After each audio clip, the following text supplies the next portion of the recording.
Chapter 2307. The onlookers on the silver bridge grew restless when they saw this. Nan Jinshu actually went in just like that? Even Her Eminence can't stay in the Mirage God Ocean for too long. Where did he get his confidence from? The Mirage God Ocean contains an abundant amount of energy. It can greatly increase one's strength if one refines one's bones and blood, but it's also extremely dangerous. I wonder how long it'll take for Nan Jinshu to come back up. Chu Liuyue's expression hardened. Waves surged in the distance, and the aura was piercingly cold.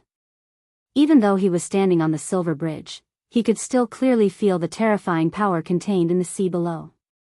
Even she didn't have much confidence that she would be able to return safely after going down.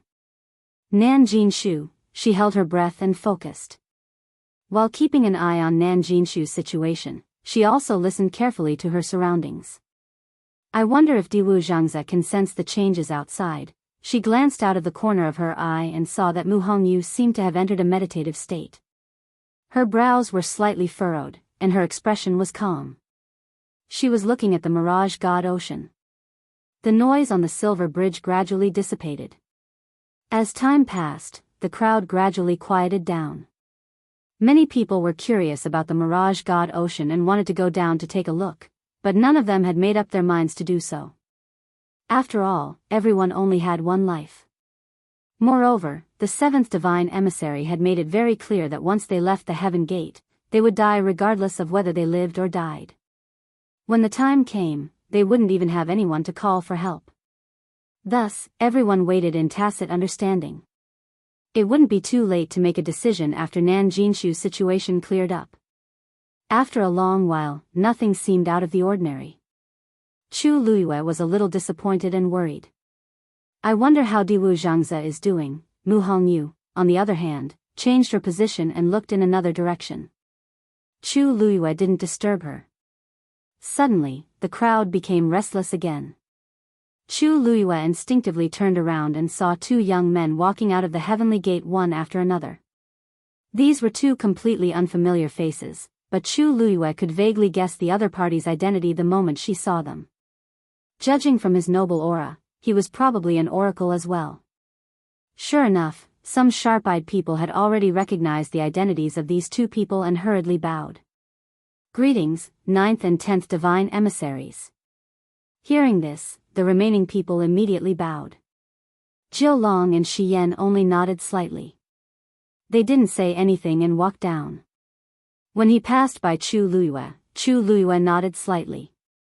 Jiu Long suddenly stopped in his tracks and turned to look at Chu Luyue. Are you Sheng Wanyu? Chu Luyue looked up. The young man's face was filled with curiosity and inquiry. Chu Luyue nodded. Exactly. Jiu Long laughed. You're quite capable. This didn't sound like a compliment. Shi Yan glanced over. Jiu Long, let's go. The two of them had always had a good relationship, so the way they addressed each other was more casual. Jiu Long retracted her gaze and followed Shi Yan. The two of them arrived at the bottom of the silver bridge. Then, with a flash of their figures, they disappeared from the spot. Divine emissaries were all above the god realm, so crossing the illusion god sea wasn't a problem for them. But the question was, where were they going? The two oracles actually left the heaven gate. What are they doing? These two rarely show their faces in public, that's right. This is the first time I've seen them after so many years. I didn't expect them to be here. All sorts of discussions broke out. There were also a few people silently sizing up Chu Luyue. What did the 9th divine emissary mean by that? Chu Luyue narrowed her eyes. In truth, she had caused a lot of trouble in the illusion god palace recently, so it was normal for the oracles to be curious about her. What she wanted to know more was why these two had gone to the divine ruins world. For two oracles to be dispatched at the same time, it must be no small matter. After thinking for a while, she couldn't find any clues, so she temporarily suppressed this thought. Master, Yu Jiu, and Shi Yan went out. I think it has something to do with Nan Jinshu. In the room, Rong Xiu sat behind the table, reading a book in his hand. Hearing Yan Qing's words, he replied with a and flipped a page of the book. Other than that, there was no other reaction. Yan Qing hesitated for a moment and asked, "Why don't I go and find out where they went?" Rong Xiu's thin lips curved. "No need to ask. They went to the God-slaying mound." God-slaying mound? Yan Qing was shocked. Why are they going to the God-slaying mound at this time? For the last zither score, of course. Other than that, what else could make the illusion god palace do such a big thing? Yan Qing frowned. That zither score is also very important to Madam. If they find it first, they won't find it. Rong Xiu laughed, put down the book, and looked out the window. It will belong to whoever it belongs to. Yan Qing retreated from the room. He was a little worried at first, but judging from his master's reaction, it seemed that he didn't care too much about it. Wind element pill. 1 Platycladus orientalis, 3 Huaimingzi, 1 golden sand vine. Little Hachi's lazy voice came. Yan Qing looked up and saw little Hachi and Jian Fengqi sitting face to face in the yard. Jian Fengqi was holding a book in his hand, and there was a pile of herbs on the stone table in front of him. Listening to little Hachi lazily reciting the prescription of the wind element pill, Jian Fengqi's eyes twitched. "You really know everything on this list?" Little Hachi chuckled and picked a Jinling fruit. Her delicate hands were slender and delicate, as if they were carved out of jade. They seemed to be more crystal clear than the Jinling fruit.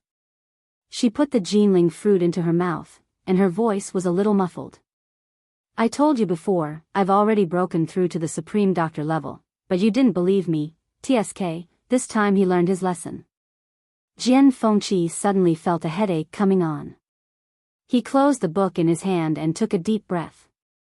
"There's no way I can survive." Ever since he was deeply hurt by Chu Luyue, Jian Fengqi silently prepared to work hard, vowing to win back his pride. Thinking that little Hachi was also a celestial physician, he wanted to compare notes with her. However, little Hachi rejected him, and the reason was very simple: he was not qualified. With Jian Fengqi's temper, how could he stand this? He immediately asked for a test. However, little Hachi directly handed over a prescription. Although he hadn't broken through, he could see that the pills on the list were all at the Supreme Doctor level. Then, little Hachi really did recite it backwards. "Young Master Jian, don't talk about master, even if you compare yourself to me, you're still a little brother." Jian Fengqi put down the book and stood up angrily. Little Hachi smiled and waved her hand generously. "This book is for you, no need to thank me." Jian Fengqi turned around, picked up the book, and left angrily. Chapter 2308. "Tisk, it's been so many years. Haven't you suffered enough blows yet?" Little Hachi smiled leisurely. "Your courage is commendable." Jian Fengqi staggered and walked even faster. After a while, his figure disappeared outside the door. Well, it was obvious that he had gone to the Herb Mountain. Little Hachi was in a good mood after dealing a blow to the proud young Master Jian in all aspects. She glanced around and saw Yan Qing. She smiled and said, "Oh, Lord Yan Qing, where are you going?" Her greeting was just a casual greeting. Who would have thought that Yan Qing would take a step forward and walk over to her? When he was 3 steps away from little 8, he stopped and stood still. His figure was thin and tall. With little 8 sitting on him and standing on him, he appeared even more oppressive. Jian Fengqi is 27 years old this year. If I remember correctly, he should be older than you, right? Little Hachi was stunned. She was still chewing on the Jinling fruit. When she came to her senses, her eyes curved and she burst out laughing. "Lord Yan Qing, I was just joking. You don't have to take it seriously." Yan Qing pursed his lips slightly.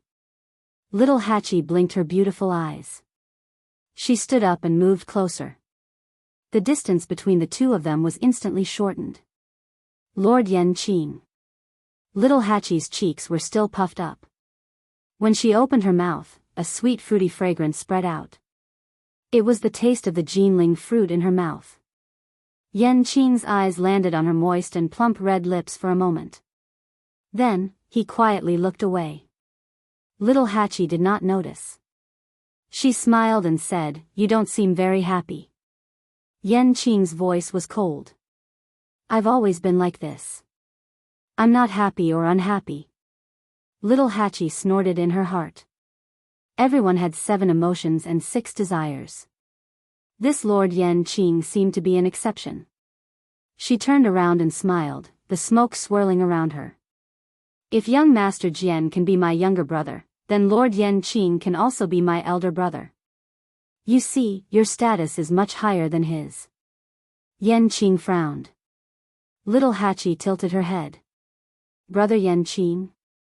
The originally light and sweet fragrance seemed to have suddenly become rich and thick, making people a little intoxicated. Her voice had always been soft and gentle, and he had long since gotten used to it. However, at this moment, he suddenly felt that something was different, as if his heart had been gently scratched by something. Yan Qing turned around and left. Sigh, seeing that there was no response from the other party, Little 8 pursed her lips and swallowed the fruit in her mouth. "I can't call you little brother or big brother. You're really hard to please." Yan Qing went straight back to her room. As soon as she entered the room, she immediately felt that something was wrong and looked up at the screen. Her cold gaze was as sharp as a knife, as if she was going to cut the screen. "Come out." "Sigh, it's not like you don't know it's me. Can't you be nicer?" A figure slowly walked out from behind. It was Umo. Yan Qing's expression did not change. "If I didn't know it's you, you would have died here." A strange smile appeared on Umo's face as he said word by word, "You're too fierce, Brother Yan Qing, big brother." As soon as he finished speaking, a strong wind attacked. Swish! Umo was shocked and immediately dodged. He patted his chest with lingering fear. "TSK, we were talking nicely. Why did you hit me?" Yan Qing's eyes were as cold as ice. "If you want to die, I can send you on your way." Umo snorted. "I haven't lived long enough." "Forget it." How interesting it was to live. Yan Qing was speechless because of a girl's words. If he died, he would not be able to see such a wonderful scene. No wonder you're Madam's subordinate. Little Hachi, you're really awesome. If you have something to say, just say it. If not, get lost. It was rare for Yan Qing to say so many words to him, but it was not good. Umo silently held back a tear of sympathy for himself and then said, "I'm here to talk to you about something serious." The first oracle sent Jiu Long and Shi Yan to the god-slaying tomb. "You already know, right?" Yan Qing nodded. The news was sent by Nan Jinshu. By right, Jun Jiuqing should know about it, but he didn't say anything. And after that, he went into seclusion. "I feel something is wrong." Yan Qing frowned. "What do you mean?" Umo took a deep breath and said seriously, "He went to the main hall of the palace of the illusory god." Time passed slowly. It was still calm above the sea. Nan Jinshu still hadn't come out. If it weren't for the fact that the surrounding energy kept flowing in Nan Jinshu's direction, everyone would have thought something had happened to him. After a while, Mu Hongyu finally came back to her senses and went to Chu Luyue. "Luyu." Chu Luyue turned to look at her. Their eyes met. Mu Hongyu frowned and shook her head. She had already tested it. Under the illusory god ocean, the space was indeed distorted. But standing on the silver bridge, she couldn't check it out because of the water. She had tried a few methods, but none of them worked. Chu Liyue's eyes flickered. Then she made up her mind. "I'll go down and take a look." Since she couldn't see the whole picture here, she might as well go down and check it out. Mu Hongyu was shocked and quickly pulled her wrist. No. It was too dangerous down there. Even she wasn't confident that she could avoid the distorted space. Not to mention Chu Luyue. Chu Luyue shook her head. This was a rare opportunity. If she could figure out the situation down there, it would be easier for Mu Hongyu to take action later. Hearing the conversation between the two of them, many people around them looked over in surprise. Shang Guanyu wants to go down there? She's too bold. I heard that she crossed the sea very easily before.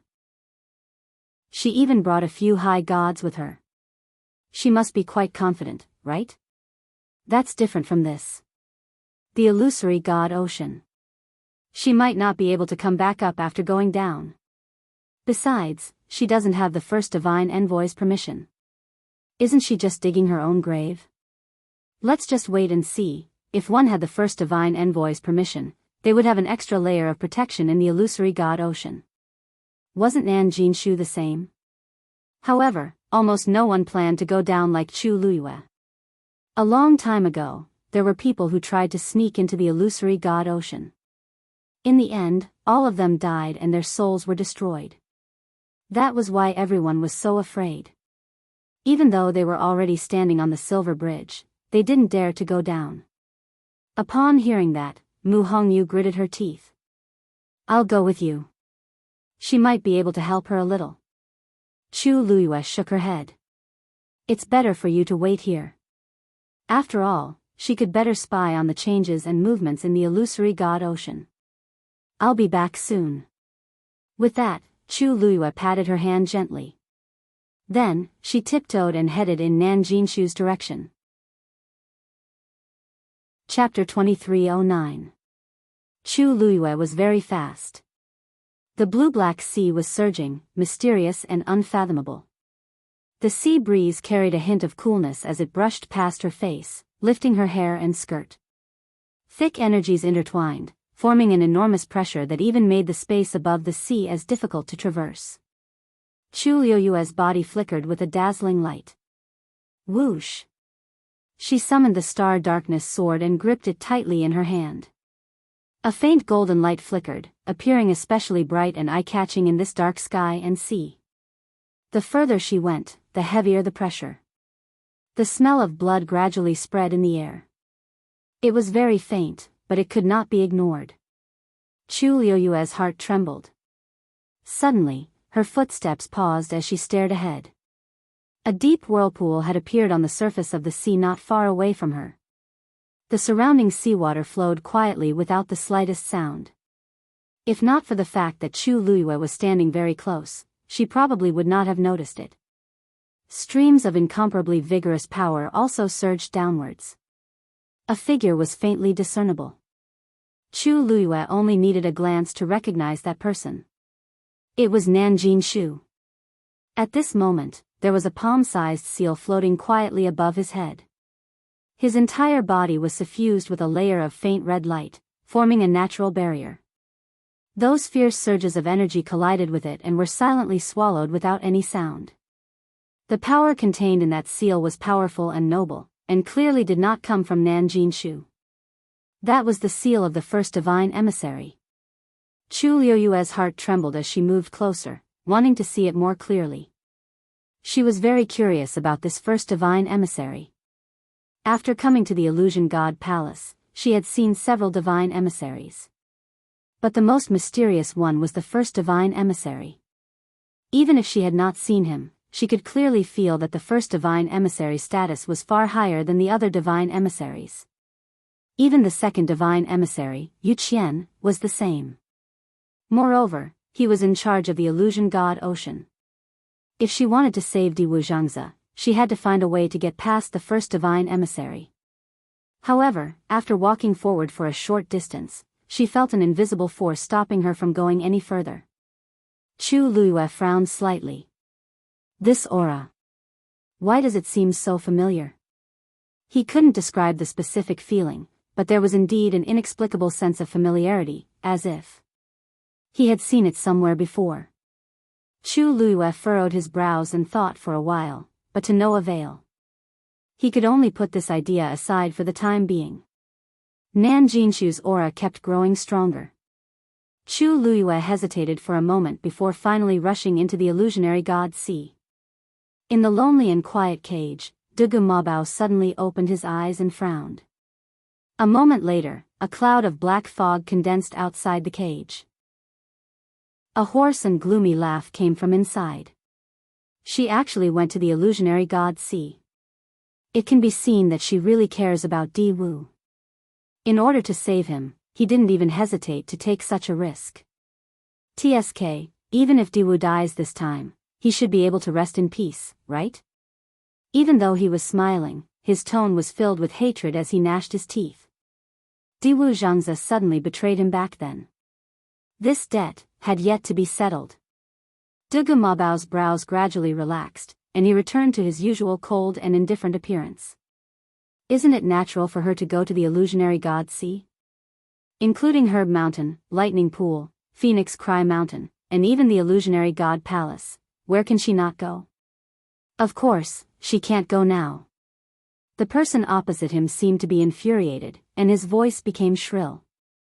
Don't forget who is in charge of the illusionary god Sea now. She's just digging her own grave by going there this time.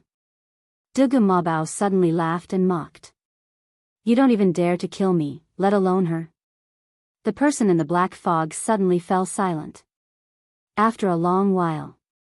You're right. I won't take any of your lives now. However, if you think that I can't do anything to you, you're too naive. When Lan Shao reconstructed his divine body, he swallowed a total of 5 golden tianlei, right? Dugu Mabao's heart suddenly sank. Then, he heard the voice say again. The 6th divine envoy needs to reconstruct his divine body now, but unfortunately, the lightning pool has been sealed, so it's been delayed. Although I can't kill Lan Shao, it's easy for me to take the power of the Tianlei in his body. Splash! Chu Luiyue rushed into the sea. In an instant, a bone-chilling coldness surrounded him from all directions. It was as if dense steel needles were stabbing him endlessly. It was as if they wanted to pierce through his flesh and bones.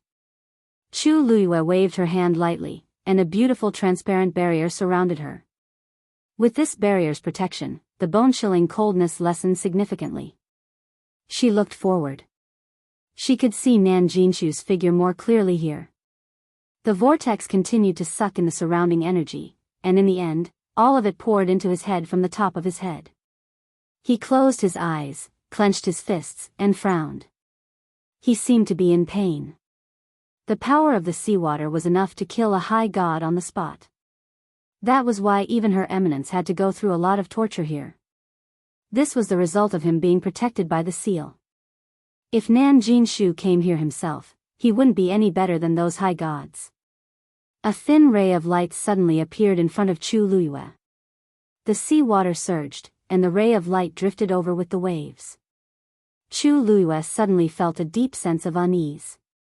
She turned around and went to the side. The thread-like light floated past her feet. An extremely thin black spatial crack appeared. Chu Luiyue's pupils contracted. Chapter 23:10. This was no ordinary stream of light. It was the squeezing force produced when different spaces intersected. Chu Luiyue held her breath, her temples throbbing. If she had not dodged in time, she would have. She looked down and saw that stream of light quickly dissipate. However, in the depths of this sea, there were similar streams of light that were faintly discernible. Mu Hongyu had said before that under the illusory god Sea, countless spatial forces intersected, and it was extremely dangerous. Now, it seemed that she was right. If Diwu Zhangzi was really trapped down here, Chu Luiyue gritted her teeth. Diwu Zhangzi did not have a divine body, and did not have an advantage to begin with. If he went through so much torture, the mastermind purposely separated Diwu Zhangzi and Dugu Mabao, and locked him up here alone. Why? At this moment, she suddenly felt a chill on her back. Her heart skipped a beat. Without thinking, she immediately turned around and swung her sword. Piercingly cold sword chi flew out. Pust. There was the faint sound of something being cut apart. A slender stream of light was instantly cut into 2. Chu Luiyue exhaled softly. Then, she suddenly thought of something, and looked at Nan Jinshu again. He was firmly protected by that sigil.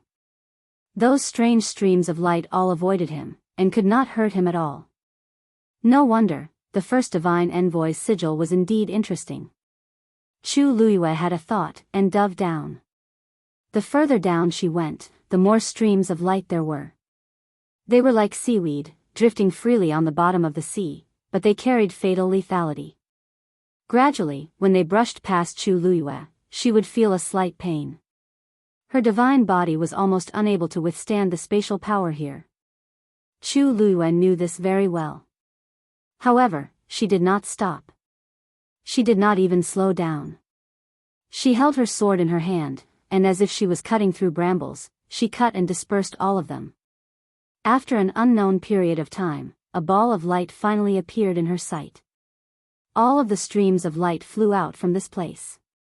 Some drifted into the distance, constantly tearing apart space, while some intertwined with each other, causing energy to scatter chaotically. She faintly felt a sense of uneasiness in her heart and finally stopped.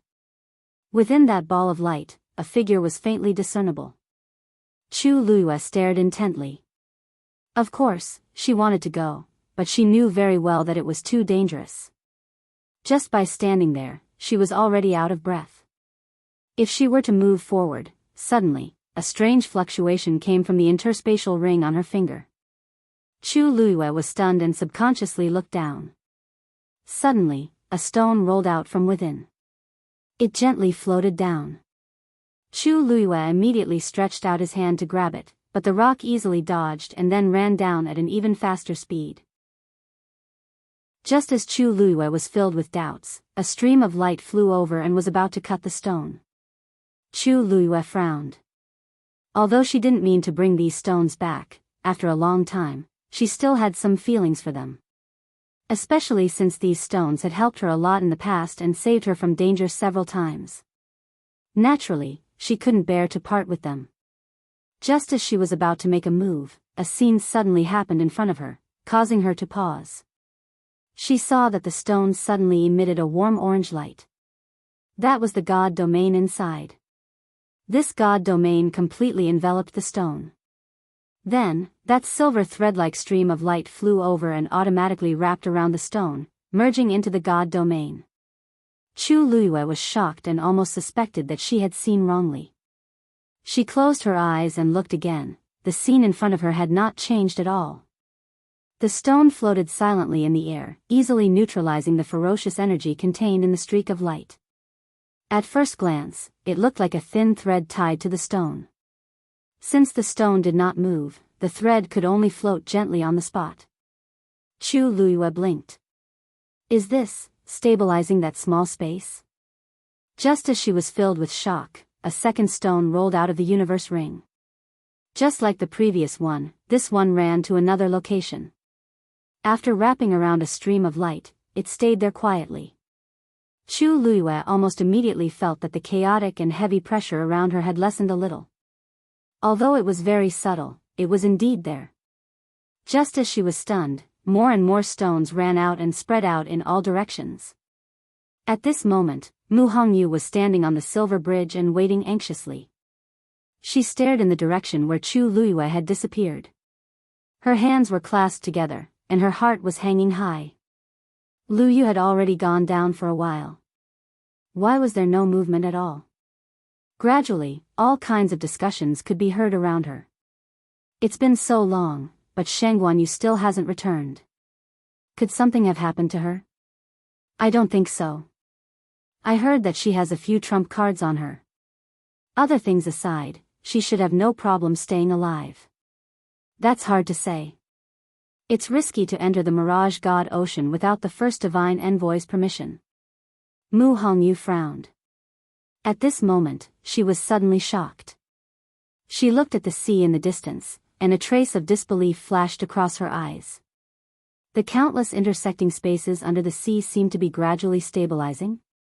She took a few steps forward, not daring to breathe too loudly, afraid that she was mistaken. However, everything was proceeding in an orderly manner. The scene in her mind was gradually becoming clearer. Nan Jinshu soon noticed that something was wrong. That was because the energy flowing into his body was gradually decreasing. At a certain moment, he finally opened his eyes and looked up. The vortex had shrunk a lot compared to before. Naturally, the energy contained in it could not be compared to before. How could this be? Nan Jinshu frowned. The energy in the Mirage God Ocean was endless. He was just taking a drop in the ocean to increase his cultivation base. Why was this not working? Soon, he realized that the reason for this was that the energy around him seemed to have dispersed a lot compared to before. Many of them were moving toward the depths of the sea. He took the opportunity to look down. It was fine if he did not look, but when he did, he was immediately horrified. In the depths of the dark sea, balls of light were quietly flickering. They were very close to each other. At a glance, they looked like a pile of gorgeous lights. However, he soon realized that this was not the case. That was because those balls of light were emitting a unique pressure. He was familiar with this feeling. That's a god domain. Nan Jinshu muttered in disbelief. Then, a light suddenly flashed across his mind. Shengguan Yu. Isn't that her 3,000 god domains? She's here too, and she's even using her god domain to devour the energy in the Mirage God Ocean.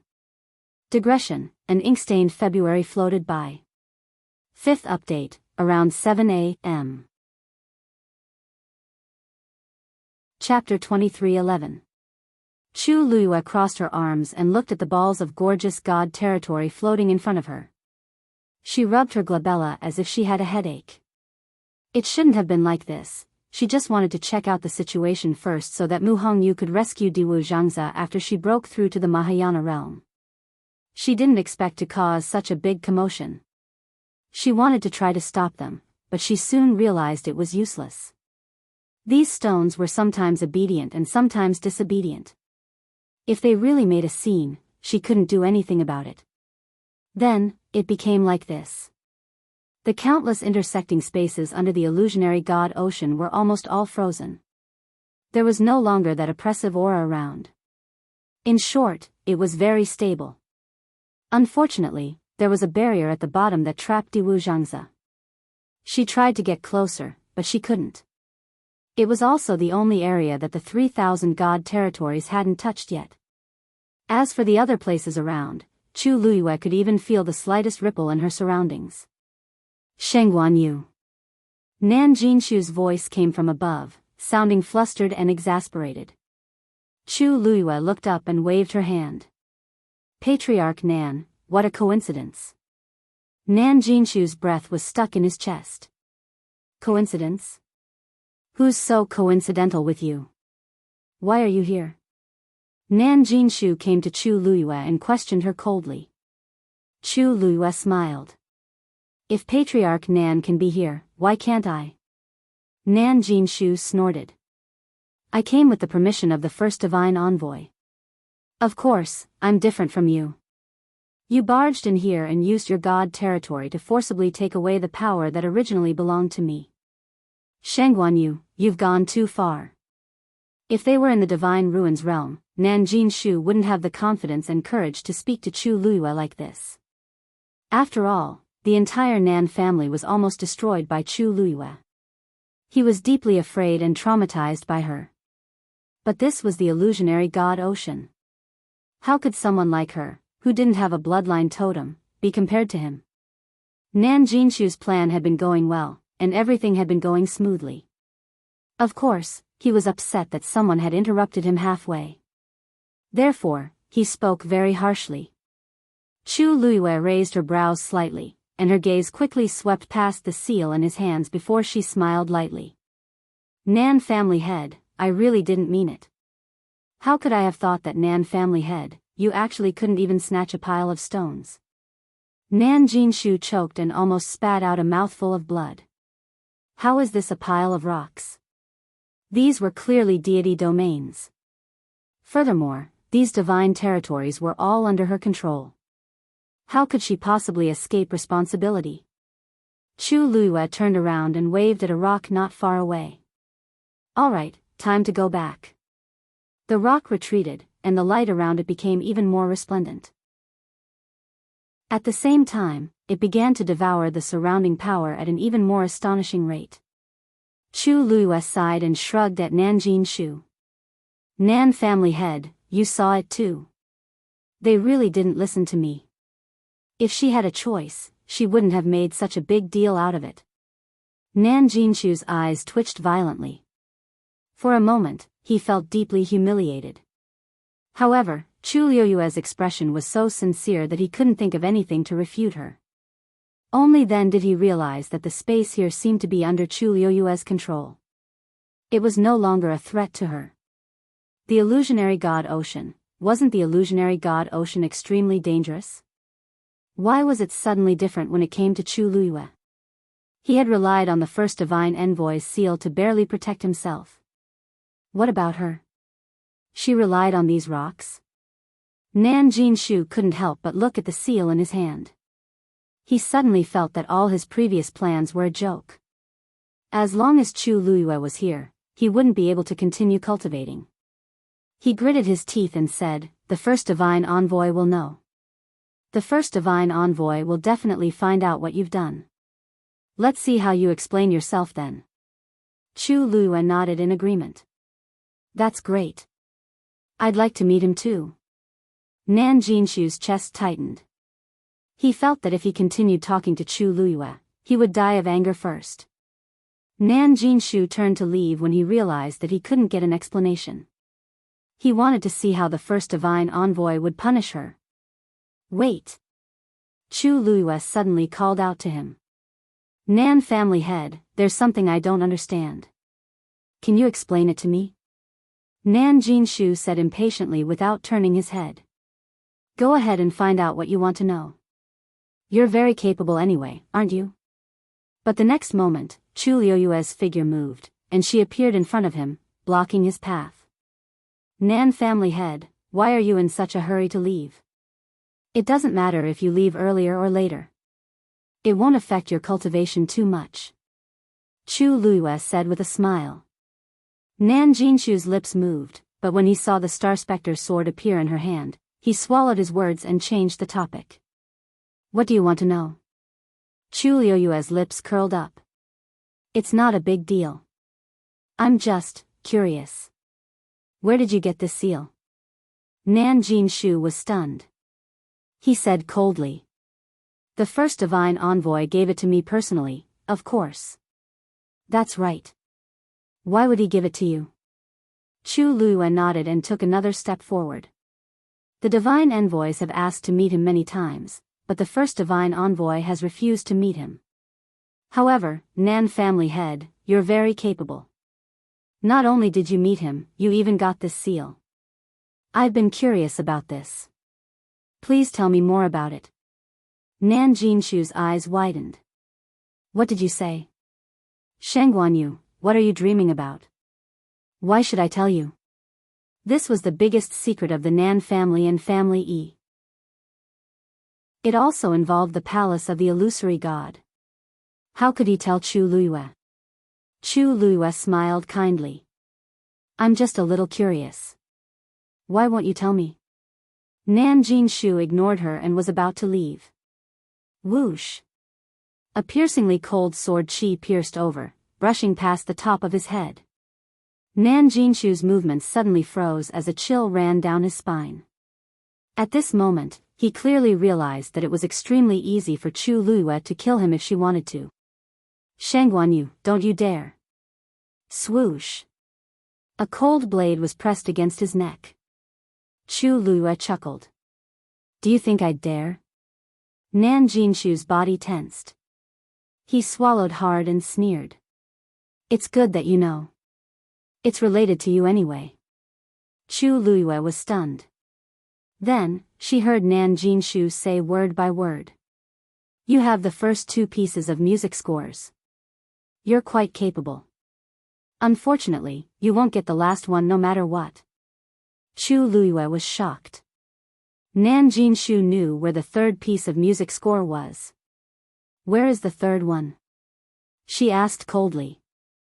Before Nan Jinshu could speak, the seal in his hands suddenly shone brightly. Chapter 23:12. A scarlet light flew out and enveloped Nan Jinshu. A terrifying pressure descended upon him, encircling his entire body and forming a barrier. Clang! A wave of energy repelled Chu Liyue's Star Darkness sword.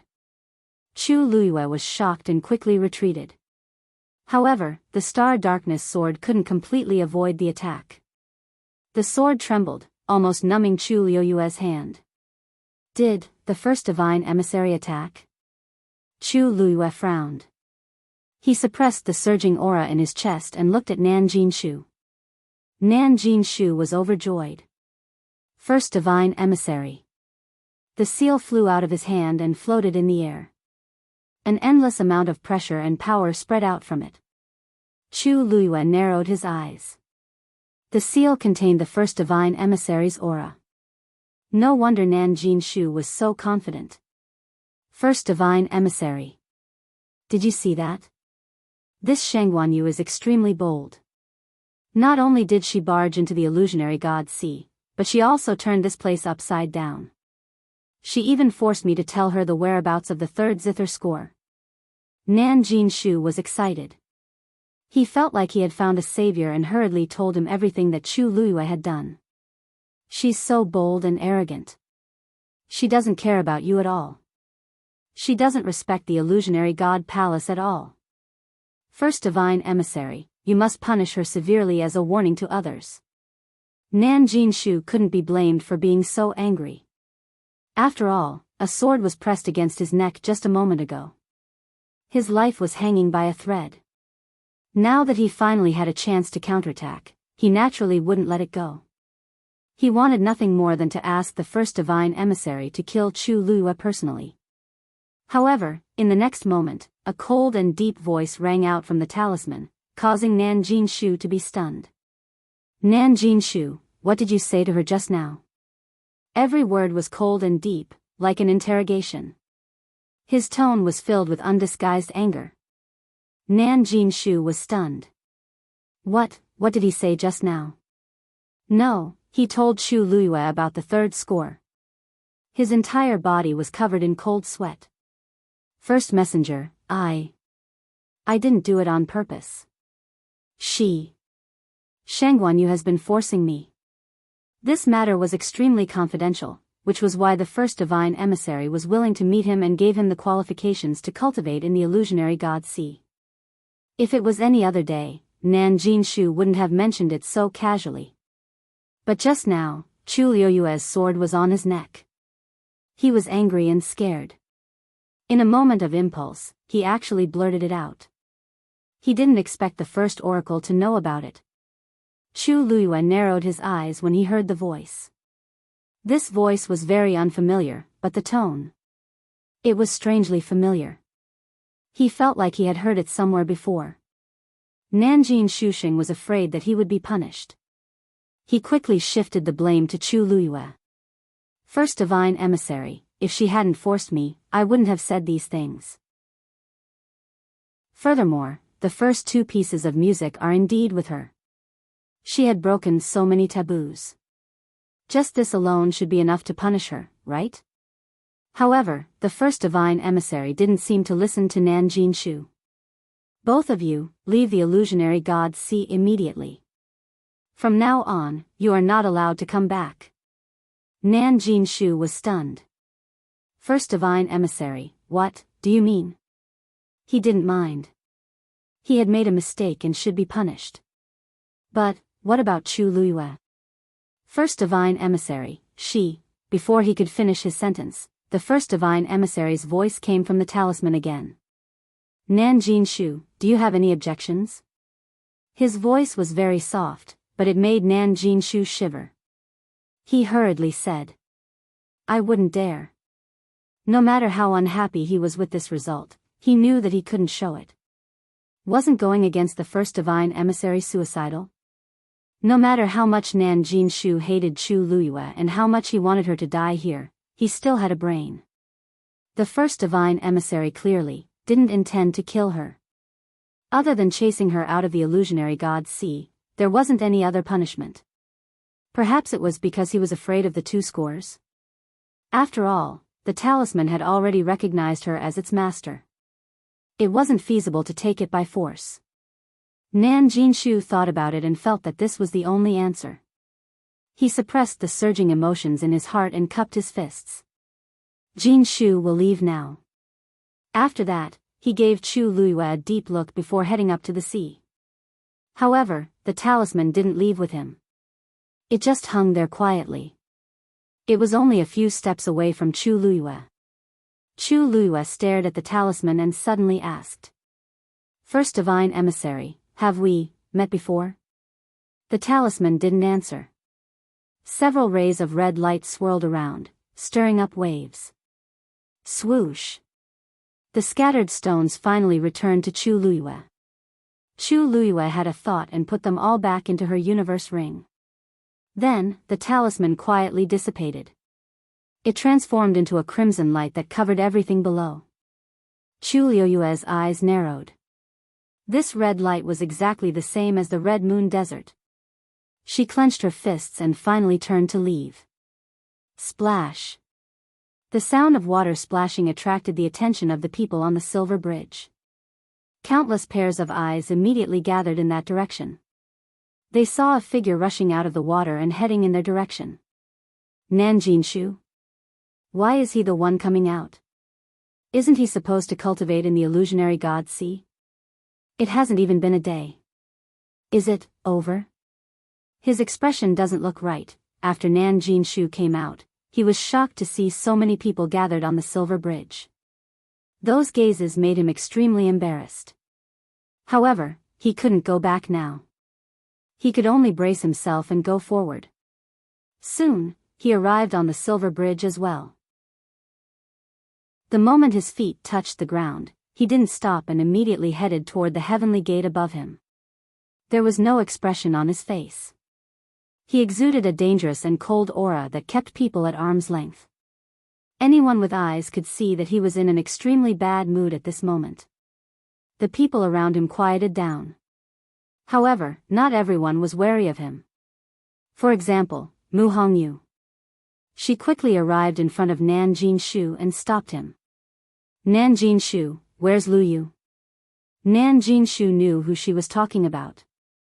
His expression immediately turned ugly. What does it have to do with me? If you want to know, why don't you go and see for yourself? He hated Chu Luiyue to the core. Even hearing her name made him grit his teeth. Mu Hongyu raised her chin. How troublesome. You're all in the illusionary god sea anyway. What's wrong with me asking? Everything had been fine earlier. However, for some reason, she suddenly couldn't see what was going on below. She was worried. Of course, she had to ask Nan Jinshu about it. Suddenly, she narrowed her eyes and asked curiously, Huh? Why is there a sword wound on your neck? Chapter 23:13. It would have been better if Nan Jinshu hadn't mentioned it. In fact, it was only a very shallow wound. The skin was slightly broken and a faint trace of blood seeped out. It would recover in 2 or 3 days. However, it constantly reminded Nan Jinshu of the humiliation he had suffered in front of Chu Luiyue.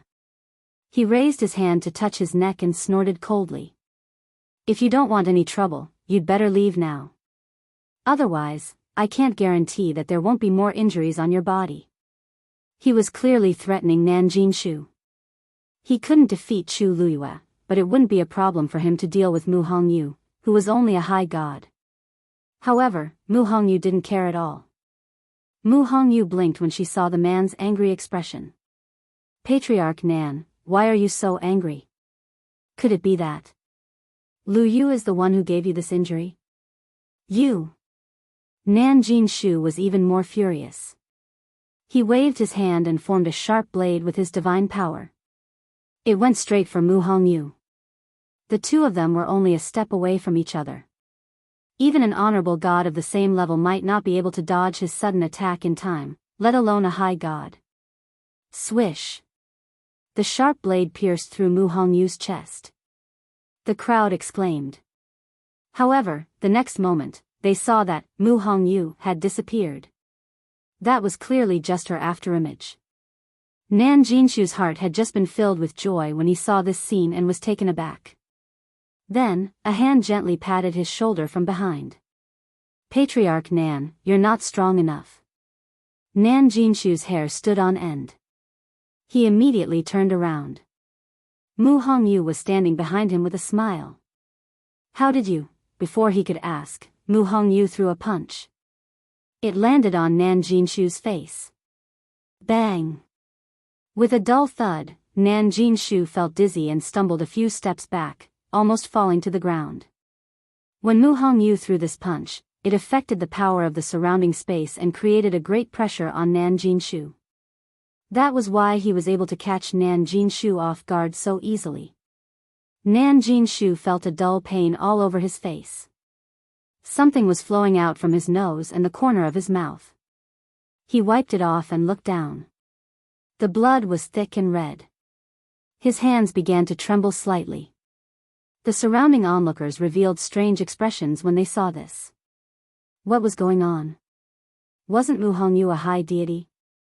After exchanging blows with Nan Jinshu, not only was he not injured, but he even managed to beat Nan Jinshu to such a state. Mu Hongyu clicked her tongue and shook her head. Nan family head, you don't seem to be in a good condition. Why do you have to force yourself? I'm just asking you a question. Can't you just answer me honestly? Now, you've added new wounds to your old wounds. Look, what do you want? Nan Jinshu was about to explode from anger. Mu Hongyu. Mu Hongyu touched her ear. Hey, I'm listening. You. At this moment, another figure dashed out of the illusionary god ocean. Shengguan Yu is out. Someone in the crowd exclaimed. Mu Hongyu quickly turned around. When she saw that it was Chu Luyue, she heaved a sigh of relief and waved happily. Lu Yu. Chu Luyue was also very fast. He arrived at the silver bridge in the blink of an eye. Mu Hongyu hurried forward and looked Chu Luyue up and down. Lu Yu, are you alright? Just now, a mysterious and powerful force had suddenly appeared and blocked her perception, causing her to be quite worried. When she saw that Nan Jinshu had returned first and was injured, she was even more worried about what had happened below. Chu Luyue smiled. I'm fine. Mu Hongyu heaved a sigh of relief after confirming that she was really not injured. That's good, that's good. Chu Luyue looked up and saw Nan Jinshu covering his nose with blood all over his face. He raised his eyebrows in surprise. What happened to the Nan family master? He had only arrived a little earlier than her. Why was he injured again? Mu Hongyu coughed. I asked him about your situation just now. Not only did he refuse to tell me, but he even wanted to hit me. I had no choice but to retaliate. She sounded quite aggrieved. Everyone was speechless. Nan Jinshu's forehead twitched. This Mu Hongyu was really good at distorting the truth. Upon hearing this, Chu Liyue's expression turned cold. Nan Jinshu, did you attack Hongyu just now? Nan Jinshu could not deny it. He gritted his teeth and said, so what if I did? But she's not. Before he could say the word injured, Chu Luyue quickly went forward and harshly kicked Nan Jinshu's chest. Nan Jinshu instinctively wanted to block it. However, he was not as fast as Chu Luyue. There was a flash of light. Chu Luyue kicked Nan Jinshu with his long legs and accurately hit him. Bam! Nan Jinshu did not even have time to set up a barrier before he was sent flying. Everyone hurriedly moved aside. Nan Jinshu fell onto the silver bridge with a loud thud. Pfft! He spat out a mouthful of blood. His face was pale. When Chu Luyue attacked, she specially summoned her divine body. Hence, this attack almost took half of Nan Jinshu's life. Everyone retreated further when they saw that. Chu Luyue did not hold back. If they continued to fight, it would not be good for them to bleed. No one was worried about Nan Jinshu's condition. On one hand, most of the cultivators in the illusionary god palace were focused on cultivation. Most of them were not close to each other. On the other hand, Nanjing Shu had entered the illusionary god palace immediately after he arrived. He did not have much contact with them, let alone anything else. I didn't attack you just now because you're the first divine envoy. However, that doesn't mean I'm a pushover. Chu Luiyue dusted his clothes and said mildly. Everyone was shocked when they heard that. The first divine envoy? What happened down there that involved the first divine envoy? Next time, before you attack, please consider whether you have the ability to do so. Otherwise, if you fail and get beaten up, where will you hide your face in the future? Nanjing Shu was so angry that he could not speak. He spat out a few more mouthfuls of blood. He was already weaker than Chu Luiyue. Now that he was beaten up by Chu Luiyue and Mu Hongyu, he was even more miserable. Many people looked at each other and secretly exchanged glances. Chu Luiyue's words were really interesting. Nanjing Shu had entered the illusionary god palace immediately, met the first divine envoy, and obtained permission to cultivate in the illusionary god ocean. Everyone thought that the first divine envoy would take good care of him. However, why did Chu Luiyue not seem to be worried about causing trouble for himself after beating up Nanjing Shu? Chapter 23:14. Chu Luiyue then turned to Mu Hongyu. Hongyu, let's go back. Mu Hongyu immediately replied, okay. Then, the two of them really went straight to the divine gate. Mu Hongyu even wrinkled her nose at Nanjing Shu when they walked past him. So that's all there is to a supreme god powerhouse. Although she was only a supreme god now, she had broken through to the initial realization realm. Her combat power was on par with a supreme god powerhouse. Nanjing Shu choked. His vision turned black and he almost fainted from anger. However, the two of them couldn't be bothered with him. They went straight to the divine gate and stepped through it. Their figures quickly disappeared behind the flickering barrier, leaving behind a group of dumbfounded people standing in the same place. They really went back? Just like that? Speaking of which, Shang Guanyu stayed in the illusionary god ocean for a few hours. How did she come out unscathed? That's not all. She even beat Nanjing Shu up. The first messenger is in charge of the illusionary god ocean. Logically speaking, he should know what happened here, right? Why didn't he punish Shang Guanyu? The weird thing is, I thought Nanjing Shu really had the first messenger as his backer. But it seems like that's not the case. If the first messenger really had the intention to support Nanjing Shu, this wouldn't have happened. All sorts of discussions entered Nanjing Shu's ears, making him very frustrated. Of course, he wanted to know why this was happening. Even if he couldn't kill her for the zither score, there were many ways to punish her. But, none. Chu Luiyue was so presumptuous and had done so many outrageous things in the illusionary god ocean. The first messenger didn't punish her other than ordering her to stay away from the illusionary god ocean. Nanjing Shu couldn't figure it out. That person wasn't easy to talk to. Otherwise, the other messengers wouldn't be so afraid of him. But this time, it was really strange. Nanjing Shu forced himself to stand up. No matter what, he couldn't stay here any longer. He had to return to the illusionary god palace as soon as possible. Chu Luiyue and Mu Hongyu crossed the barrier and headed towards their residence. Mu Hongyu looked back and asked curiously, "What's the matter? Luyu, did you really leave that wound on Nanjing Shu's neck? You guys actually started fighting under the illusionary god sea?" Chu Luiyue pondered for a moment, then said, "Not really. It was just an exchange of pointers, but they didn't fight. To be precise, she had single-handedly attacked Nanjing Shu. Unfortunately, the first oracle had arrived too quickly and did not have time to ask about the whereabouts of the third score. After that, it would probably be difficult for him to ask again. Fortunately, this trip wasn't completely fruitless." Mu Hongyu nodded in understanding. "That's right. Originally, I was watching the illusionary god see very well. In the end, I don't know why, but it suddenly stopped. It was as if something was blocking it." Chu Luiyue smiled. "Since the first divine envoy has made his move, it will naturally be difficult for you to investigate. Mu Hongyu's almond-shaped eyes widened. Did the first divine envoy really go? Why didn't I see him? He didn't come in person. The seal that Nan Jinshu brought over contained a trace of the first divine envoy's aura. He came out when he sensed what Nan Jinshu and I were doing. I see.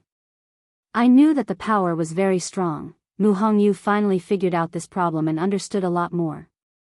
I've long heard that the first divine envoy is very powerful. It seems like it's true. He only sealed a trace of his aura in the seal, and it was already so powerful that it could easily cover the entire illusionary god sea. It was hard to imagine how powerful he was. That's why I wanted to meet him. Unfortunately, this kind of opportunity is hard to come by. Chu Luiyue was not only amazed by the first oracle's power, but she also wanted to know something. She wanted to know if she had any history with the first oracle. At first, she didn't take it to heart, but later, that familiar feeling lingered in her heart. The strangest thing was that after Nan Jinshu left, she asked if they had met before, but the first oracle didn't answer. He didn't admit it, but he didn't deny it either. Of course, it was also possible that he didn't care to answer Chu Luiyue's question. But for some reason, Chu Luiyue didn't think that was very likely. She raised her head and looked into the distance at the towering illusory god palace. She would go in eventually. Nan Jinshu returned to the illusionary god palace in a fluster. He had just returned to his residence when he saw someone waiting for him at the door. He was shocked. The eighth divine envoy? Why are you here? Xu Jing smiled. I'm here to wait for you. As she spoke, she glanced at Nan Jinshu, but she was not surprised at all. In fact, she had already known about what had happened outside 15 minutes ago. Nan Jinshu was instantly embarrassed and lowered her head subconsciously as she was being scrutinized by her. I wonder why the eighth divine envoy has suddenly come here? Xu Jing didn't answer his question. Instead, she sighed. It seems that Sheng Guanyu is more arrogant and despotic than the rumors. Nan Jinshu was furious when he heard this. He let down his guard against Xu Jing. He wiped the blood from the corner of his lips. She has always been like this, Master Nan. Didn't you take the first oracle's seal to the illusionary god ocean? Why did Sheng Guanyu bully you like this? Is she looking down on you, or does she not care about the first oracle at all? Xu Jing asked purposely. Offending Nan Jinshu wasn't a big deal, but offending the first oracle was a serious crime.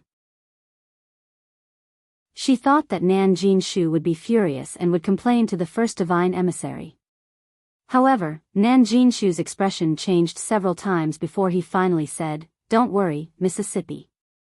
Finally, he said, "Eighth divine envoy, did you come here just to tell me this?" Xu Jing was stunned. Nan Jinshu's reaction didn't seem right. While she was thinking, Nan Jinshu continued. The first divine envoy has already made his decision. Naturally, we can only listen to him, said the first divine envoy. Xu Jing's heart skipped a beat. She finally realized that the first oracle already knew about this. But, the current situation was his choice. The first oracle didn't punish Chu Luiyue. Xu Jing couldn't believe it, but Nan Jinshu didn't want to talk about it anymore. Eighth oracle, if there's nothing else, of course there is. Xu Jing quickly reacted and suppressed the shock and confusion in her heart. The sixth oracle wants to see Master Nan. Nan Jinshu was stunned. The sixth oracle? Now? Xu Jing nodded and smiled. Master Nan, please follow me. This didn't give Nan Jinshu the right to refuse. Digression, 6 p.m. Chapter 23:15. At this moment, Chu Luiyue and Mu Hongyu returned to their residence. After the two entered the room together, Chu Luiyue found a pen and paper and drew the spatial layout under the illusionary god sea for Mu Hongyu. This was actually very difficult. Under the illusionary god sea, countless spaces intertwined and overlapped, and were constantly changing. Even 1/10 of it could not be represented by the drawing on the paper. Fortunately, after the stones rolled out, they each froze a part of the space with the divine realm, which helped Chu Luiyue a lot. In addition, Mu Hongyu stood on the silver bridge and watched for a long time, so she was aware of the situation under the illusionary god sea. Therefore, she could understand it. After a while, Chu Luiyue finally stopped writing and handed over the map in her hand. Mu Hongyu took it and glanced at it. She was surprised. "Luyu, how do you know so much?" These were all invisible and intangible. Her control of space was not top-notch, so it was reasonable to say that she could not give such a map. Chu Luiyue was about to speak when she saw Chang Wanzhou come to the door with tea in his hand. She smiled and waved. "Little Zhou, come in." Chang Wanzhou walked in, came to Chu Luiyue's side, and poured her tea. It was the familiar taste of ginger tea. Chu Luiyue reached for the cup. The temperature was just right. She took a sip, and her lungs instantly warmed up. A unique fragrance with a hint of bitterness gradually diffused. Chu Luiyue narrowed her eyes comfortably, and her bright eyes almost curved into a crescent moon. Not to mention anything else, Xiao Zhou had always done well in these matters. However, he was now a god. It was really a waste of talent to serve her like this. Chu Luiyue held the tea and said, "Little Zhou, don't do these things in the future." Chang Wanzhou froze, and a trace of panic flashed in his eyes. "Master thinks I didn't do well?" Chu Luiyue hurriedly waved his hand. "Of course not. However, with your current status, doing this is really a waste of time and energy. These are only trivial matters. Master's matter is not a trivial matter." Chang Wanzhou pursed his lips and interrupted her, which was rare of him. Chu Luiyue was stunned. She looked up and saw his stubborn face. "How stubborn," Chu Luiyue sighed in her heart and could only say, "Then just pretend I didn't say anything?" Chang Wanzhou gently nodded. A few strands of messy golden hair hung down from his forehead, covering the ripples in his eyes. Only his rose petal-like lips, which were slightly raised, revealed some of his emotions. Chu Luiyue helplessly held her forehead and smiled. Forget it. He could do whatever he wanted. Now that he had become a god, he was no longer as easily bullied as before. Chu Luiyue retracted his gaze and looked at Mu Hongyu. Here's what happened. Then, he told Mu Hongyu everything that had happened in the illusory god sea. Mu Hongyu was shocked and couldn't come back to her senses for a long time. So, your stones can suppress the space turbulence in the illusory god sea? Chu Luiyue shook his head. Strictly speaking, it's not suppression. At most, it's just temporary. After all, those are the divine realms of the great gods, and their power is limited. She could feel that there was an extremely shocking power in the illusory god sea. It was not something she could resist at the moment. But at that time, this power had not erupted. Mu Hongyu was stunned for a while. Suddenly, she remembered something and asked in a low voice. Then, what if it's the gravestone of the great gods? She knew the origin of the pile of stones. Chu Luiyue had gone to the Godslayer mound and obtained them from the tombs of the great gods. According to Chu Luiyue, there were not only tombs of the great gods, but also of the great gods. Hearing her say this, Chu Luiyue was also dazed. I really didn't think about it before. When she went to the Godslayer mound, her strength was limited, so she only stayed in the tombs of the great gods for a while. As for the area of the great gods, she really didn't go there. Normally, the gravestone of the great gods should contain more power, but no one can guarantee that the situation there will be the same as the great gods' tombs. Chu Luiyue murmured. Back then, these stones had taken the initiative to follow her, but who could be sure that the same thing would happen a second time? The great gods were much more powerful than the great gods. Mu Hongyu wrinkled her nose. What if? If she could really bring back the gravestone of the great gods, then it wouldn't be a problem for Chu Luiyue to deal with the mirage god ocean. Chu Luiyue tapped her hand on the armrest and fell into deep thought. Mu Hongyu's words made sense. After all, she didn't expect these stones to choose to follow her. Maybe she should find some time to go to the Godslayer Mound again? Once she succeeded, her battle prowess would rise to the extreme. Chu Luiyue was tempted. The palace of the Mirage God. Nan Jinshu followed Xu Jing to the residence of the sixth oracle. As soon as he entered the courtyard, Nan Jinshu smelled a faint, bitter medicinal fragrance. He felt a little strange. The sixth oracle didn't seem to be a celestial physician. Why would there be a medicinal smell here? Xu Jing turned to look at him and said, "The sixth oracle came back recently. The sixth divine emissary has just returned from outside and is currently recuperating. You just have to answer whatever he asks later." Nan Jinshu immediately said, "Yes." Only then did Xu Jing step forward and knock on the door. "Sixth oracle, Patriarch Nan is here." A moment later, a hoarse voice came from inside. "Come in." Xu Jing gestured at Nan Jinshu with his chin. Nan Jinshu was startled and pointed at himself. I'll go in alone. Won't the eighth oracle come with me?" Xu Jing smiled. "The sixth oracle wants to talk to Patriarch Nan in private. I won't disturb you." Nan Jinshu was a little nervous, but he nodded and went in. Xu Jing closed the door. Creak. Nan Jinshu felt inexplicably nervous as he listened. He had been here for a while, and this was the first time an oracle wanted to see him. "Nan Jinshu." The voice came from behind the screen. Nan Jinshu cupped his fists and bowed. "Greetings, sixth oracle. Are you sure the third music score is in the God-slaying tomb?" Nan Jinshu was stunned. At first, he found it strange that the sixth divine emissary knew about this. However, after thinking about it, he realized that the first divine emissary had already sent someone to investigate.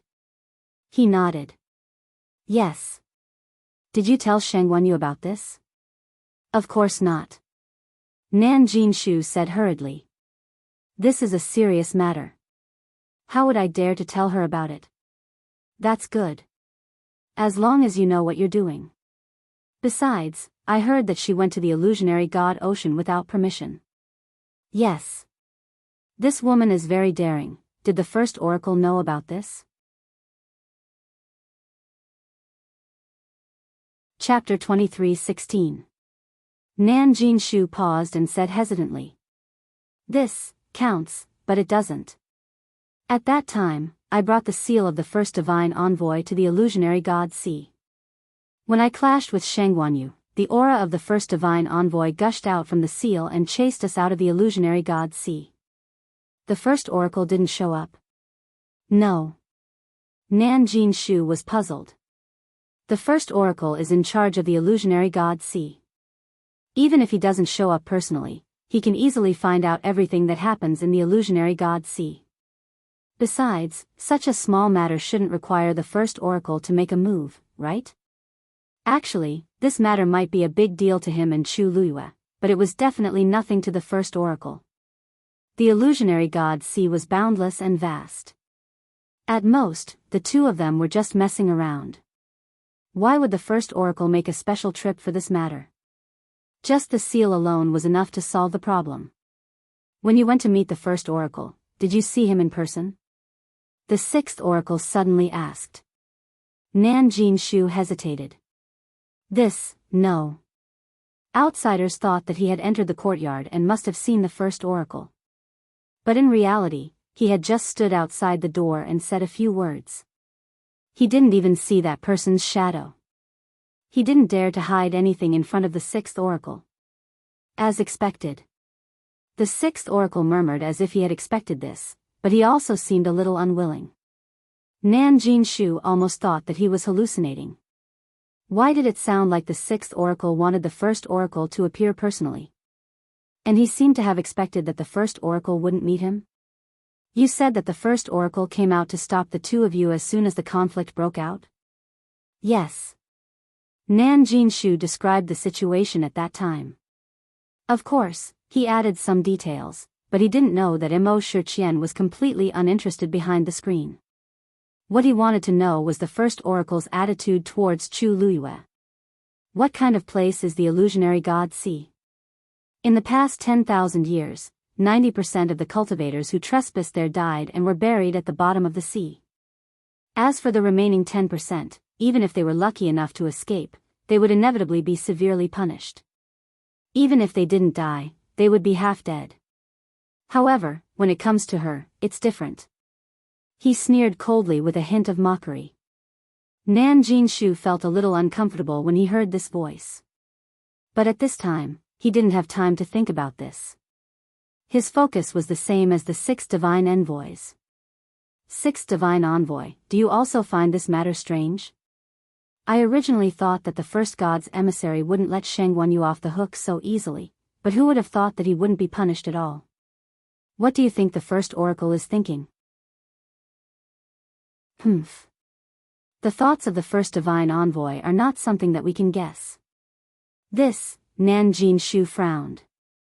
He could hear that the 6th divine emissary seemed to be very concerned about this matter, but perhaps because he was afraid, he did not continue to speak. All right, you can go back. Nan Jinshu was at a loss when the 6th divine emissary suddenly asked him to leave. Was he letting him go just like that?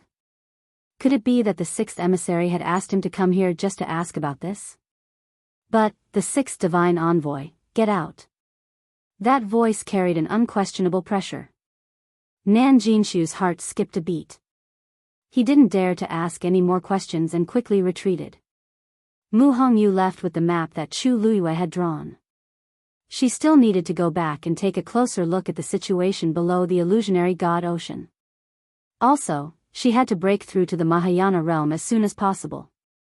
After Mu Hongyu left, Chu Luiyue asked Xiao Zhou to leave as well. She sat alone in her room to think. Now, there were a lot of things that she needed to solve. She hadn't finished her star path yet. This was the fastest and most suitable way for her to enter the illusionary god palace openly. Su Li had been in the illusionary god palace for a while and would carefully investigate the situation from time to time. But after all, she was under the watchful eyes of the god's emissaries. There were many things that Su Li did not dare to go overboard with, so the information that she could find was limited. Until now, there were still no clues as to the whereabouts of Dugu Mabao and Lan Shao. Chu Luiyue could basically conclude that the two of them were trapped in an extremely secretive location in the illusionary god palace. It would be impossible to rely on Su Li alone to find them. She still had to go in. At the same time, the third Guqin score was also very important to her. She had to think of a way to get information from Nan Jinshu. If she guessed correctly, the third Guqin score was still in the Divine Ruins world. And the two gods' emissaries, Jiulong and Shiyan, who had left earlier, were probably looking for the last Guqin score. Unfortunately, the two of them had already disappeared without a trace, leaving no clues behind. And Diwu Zhangzi, who was trapped in the illusionary god ocean, what kind of person was the first god's emissary? You, A low and pleasant voice sounded. Chu Luiyue turned around and saw Rong Xiu walking in. He came in front of Chu Luiyue. Seeing her frown, he reached out and smoothed her brows. What are you thinking about? Why are you so tired?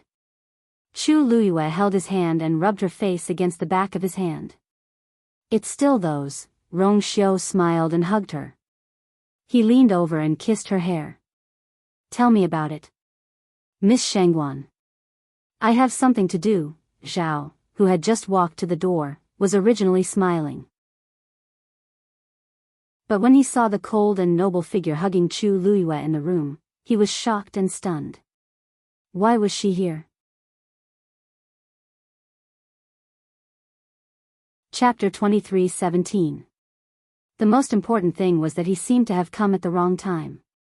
When the two people in the room heard the voice, they both looked outside the door. Rong Xiu raised his eyebrows slightly.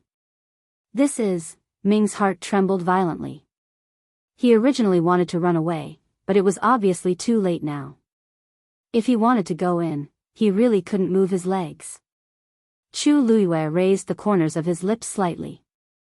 Lord Ming, why are you here? Please come in. He didn't dare to disobey Madame's orders.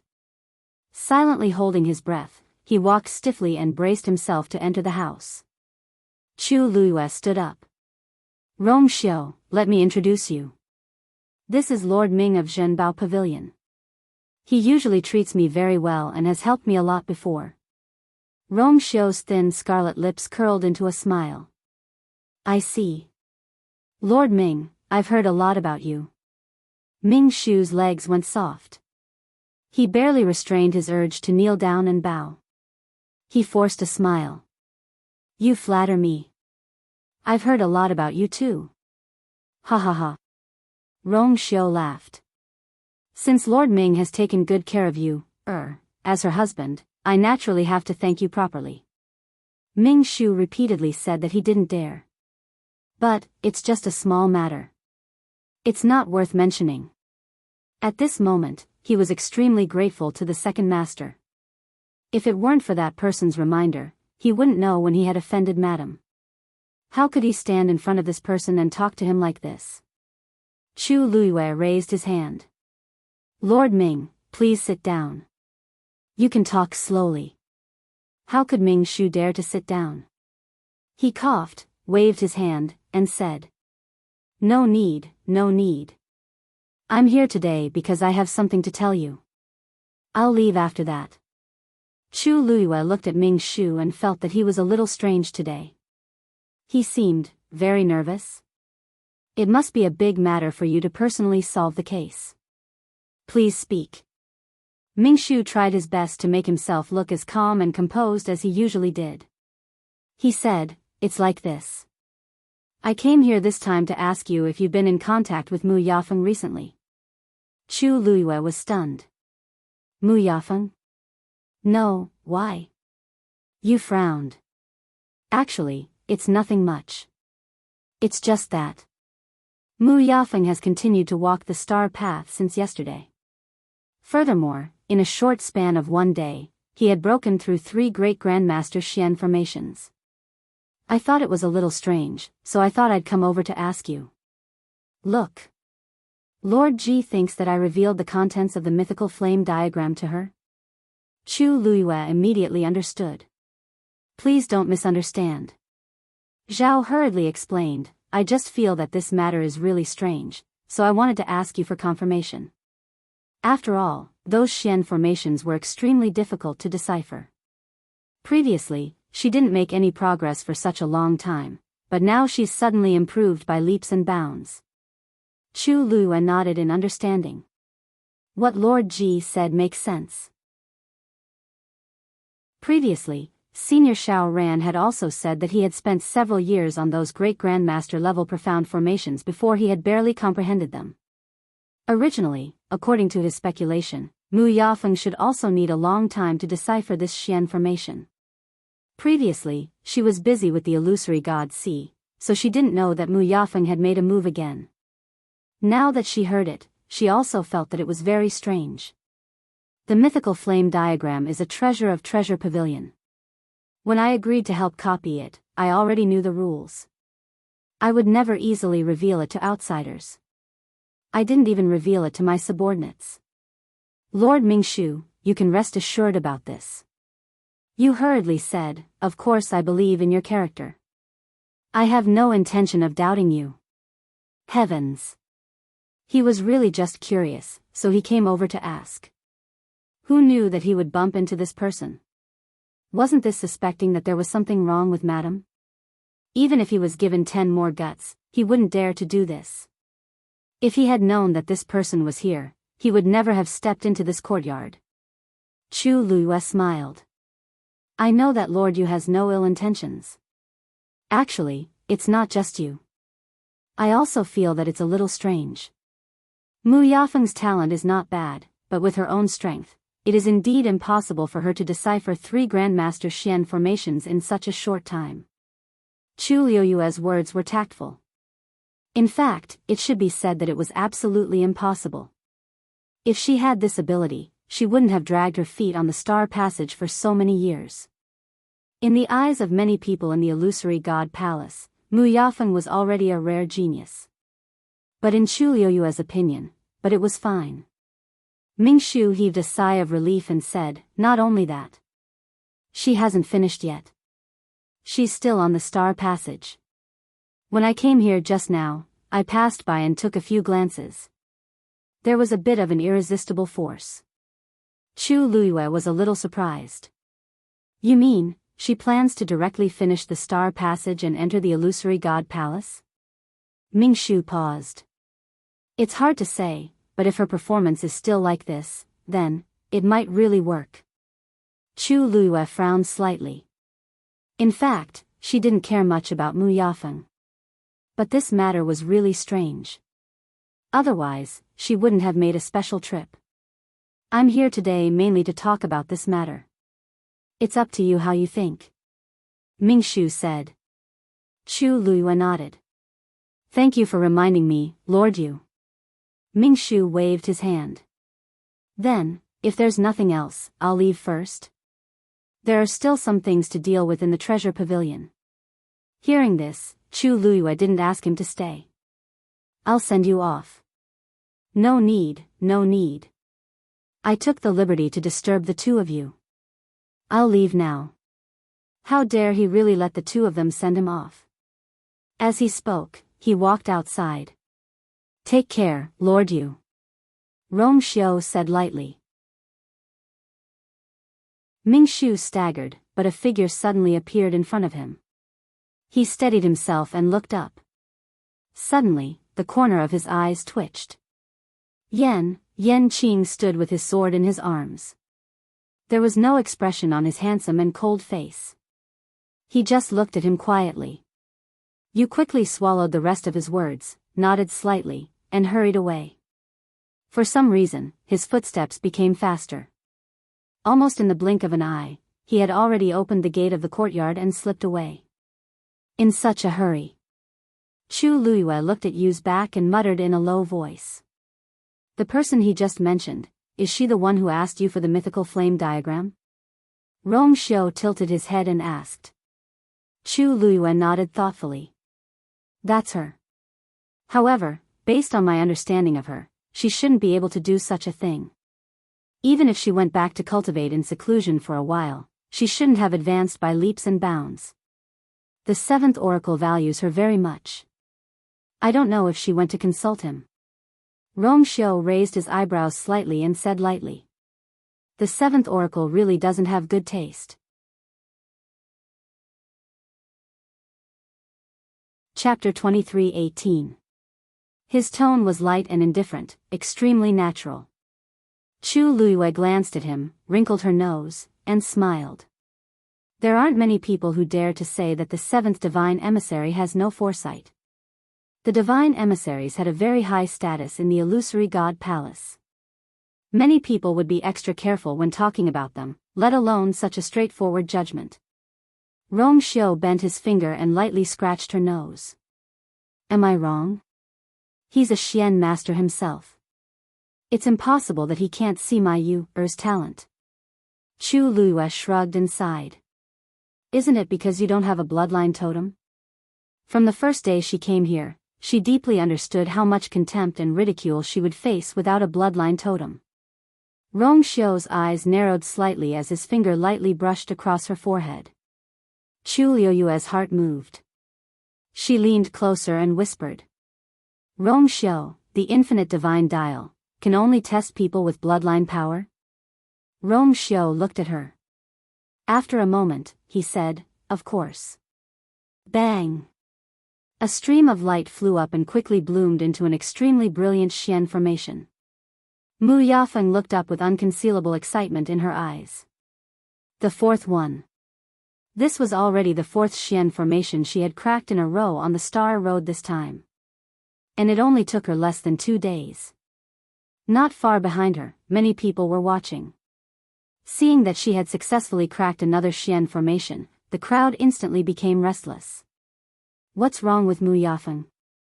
Why did she suddenly become so powerful?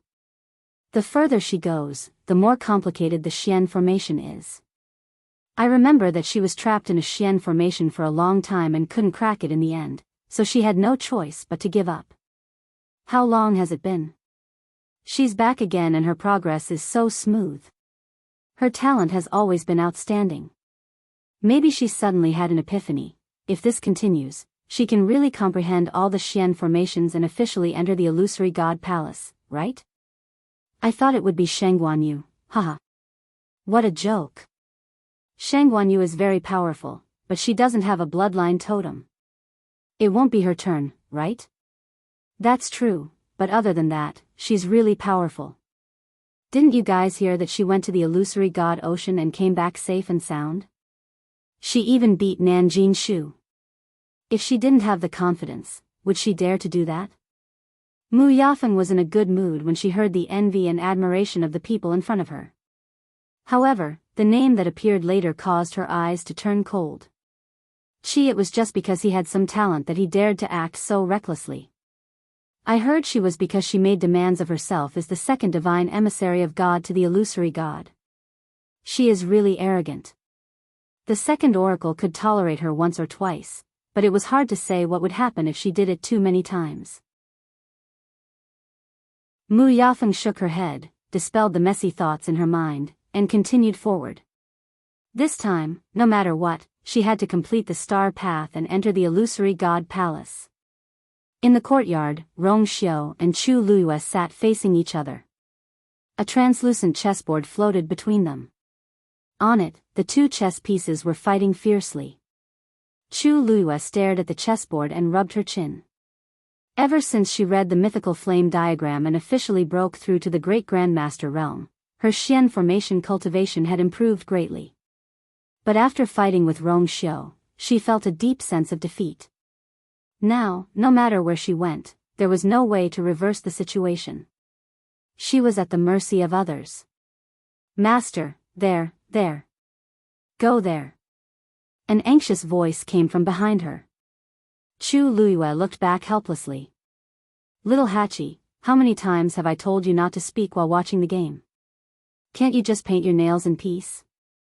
Little Hachi pursed her red lips and waved her hand. How can I be at ease when master can't win? Look, it's all messed up.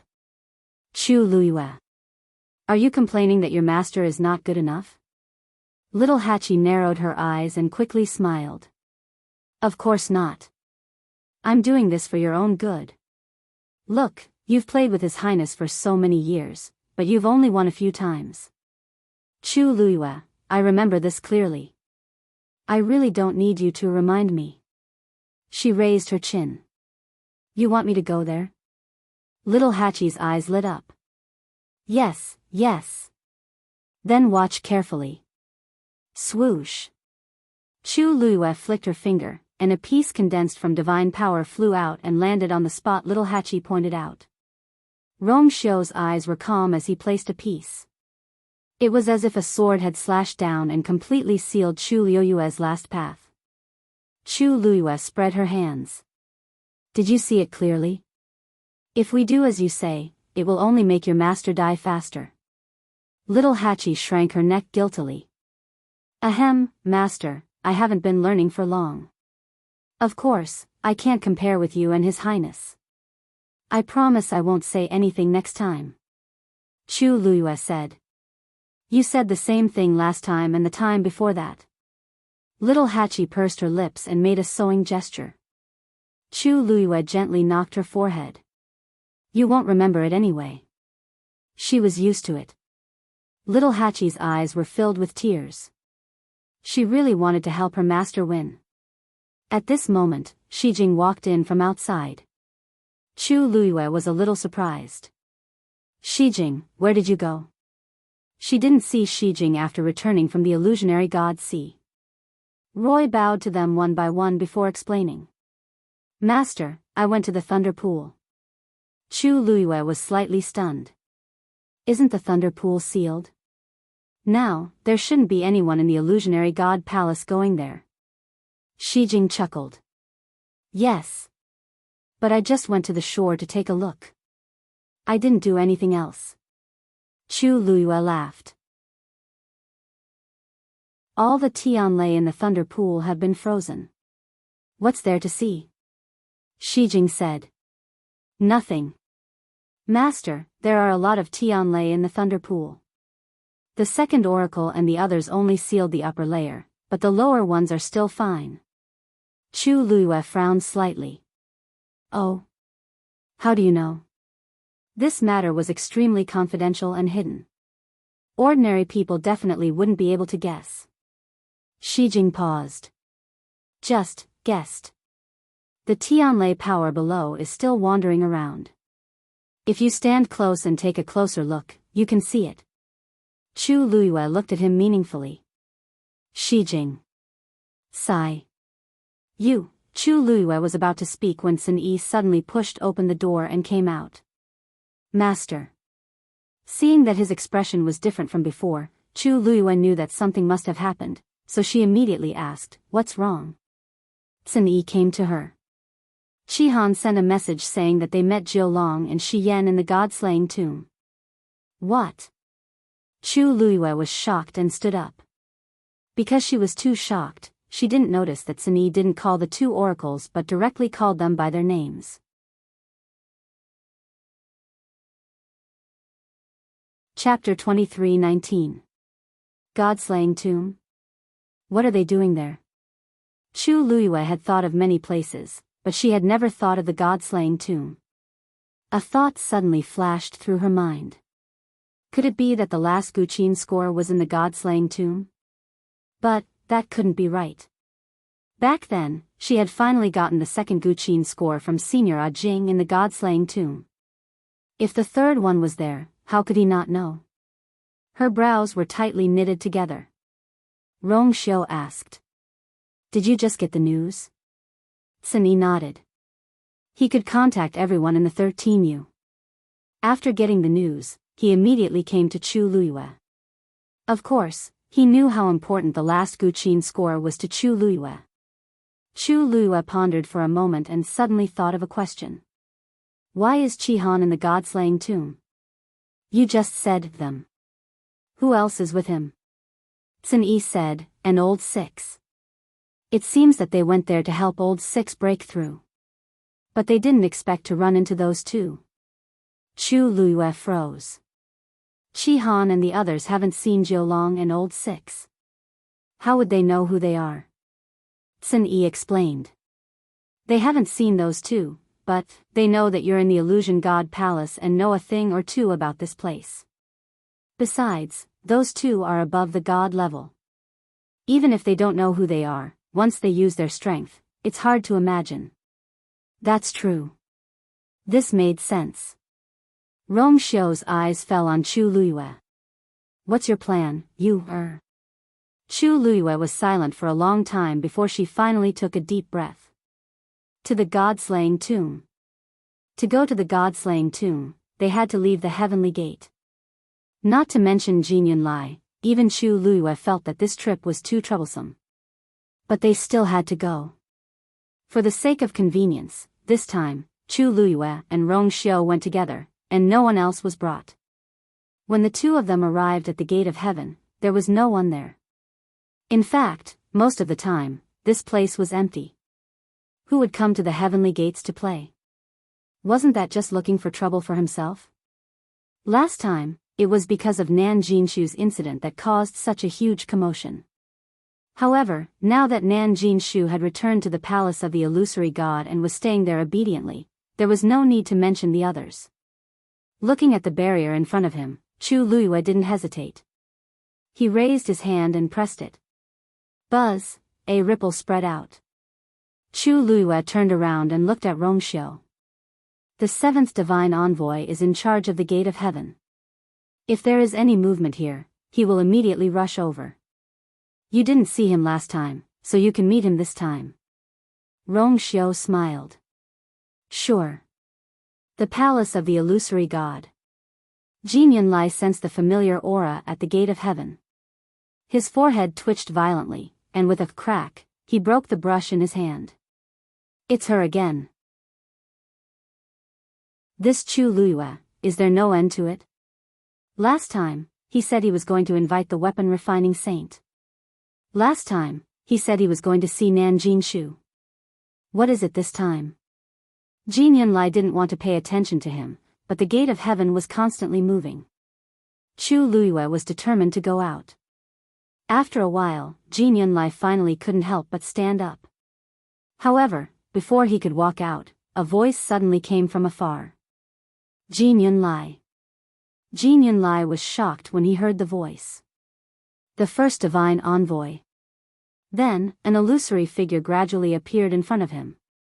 However, the figure was shrouded in a layer of faint light, making it difficult to see his facial features. He could only barely make out a silhouette. Even so, Jin Yunlai recognized at a glance that it was indeed the first divine envoy. He took a quick glance and immediately looked away. He bowed his head and said respectfully, "Greetings, first divine envoy. May I know why the first divine envoy is here today?" Due to nervousness, Jin Yunlai's body was a little stiff.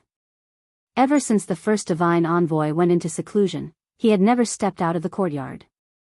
Although he did not appear with his true body and was only a strand of his aura, this was the first time he had done so. "Don't you know why I'm here?" The voice was low and indifferent, but it carried an invisible pressure. Jin Yunlai's chest tightened. He frowned and quickly searched his mind. Recently, he didn't seem to have done anything. Why did the first divine envoy sound like he was scolding him? "This, please enlighten me, first divine envoy." Buzz. There was movement at the gate of heaven again.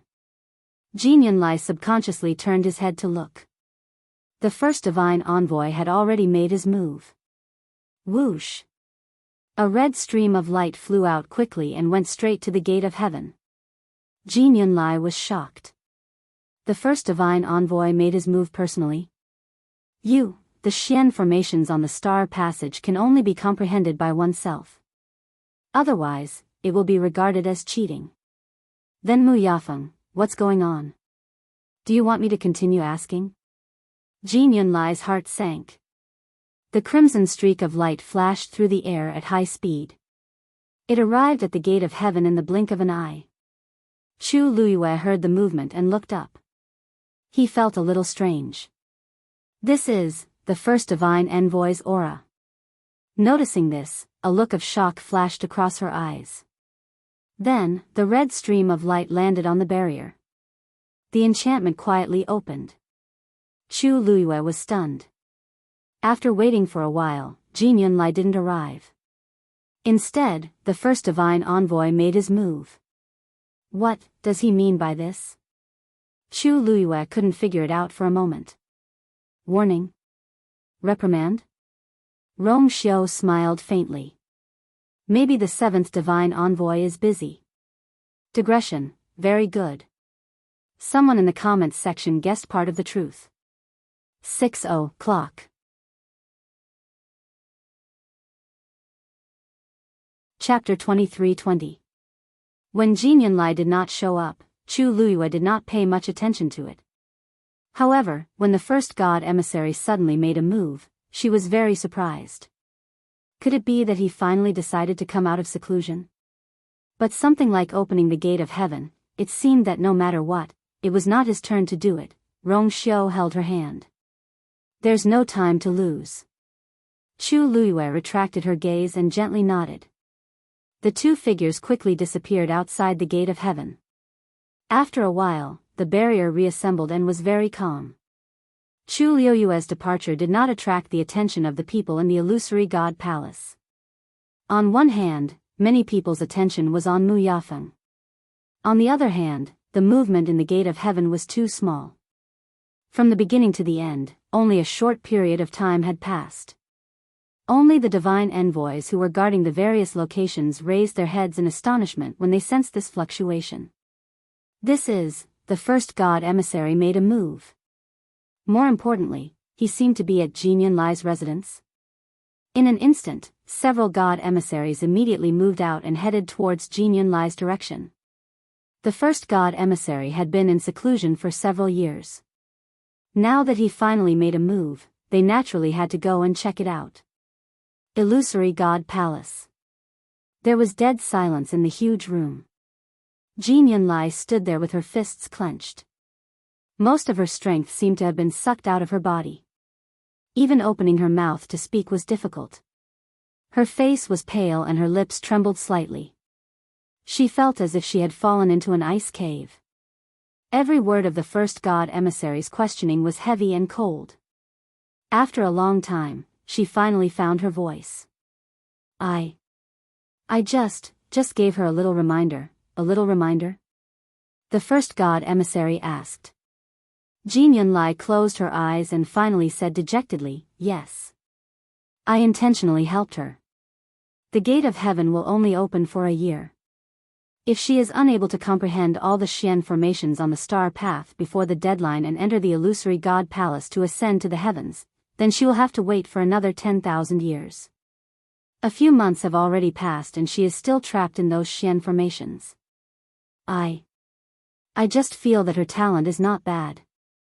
It is a pity to wait so long. Who in the illusory god palace didn't wait like this? The first oracle let out a rare laugh as if he had heard a joke. Xiao Ran has already been stuck in the last few profound formations for 30,000 years, but I don't see you helping him. Jin Yunlai could hear the dissatisfaction in the first oracle's words.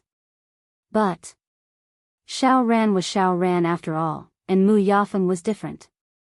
First divine envoy, ever since I took control of the star path, no one has successfully walked through the star path and entered the illusory shrine.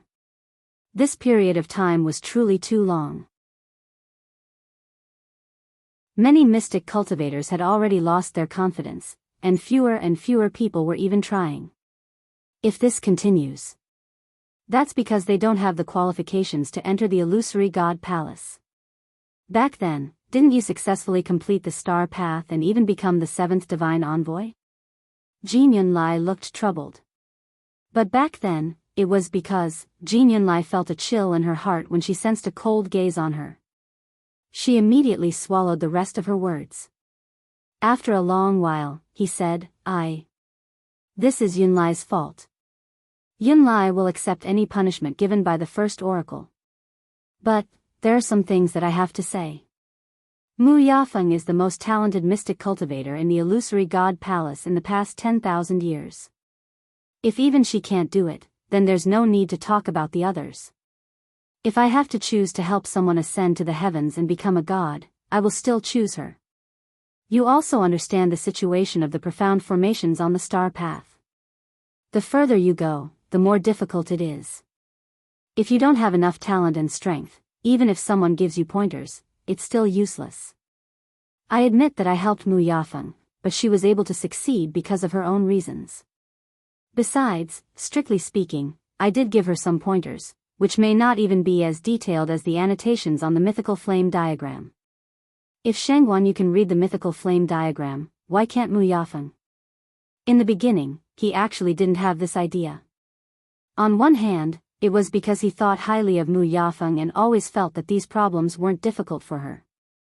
On the other hand, he didn't have such plans before. But as time passed, the development of the situation gradually deviated from his expectations. On Mu Yafeng's side, she was unable to crack the profound formation and was trapped in one place for a long time without any intention of continuing. On the other hand, Chu Luiyue continuously advanced with the help of the mythical flame diagram and successfully stepped into the area of the Grandmaster's profound formation. If this continued, Chu Luiyue might really surpass Mu Yafeng. That wasn't the result that Jin Yunlai wanted to see. Because she didn't have a bloodline totem, Jin Yunlai was biased against Chu Luiyue from the beginning and always felt that she would leave the illusory god palace soon. Who knew that not only did she not leave, but she also caused a lot of trouble and became the focus of the illusory god palace. If she really took the lead, not only would Mu Yafeng be unhappy, but Jin Yunlai would also feel like she was slapped in the face. Even if Chu Luiyue couldn't ascend to the heavens and become a god, as long as she performed better than Mu Yafeng, it was inevitable that everyone would talk about her. And Jin Yunlai, who was in charge of the star path, would naturally be implicated. What would happen in the end? Everyone would see that Mu Yafeng, who he had always thought highly of, was actually not that outstanding at all. Instead, it was Chu Luiyue, who had been despised and ridiculed from the beginning, who easily crushed her in all aspects. Thinking of this scene, Jin Yunlai felt that it was hard to accept. So when Mu Yafeng came to beg him, he thought about it again and again and agreed. And her performance did not disappoint him. He thought that everything would go smoothly, but who knew that this matter would alarm the first divine emissary? The first divine emissary listened quietly for a long time before asking, "Are you done?" Jin Yunlai let out a long breath. "I'm done. It seems that you still think that you did nothing wrong." The first divine emissary's voice was faint with a trace of indifference.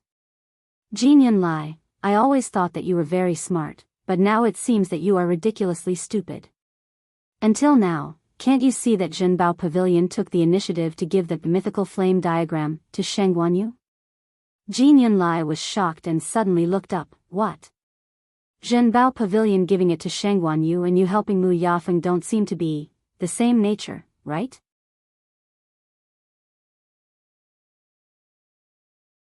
Chapter 23-21. Jin Yunlai stood there in a daze for a long time. His mind was in a mess, and his whole body was in a mess. Zhenbao Pavilion took the initiative to give it to her? Didn't this mean that he suddenly thought of something and sucked in a breath of cold air? A look of horror flashed across his eyes. First Oracle, only now did he realize what he had done wrong. Now, he had no time to think about why Zhenbao Pavilion did this. He only knew that this time, if he was not careful, he would lose himself. "I'll go and take back the Xian formation diagrams that I gave to Mu Yafeng." The first oracle suddenly asked. "You gave her the method to break all the Xian formations?" Jin Yunlai swallowed his saliva with difficulty, but his throat was still tight. In the eyes of the first oracle, this reaction naturally meant that he admitted it. "That's right. Since you've made up your mind to help, of course, you have to help until the end." The first oracle's voice was emotionless.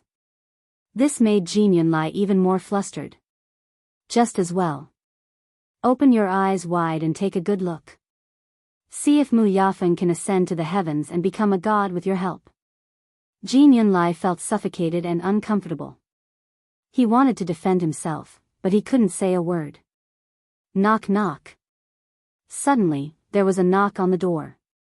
"First Oracle, are you there?" This was Xu Jing's voice. She did not go to Herb Mountain today, so when she heard the commotion, she hurried over. She was the first to arrive. Jin Yunlai was about to speak when he saw the phantom in front of him suddenly disappear. He wanted to ask her to stay, but she had already disappeared. It was just the aura of the first oracle. He could come and go as he pleased. He took a deep breath and rubbed his face hard. After being the seventh oracle for so many years, he had always been cautious. This time, he was impulsive and went easy on Mu Yafeng. He did not expect that he would be caught red-handed by the first oracle. Although the first oracle did not give him any substantial punishment, this made him even more nervous. He really could not understand what that person was thinking. Was he planning to come out of seclusion? If that was the case, there was nothing wrong with it.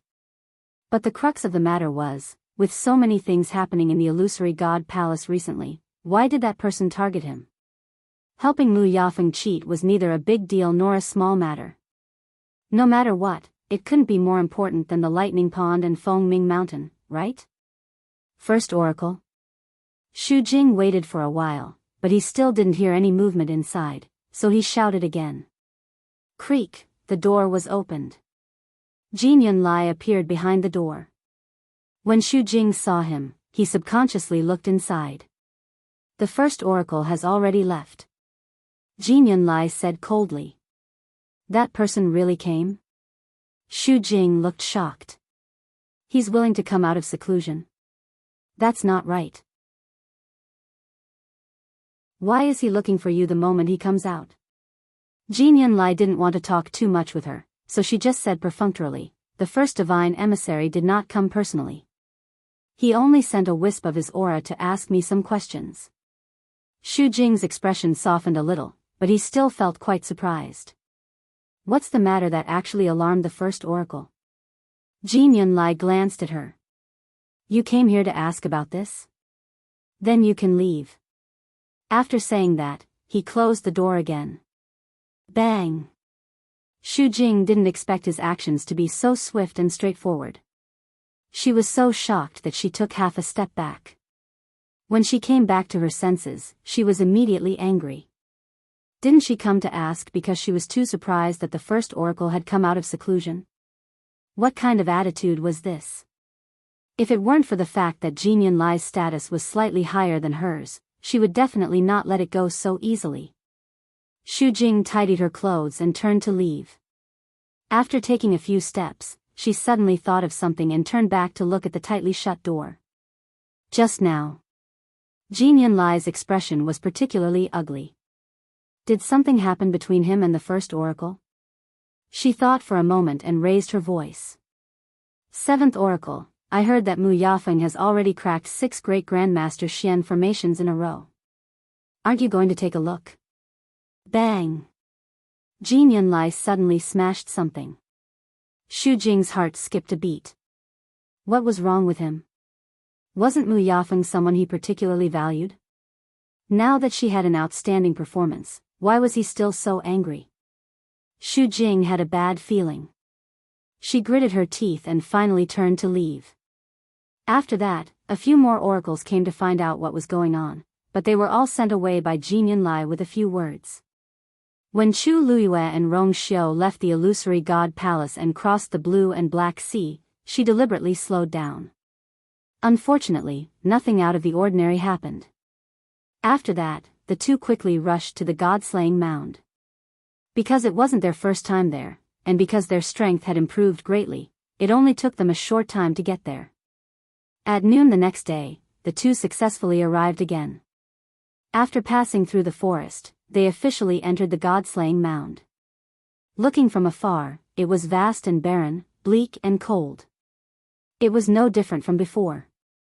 It was just that the inexplicable coldness and pressure seemed to be stronger than before.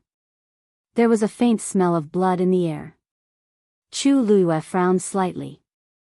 It had been a long time since they had been here, and the god-slaying mound seemed to have some subtle changes. They should already be inside. Rong Xiu looked into the distance and narrowed his eyes. Chu Luiyue nodded. Then, the two walked forward hand in hand.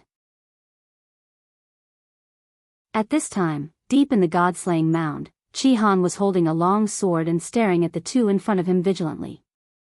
Behind him sat a young man covered in blood. It was Lu Feng. Jiu Long laughed. You want to enter here with just the two of you?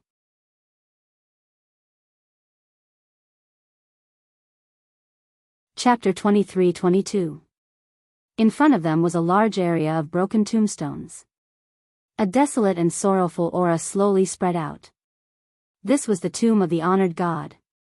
Qi Han and Lu Feng had been in the god-slaying mound for some time.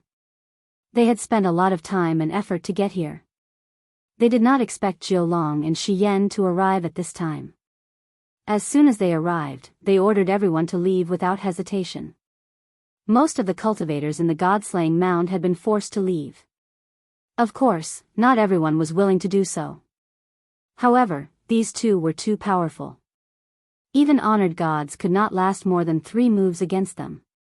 Everyone had no choice but to obey. Jiu Long and Shi Yan had entered from the edge of the god-slaying mound, so they were the last to arrive here. They met Qi Han and Lu Feng, who were waiting outside the tomb. The aura of the tomb of the honored god had changed slightly with the passage of time. To ensure their safety, the two decided to wait here until the aura was at its weakest before going in. When Jiu Long and Shi Yan arrived, Qi Han and Lu Feng had already waited here for 3 days. As expected, they were also chased away. But they did not agree. After a short stalemate, Jiu Long and Lu Feng attacked. After a few rounds, Lu Feng was injured and defeated. Qi Han held his sword in front of Lu Feng to guard against Jiu Long's next move. Of course, Jiu Long didn't take his actions seriously at all. They were just 2 exalted gods. What was there to care about? Jiu Long looked down at the 2 of them. My patience is limited. I can't be bothered to continue arguing with you. I'll count to 3. If you don't leave by then, don't blame me for being merciless. Qi Han said coldly. The god-slaying mound is not anyone's private territory. Every cultivator in the world comes here. You want everyone to leave? That's too unreasonable. 1. Jiu Long raised one finger. Obviously, he did not care about Chi Han and Lu Feng. He could not be bothered to continue arguing with them. After all, he had already given them the warning he needed. If they insisted on not listening, there was nothing he could do. Lu Feng coughed and slowly wiped the blood from the corner of his mouth. He twitched his lips without a smile. Chi Han, there's no need to say so much to them. If they were reasonable, they would not do such a thing. Shi Yan glanced at the two of them and said slowly, that's right. Reason? Don't you know that in this world, strength is the only thing that matters? 2. Jiu Long raised her eyebrows. These two people were really not afraid of death. Unfortunately, perseverance without strength was ignorant stubbornness. Not only was it meaningless, it would even bring him a lot of trouble. The first messenger only said that the two of them were to come and find the last piece of music, but he did not say where it was. The god-slaying tomb was huge. Even if the two of them worked together, it would still take a lot of effort to find it. Because they were worried that someone would find the music score before them, the first thing they did when they arrived was to drive everyone out. Better to be safe than sorry. Although this would be troublesome, it would avoid some risks. Overall, it was worth it. Most of the people he had met before were quite obedient, or rather, sensible. After seeing that Jiu Long and Shi Yan's strength far exceeded theirs, they all gave up and retreated. Only these two were stubborn. 3. Jiu Long shouted the last count, shook his head, and raised his hand. It's your honor to die in my hands. He did not want to dirty his hands with the blood of the exalted gods. Unfortunately, these two were not smart enough. Vigorous divine power quickly gathered in Jiu Long's palm and transformed into a long sword. The long sword was bright and sharp, and it was covered with a thin layer of frost. Under the sunlight, it shone with a cold light. Then, he raised the sword and slashed down. The sword fell silently, but wherever it passed, space was quickly cut open and then collapsed. Large swathes of black spatial cracks appeared, and violent energy surged out from them. Chi Han gripped his sword even tighter. Just as he was about to attack, he realized that he could not move at all. The powerful aura suddenly descended, and he could not retaliate at all. Jiu Long's sword fell from the sky and was about to kill Chi Han and Lu Feng. A bloody wound suddenly appeared between Chi Han's eyebrows. That was an extremely sharp sword energy, and it easily broke through his defense. Jiu Long's eyes were indifferent. Die, that sword flew toward Chi Han at an even faster speed. However, right at this moment, a sharp sound of air being torn apart suddenly came from afar.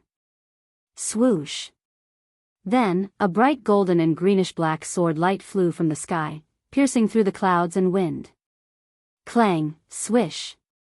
That sword light and Jiu Long's long sword collided, and then quickly flew up and slashed across. In an instant, sparks flew everywhere. Jiu Long's sword was sent flying just like that. Seeing this, Jiu Long was shocked and immediately raised his hand to call back his sword. The sword landed in his palm and was still trembling violently. It could be seen how powerful that blow was. He frowned and looked over. That was an extremely sharp long sword. Half golden, half greenish-black, neatly and perfectly blended together, and the glow was bright and heavy. This was, just as Jiu Long and Shi Yan were shocked, Chi Han and Lu Feng had already sensed the extremely familiar aura on that sword. The two of them quickly looked at each other and saw the excitement in each other's eyes. Jiu Long turned his head and looked in the direction where the sword came from. He shouted in a deep voice, "Who is it?" A clear and pleasant voice drifted over with the wind. Ninth Divine Envoy, if you want to kill my people, you should at least ask for my permission first, right? Jiu Long was stunned at first, then he realized that this voice was very familiar. A name suddenly appeared in his mind. Sheng Wanyu? Just as he finished speaking, a woman in a red dress appeared in a flash. Her figure was slim and graceful, and her beauty was unparalleled. Her black hair flew in the wind, and the hem of her dress danced. There was a faint smile on her face, and her starry eyes were slightly curved like the moon, as if they were filled with starlight. Jiu Long's face darkened. "It's really you." Chi Han and Lu Feng could no longer suppress their emotions and shouted in unison. "Master!" Chu Luiyue came in front of the duo and sized them up. She only relaxed when she saw that their injuries weren't particularly serious. She smiled and said, "Don't worry. Fortunately, we're not too late." Jiu Long frowned and stared at the few people in front of him. "The two of them are your subordinates?" Chu Luiyue turned around and tucked her hair behind her ear. She raised her finger and the Star Spectre's sword returned to her hand. She smiled. "Yes."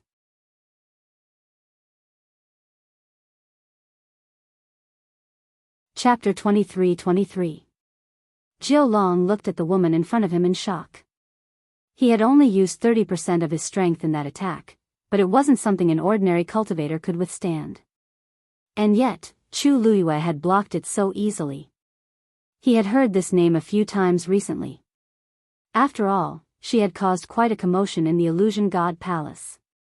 But it wasn't until today that Jiu Long realized that her strength was indeed far beyond that of an ordinary god. "You came out of the Heaven Gate?" Jiu Long asked. Chu Luiyue smiled and nodded. "It's not the first time I've come out." "Ninth Divine Envoy, why are you so surprised?" Jiu Long choked. He just felt that it was too ridiculous. Most of the cultivators in the Illusion God Palace would never step out of the Heaven Gate, let alone come to the world of Divine Ruins. And those who came from the world of Divine Ruins were proud to be able to enter the Illusion God Palace.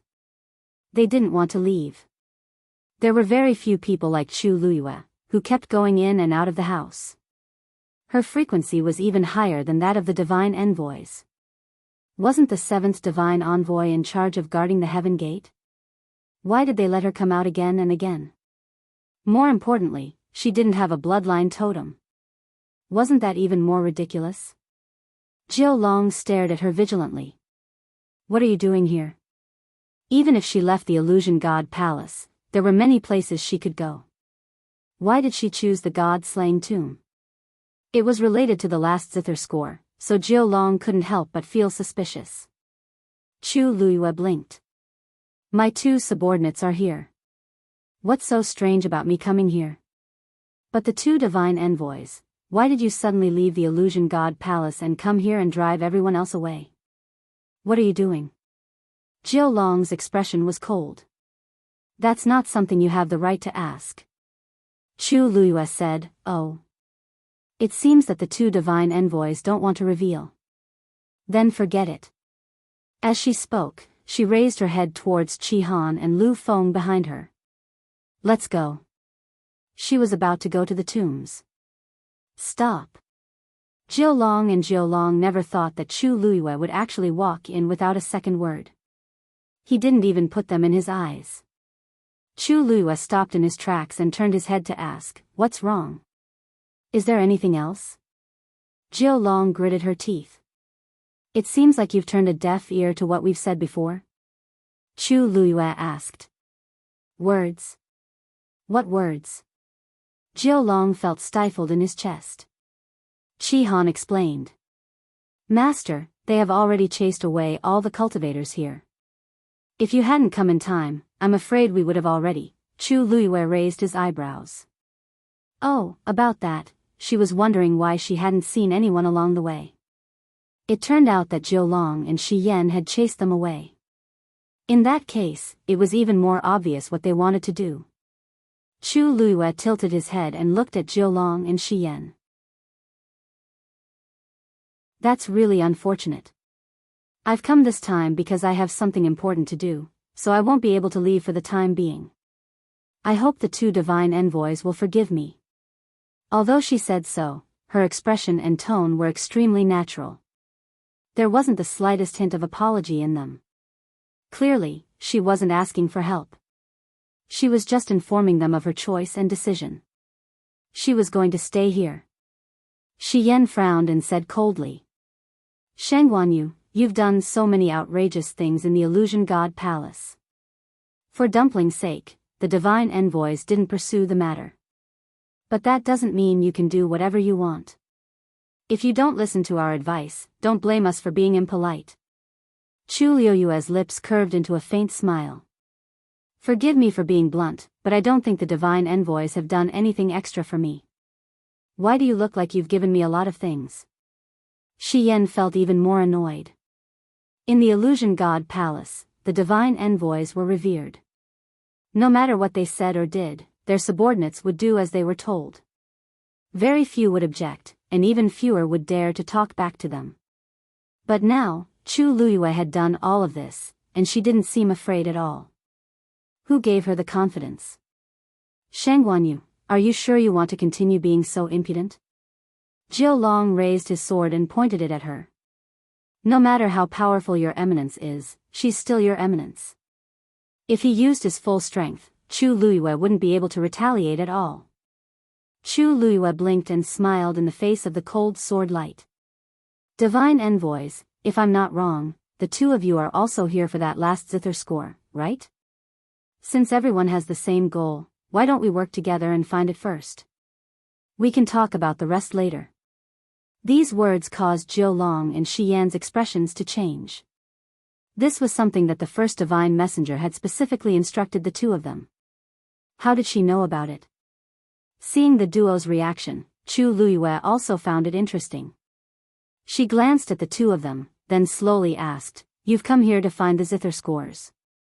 The two of you have already come here to look for the zither score. Don't tell me that you still don't know. The two zither scores from before have already recognized me as their master." What did you say? Jiu Long and Shi Yan both exclaimed in shock. Chu Luyue shrugged. It seemed that they really didn't know. Since the first divine envoy gave you this task, why didn't he tell you about it? Not many people knew that she was the master of the zither scores, but Nan Jinshu was one of them. He had chosen to tell the first divine envoy the location of the last score, so there was no reason for him not to tell her. Besides, someone like the first divine envoy should know this like the back of his hand. Otherwise, how could he be qualified to be called the first divine envoy and be in charge of the entire Illusion God Palace? But the strange thing was, these two didn't know. Jiu Long was about to attack. Chu Luyue calmly raised her hand. Wait. Ninth divine envoy, I've already said that the two zither scores are with me, and they already belong to me. If you kill me now, you won't get a single one. Once she died, the two zither scores would be scattered and hidden away again, and they would never be found again. Unless there was something wrong with their heads, Jiu Long and Shi Yan would never touch her. This was also why Chu Luyue dared to be so frank. Since she couldn't hide it, she might as well be frank. You dare threaten us? Jiu Long gritted her teeth. Chu Luyue sighed helplessly. I've already made it so obvious, but you two only realized it now? She had always been a straightforward person. If she wanted to threaten someone, she would do it openly and openly. The first two zither scores were with her. If they had the ability, they would have to fight for it. She wasn't afraid of death, but she didn't know if the Illusion God Palace would be afraid of getting nothing in the end.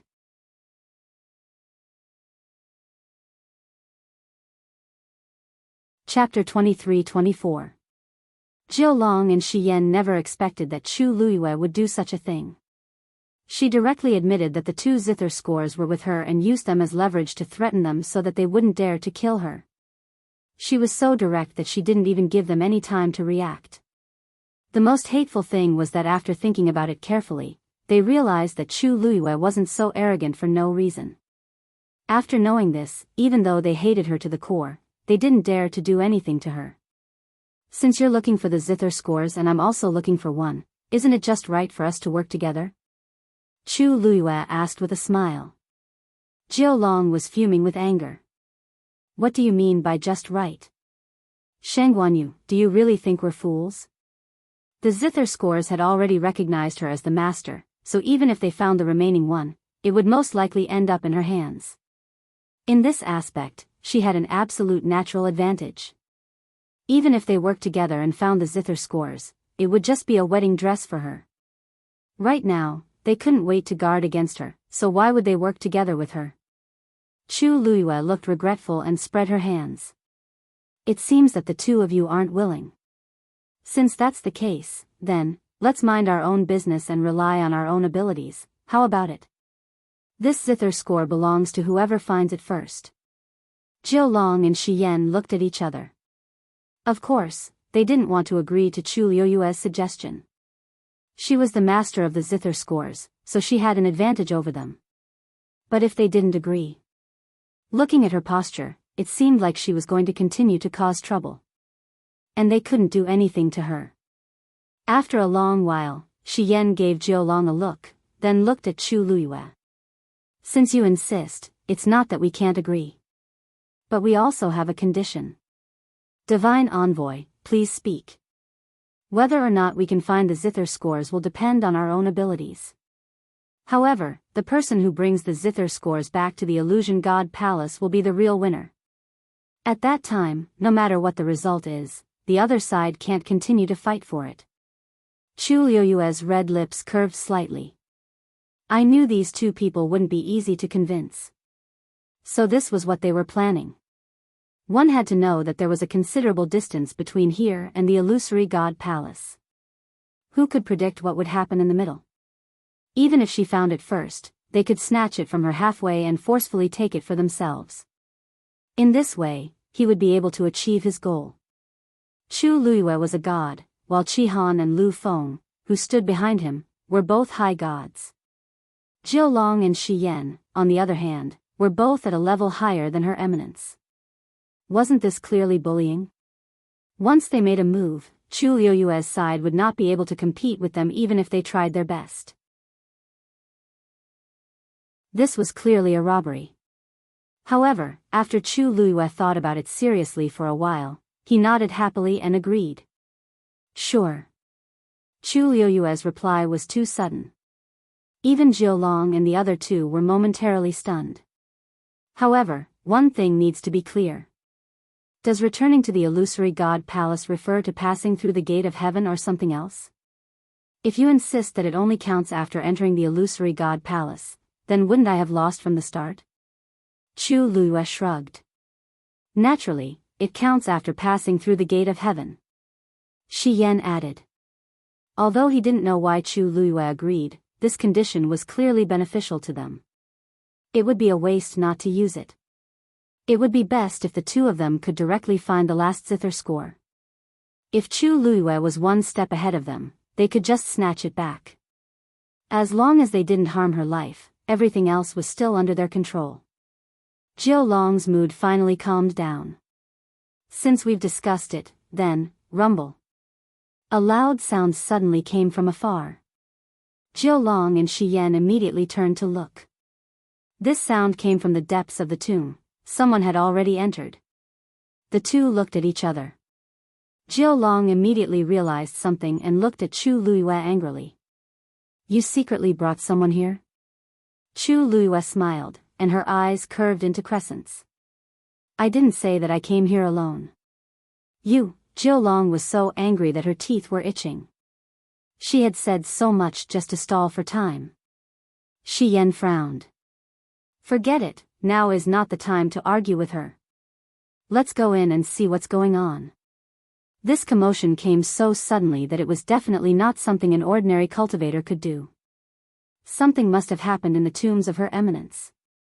Perhaps, it has something to do with the last zither score. Jiu Long glared at Chu Luiyue. Shangguanyu, it's too early for you to be happy. The one who has the last laugh is the winner.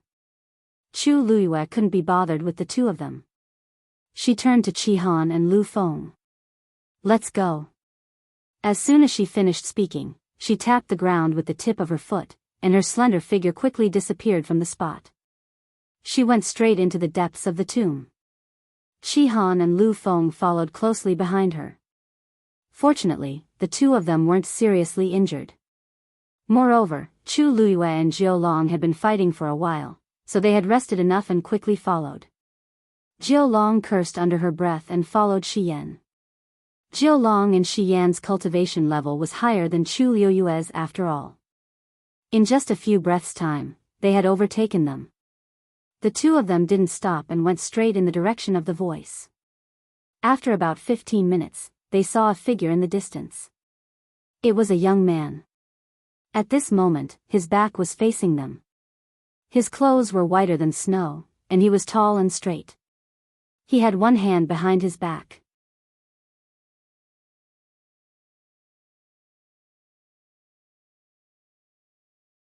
Chapter 23-25.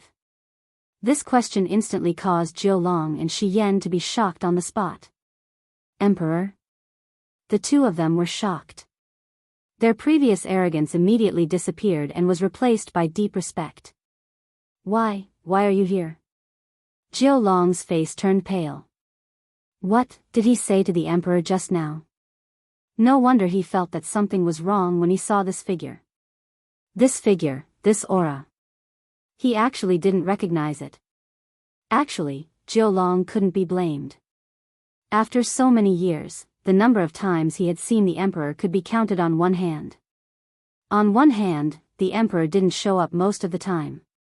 On the other hand, with his and Shi Yan's seniority, they were usually quite far away from each other. They couldn't be said to be familiar with each other. Moreover, they didn't expect that the emperor would appear here. Rong Xiu looked up slightly. Three figures could be vaguely seen from afar. They were Chu Luyue and the other two. Their strength was not as strong as Jiu Long and Shi Yan. In addition, Qi Han and Lu Feng were only in the high god realm and were injured, so their speed was even more limited. As a result, the distance between the two sides was so large in a short period of time. However, this made it convenient for Rong Xiu. This short period of time was enough for him to solve the problem of the two. Thinking of this, Rong Xiu retracted his gaze and looked at the two again. Feeling that indifferent and cold gaze on them, Jiu Long and Shi Yan felt a sense of pressure and their bodies tensed up. Didn't you already guess why I am here? He said indifferently. The two of them were stunned. After a while, they suddenly came to their senses and were shocked. Wait, what does the emperor mean? Did he really come with Chu Luyue? But Chu Liuyue's background, when did he have contact with the emperor? Furthermore, it would appear that the relationship between them was not ordinary at all. Otherwise, Chu Luyue wouldn't have used such a tone when he mentioned the emperor. Shi Yan suddenly thought of something and gasped. Emperor, that Shangguanyu, is one of your men? He was guessing that Chu Luyue was Rong Xiu's subordinate and nothing else. However, Rong Xiu was too lazy to correct him. He only raised his eyebrows slightly. His people. There was nothing wrong with that. Ben was his. His reaction, in the eyes of the other two, was obviously a tacit agreement. For a moment, the two of them did not know how to react. Why didn't Chu Luyue mention such an important matter before? If she had revealed even the slightest bit, she definitely wouldn't have received that kind of treatment in the illusory god palace. Jiu Long and Shi Yan couldn't figure it out. The only thing they were clear on was that they had offended Chu Luyue earlier, and this undoubtedly meant that they had offended the Celestial Emperor as well. Celestial Emperor, we have eyes but failed to recognize Mount Tai, which is why we offended you. Please forgive us. Jiu Long came back to his senses and quickly begged for mercy. Other than begging for mercy, he couldn't think of anything else he could do now. Previously, he had rushed over excitedly, intending to find the last zither score before Chu Luyue. Even if he couldn't find it, it wasn't bad to get rid of the person who conspired with her first. Who knew that he would bump into this person? Wasn't this courting death? Shi Yan saw the situation and immediately followed suit, his heart filled with uneasiness. Although they had only seen the Celestial Emperor a few times, they were very clear about the Celestial Emperor's temperament. It was definitely not to be provoked. The mistake that they had made today was enough for them to suffer a lot. Rong Xiu didn't say anything. The surroundings fell into a dead silence, as if even the air had frozen at this moment. The two of them held their breaths, as if their hearts were about to jump out of their throats. Finally, Rong Xiu spoke. Go to the illusory god sea and receive your punishment. Without Ai's permission, you are not allowed to leave. Hearing this, Jiulong and Shi Yan were stunned. Celestial Emperor means, now? Rong Xiu's eyes moved slightly, and his thin scarlet lips raised into an extremely cold arc. If you can continue to stay here, it will be considered as your ability. The two of them trembled at the same time. This meant that if they didn't leave immediately, the Celestial Emperor would personally take action. Even if the two of them had the guts, they wouldn't dare to take such a risk. Wasn't this taking the initiative to throw themselves into a knife's mouth? But, Celestial Emperor, it's not that the two of us deliberately disobeyed your orders, but this time, we are here on the orders of the first divine envoy to find the last zither score. If we can't complete the mission, I'm afraid that when we return, we won't be able to explain it to the first divine envoy. Jiulong braced himself and spoke with difficulty. If they had any other choice, they wouldn't choose to go against the Celestial Emperor. But in this situation, they really had no choice. After all, the divine envoys were from the illusory god palace. Since the first divine envoy had ordered them, they didn't dare to disobey. Although the Celestial Emperor had a noble status, under most circumstances, he wouldn't interfere in the matters of the illusory god palace. And the zither score was also an item of the illusory god palace. Logically speaking, this matter shouldn't have much to do with the Celestial Emperor. Why would he come here personally? Rong Xiu raised his eyebrows slightly. What? Ai's orders can't even compare to the words of the first divine envoy. We don't dare. Jiulong and Shi Yan's souls almost flew out of their bodies as they hurriedly denied. Not to mention them, even the master of the illusory god palace had to respectfully greet the Celestial Emperor when he saw him. How could they dare to say that? After weighing the pros and cons, the two of them struggled for a while before finally nodding with difficulty. We obey the Celestial Emperor's orders. But, the last zither score, Rong Xiu narrowed his eyes. The zither score came from the illusory god palace, so it should return in the end. Hearing this, Jiulong and Shi Yan only thought that he agreed to return the last zither score to the illusory god palace after finding it. No matter what, they would be able to answer to the first divine envoy when they returned. Then, the two of us will take our leave. After saying that, seeing that Rong Xiu's expression was normal, the two of them bowed respectfully and then hurriedly turned and left. Their speed was even faster than when they came. They were afraid that if they were a step late, they would lose their lives here.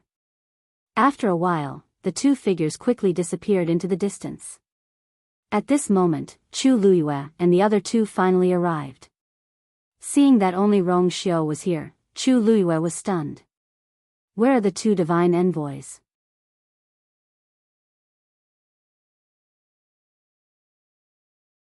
Chapter 23-26. Rong Xiu turned around. Who? Chu Luyue said, the 9th and 10th divine messengers.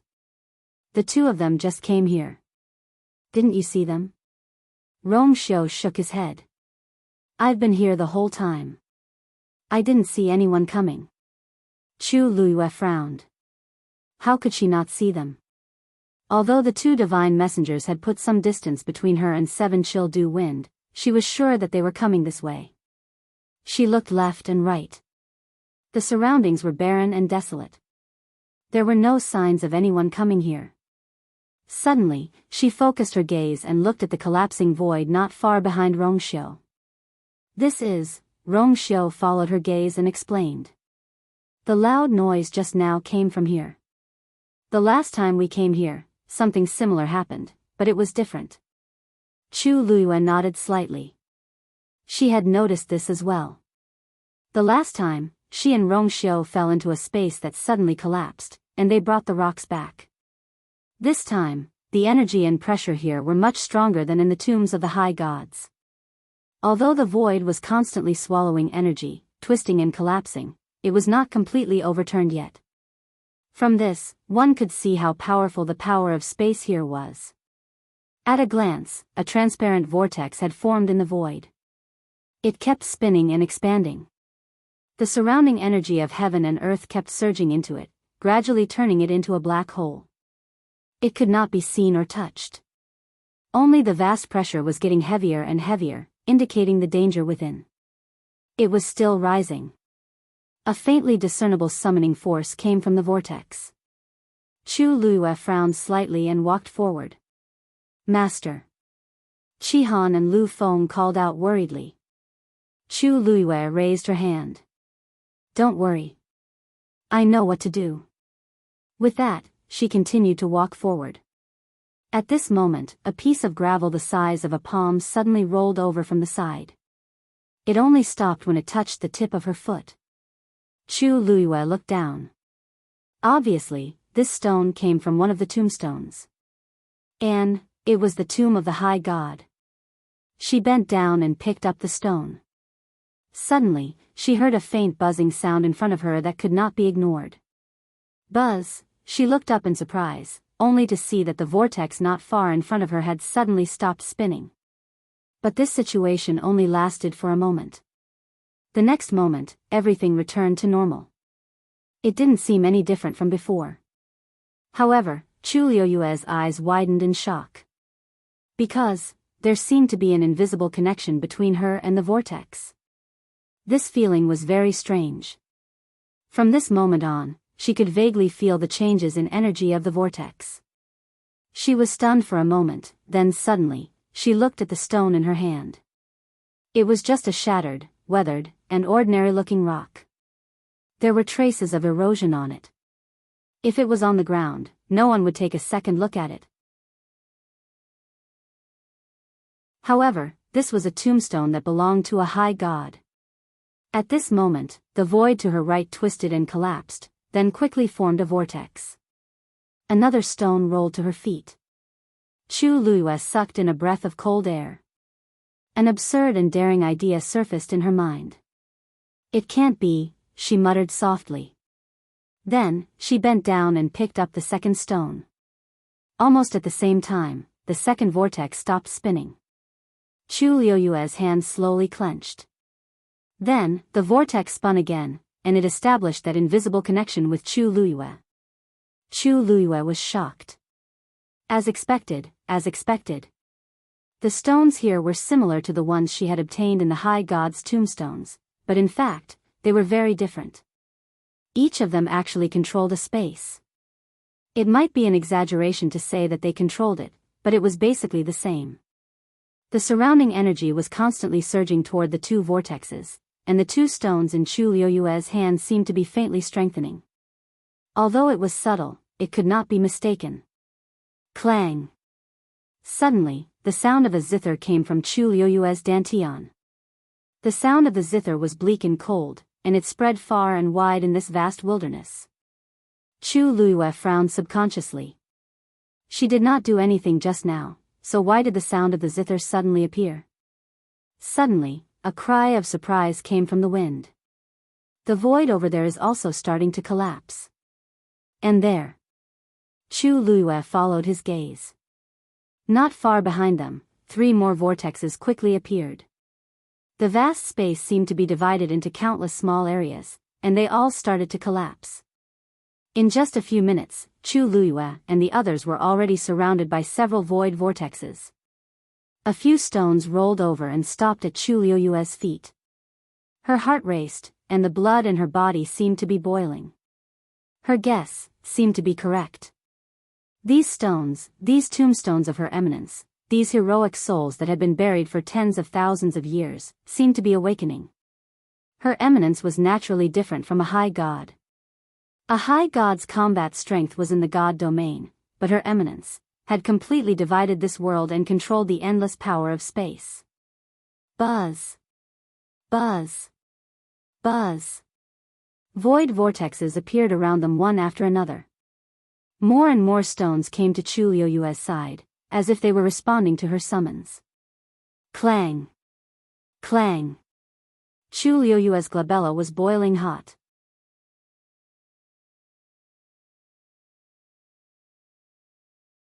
Chapter 23-27. She touched the area between her eyebrows. It was as if there was a burning flame burning there. Her heart was beating rapidly, and the blood in her body was surging. This was her totem. Chu Luiyue had known about the existence of this thing for a long time, but it had only appeared a few times when she was in a life-or-death situation. Hence, she had not been able to pay much attention to it. But now, this totem had suddenly appeared again. It was so clear. The surrounding energy of heaven and earth started to gather towards her quickly. Her aura also started to rise rapidly. Buzz buzz. Chu Luiyue looked up. Above the heavens, the void was continuously distorting and collapsing. Vortexes were constantly appearing. Large pieces of rocks had already piled up beside her feet. An unparalleled amount of energy exploded, creating an extremely terrifying pressure that made it hard for people to breathe. Beside her, Lu Feng clutched her chest and sat down. She coughed a few times and wiped away the blood at the corner of her mouth. Then, she placed her hands on her knees and started to channel the surrounding energy into her body. Under such a powerful pressure, the best way to deal with it was to cultivate. Seeing this, Chi Han's expression became serious. He also placed his sword in front of him and started to cultivate. At this moment, endless energy was surging towards them from all directions. Most of it entered the collapsed void, which indirectly strengthened the power of the rocks beside Chu Luiyue's feet. The remaining small portion dissipated and was swallowed by Lu Feng and Chi Han. Although the energy that the two of them occupied was only a small portion compared to the energy that was surging into the void, it was definitely an extremely vast amount for an exalted god. A faint blue glow overflowed from Lu Feng's body and quickly enveloped him. This was his godly territory. After the violent energy entered this godly territory, it was refined and became even purer. Without a doubt, this greatly increased Lu Feng's cultivation speed. Chi Han, who was beside her, made the same choice almost at the same time. A faint silver glow silently spread out and enveloped Chi Han's body. Rong Xiu's gaze turned slightly and paused on the two of them for a moment. His eyes were deep, yet calm and indifferent. In the next moment, he looked away. In fact, if there were other cultivators present, they would definitely be shocked to see Lu Feng and Chi Han's situation. After all, the two of them were only high gods. Logically speaking, their god realms should not be able to resist the terrifying might of the venerable god around them. It was even to the extent that the deity domain could not be used under such circumstances. However, from the beginning to the end, the movements of these two people were extremely smooth and natural, as if they were not hindered in the slightest. If Chu Luiyue turned around to take a look, she might have sensed that something was wrong. However, all her energy was focused on the collapsing void and the gathering stones. How could she care about anything else? One after another. As more and more stones approached her, the invisible connection between her and the void vortexes around her became closer and closer. At the same time, a sense of desolation and sorrow welled up in his heart. Chu Luiyue was never a sentimental person. However, as she stood here, as time slowly passed and everything around her kept changing, her state of mind seemed to be moving along uncontrollably. A wind blew, carrying the coarse gravel of the desolate wilderness. When it brushed past her face, it brought a slight stinging pain. The smell of blood in the air seemed to have thickened. The solemn and bleak sound of the zither rang out from her body and spread far and wide. There seemed to be an image that appeared in her mind, but it was not very clear. Chu Luiyue raised her hand almost instinctively. Her eyes focused and seemed to have sunk into nothingness. At this moment, there seemed to be countless stars in the depths of her obsidian-like eyes. Then, her slender and white fingertips gently plucked. Clang! There were no strings under her hands, so she used the countless intersecting spaces as support to play the zither. Clang clang! Shattered tombstones stood in great numbers on the wilderness. There seemed to be a zither sound in the depths that resonated with her from afar. The palace of the illusory god. Jiu Long and Xian returned as fast as they could. After stepping into the illusory god palace, they did not care about anything else and hurried to the residence of the first divine envoy. Just as they arrived outside the courtyard and stood still, the the door of the courtyard opened. Seeing this scene, Jilong and Shi Yan looked at each other and saw the worry and nervousness in each other's eyes. The first divine envoy obviously knew something. This made them timid, and for a moment, they did not dare to take a step forward. "Come in and talk." A low and indifferent voice came from inside. The two did not dare to refuse and walked in nervously. Just like last time, they stopped when they were 5 steps away from the door. After respectfully cupping their fists, Jilong spoke after some deliberation. "First divine envoy, this time, the two of us did not do well and did not succeed in bringing back the zither score. Please punish us." "Reason?" The voice was calm and collected, without the slightest hint of surprise. This, Jilong wiped the sweat from her forehead. However, Shi Yan could not help but explain. "First divine envoy, this time we failed to return because the emperor also went to the god-slaying tomb. Also, Shanghai Yu went with him. Maybe because Shanghai Yu was the owner of the first 2 zither scores, the emperor intended to let her do it. Although we don't know why the emperor suddenly intervened, we did not dare to disobey the emperor's order, so we came back. However, the emperor promised to send the zither score to the illusory god palace after this matter is over." Jilong gritted her teeth and added. "In addition, the 2 of us have been ordered to the illusory god sea to receive punishment because we offended the emperor unintentionally.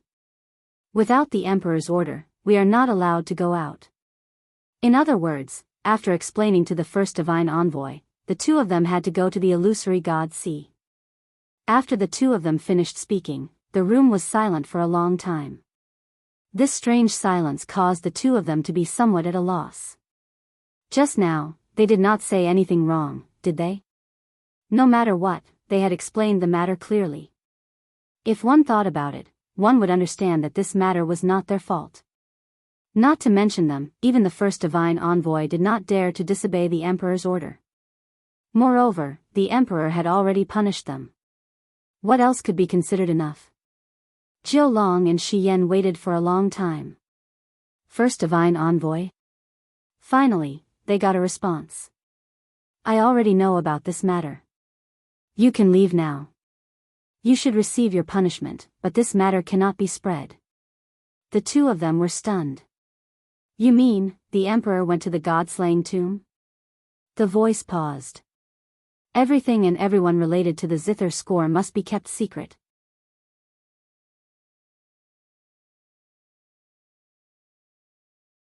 Chapter 23-28. This was the highest secret of the illusion god palace, so it was normal for the first divine envoy to ask them to keep it a secret. Without any hesitation, the 2 of them immediately agreed. "Yes. If the other divine envoys ask, just say that you didn't manage to find the score and offended the emperor, so you were sent to the illusion god ocean. There's no need to mention anything else." Jilong paused. He could guess what the first divine envoy meant, but he wasn't sure. After a moment of hesitation, he finally asked. "First divine envoy, then. Shangguan Yu is the emperor's woman, don't you understand the emperor's attitude?" The first divine envoy interrupted him with a cold and indifferent voice. Jilong was shocked and hurriedly said. "Yes. Jilong understands. Shi Yan understands." That woman had been in the illusion god palace for so long, but she hadn't revealed anything. The emperor's intentions were clear. The only thing that wasn't right was probably the extra attention and care that Zhenbao Pavilion had given her. But that matter didn't arouse too many people's suspicions. After all, Chu Luiyue was a mystic master and had great talent and strength. Even if she didn't have any background, it was normal for Precious Treasure Pavilion to be willing to support her. Jilong and Shi Yan had heard about this before, but they didn't take it to heart. But now that they thought about it, they realized that there was a reason for everything.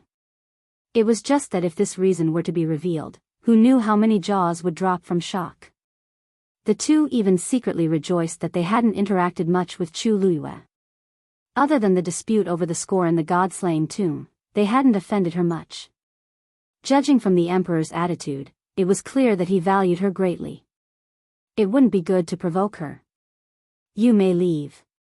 Hearing this, the two heaved a sigh of relief and hurriedly left. After they left, the gate of the courtyard was tightly shut. In the courtyard, little Hachi was lazily resting on a chair, holding a scarlet pill in her hand. She narrowed her eyes and looked at it through the light. Jian Fengqi sat next to her with his hands on his knees. A rare hint of nervousness appeared in his charming peach blossom eyes. Did you refine this yesterday? Little Hachi asked. Jian Fengqi nodded. A total of 6 pills. They're all here. There was a jade bottle beside little Hachi. The one in her hand was the first one she had poured out. The veins on it were clear, and the medicinal fragrance was rich.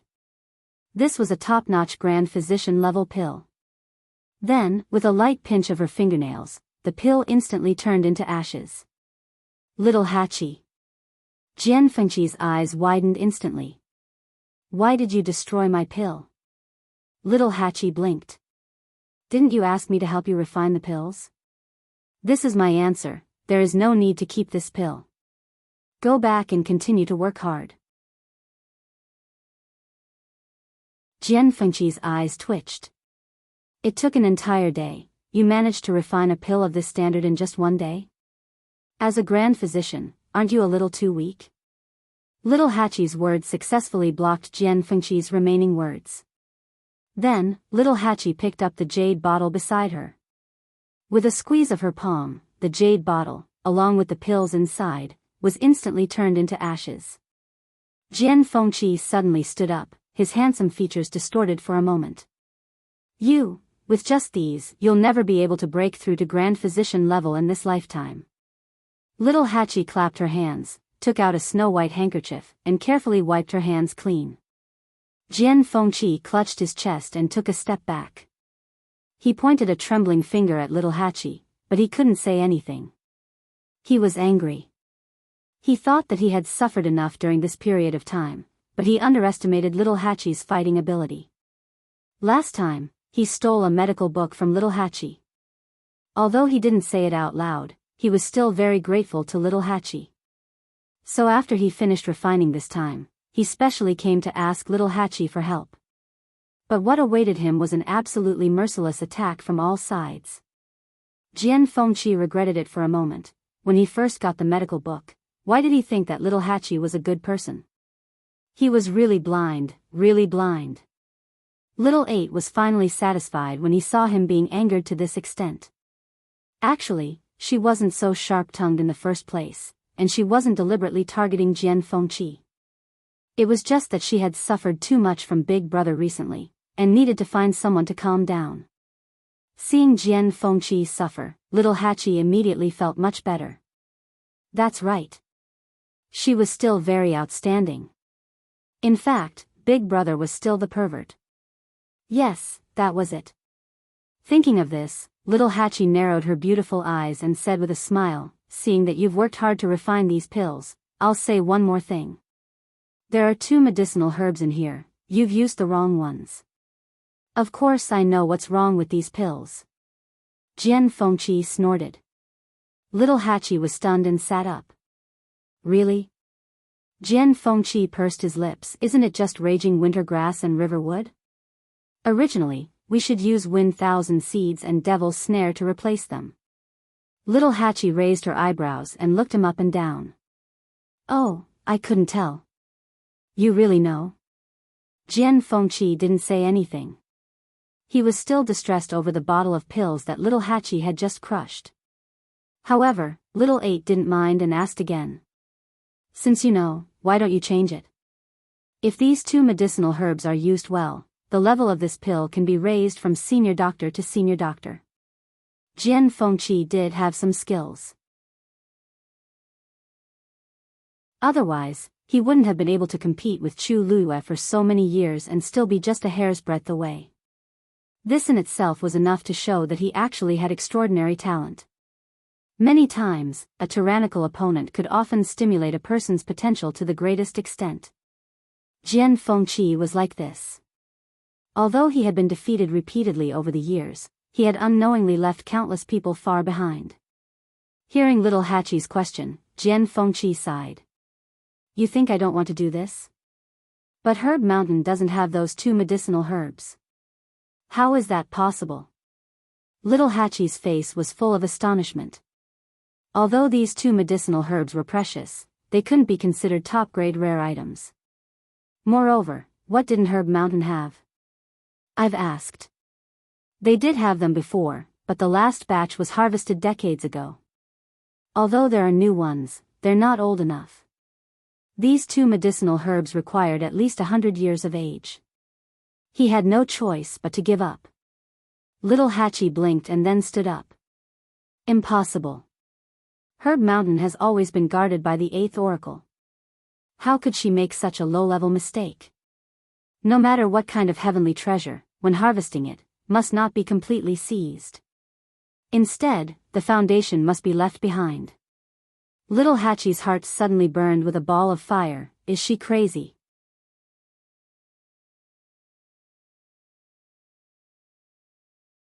Chapter 23-29. The corner of Jian Fengqi's eyes twitched as he held his forehead helplessly. This person's temper was still as bad as before. In the entire illusory god palace, there were probably only a few people who dared to scold a divine envoy like this. He waved his hand and motioned for little Hachi to sit down and restrain herself. Little Hachi, lower your voice. Are you afraid that others can't hear you? Although this was their own courtyard, it couldn't stop the walls from having ears. If someone heard it and reported it to the 8th divine envoy, then, little Hachi's brows furrowed. Did I say something wrong? Herb Mountain is such a large territory, and there are many kinds of herbs. How could someone have picked them all? And more than one kind. She's a divine envoy, isn't she too ridiculous? Xu Jing had always considered himself as the manager of Herb Mountain, and now it turned out like this? Seeing her huge reaction, Jian Fengqi's heart instantly felt touched. Little Hachi, I didn't expect you to be so concerned about my alchemy. Little Hachi glanced at him. Brother, don't misunderstand. I'm just worried about those herbs. Jian Fengqi. Pretend I didn't say anything. Little Hachi crossed her arms and paced back and forth in the courtyard in annoyance. She really couldn't figure out what Xu Jing was doing. The key was that in the past few years, she had imposed various restrictions on entering and leaving Herb Mountain. With just this, how could things turn out like this?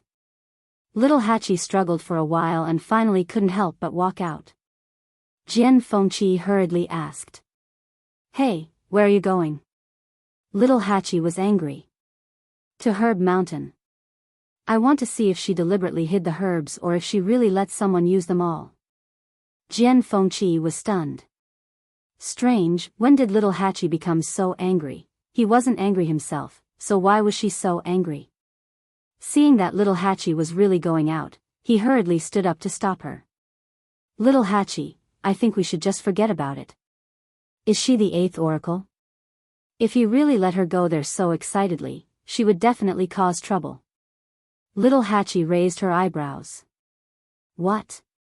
You don't dare to go? Jian Fengqi was speechless. Was this a question of whether he dared or not? At this moment, Shijing also walked out of the house and headed outside.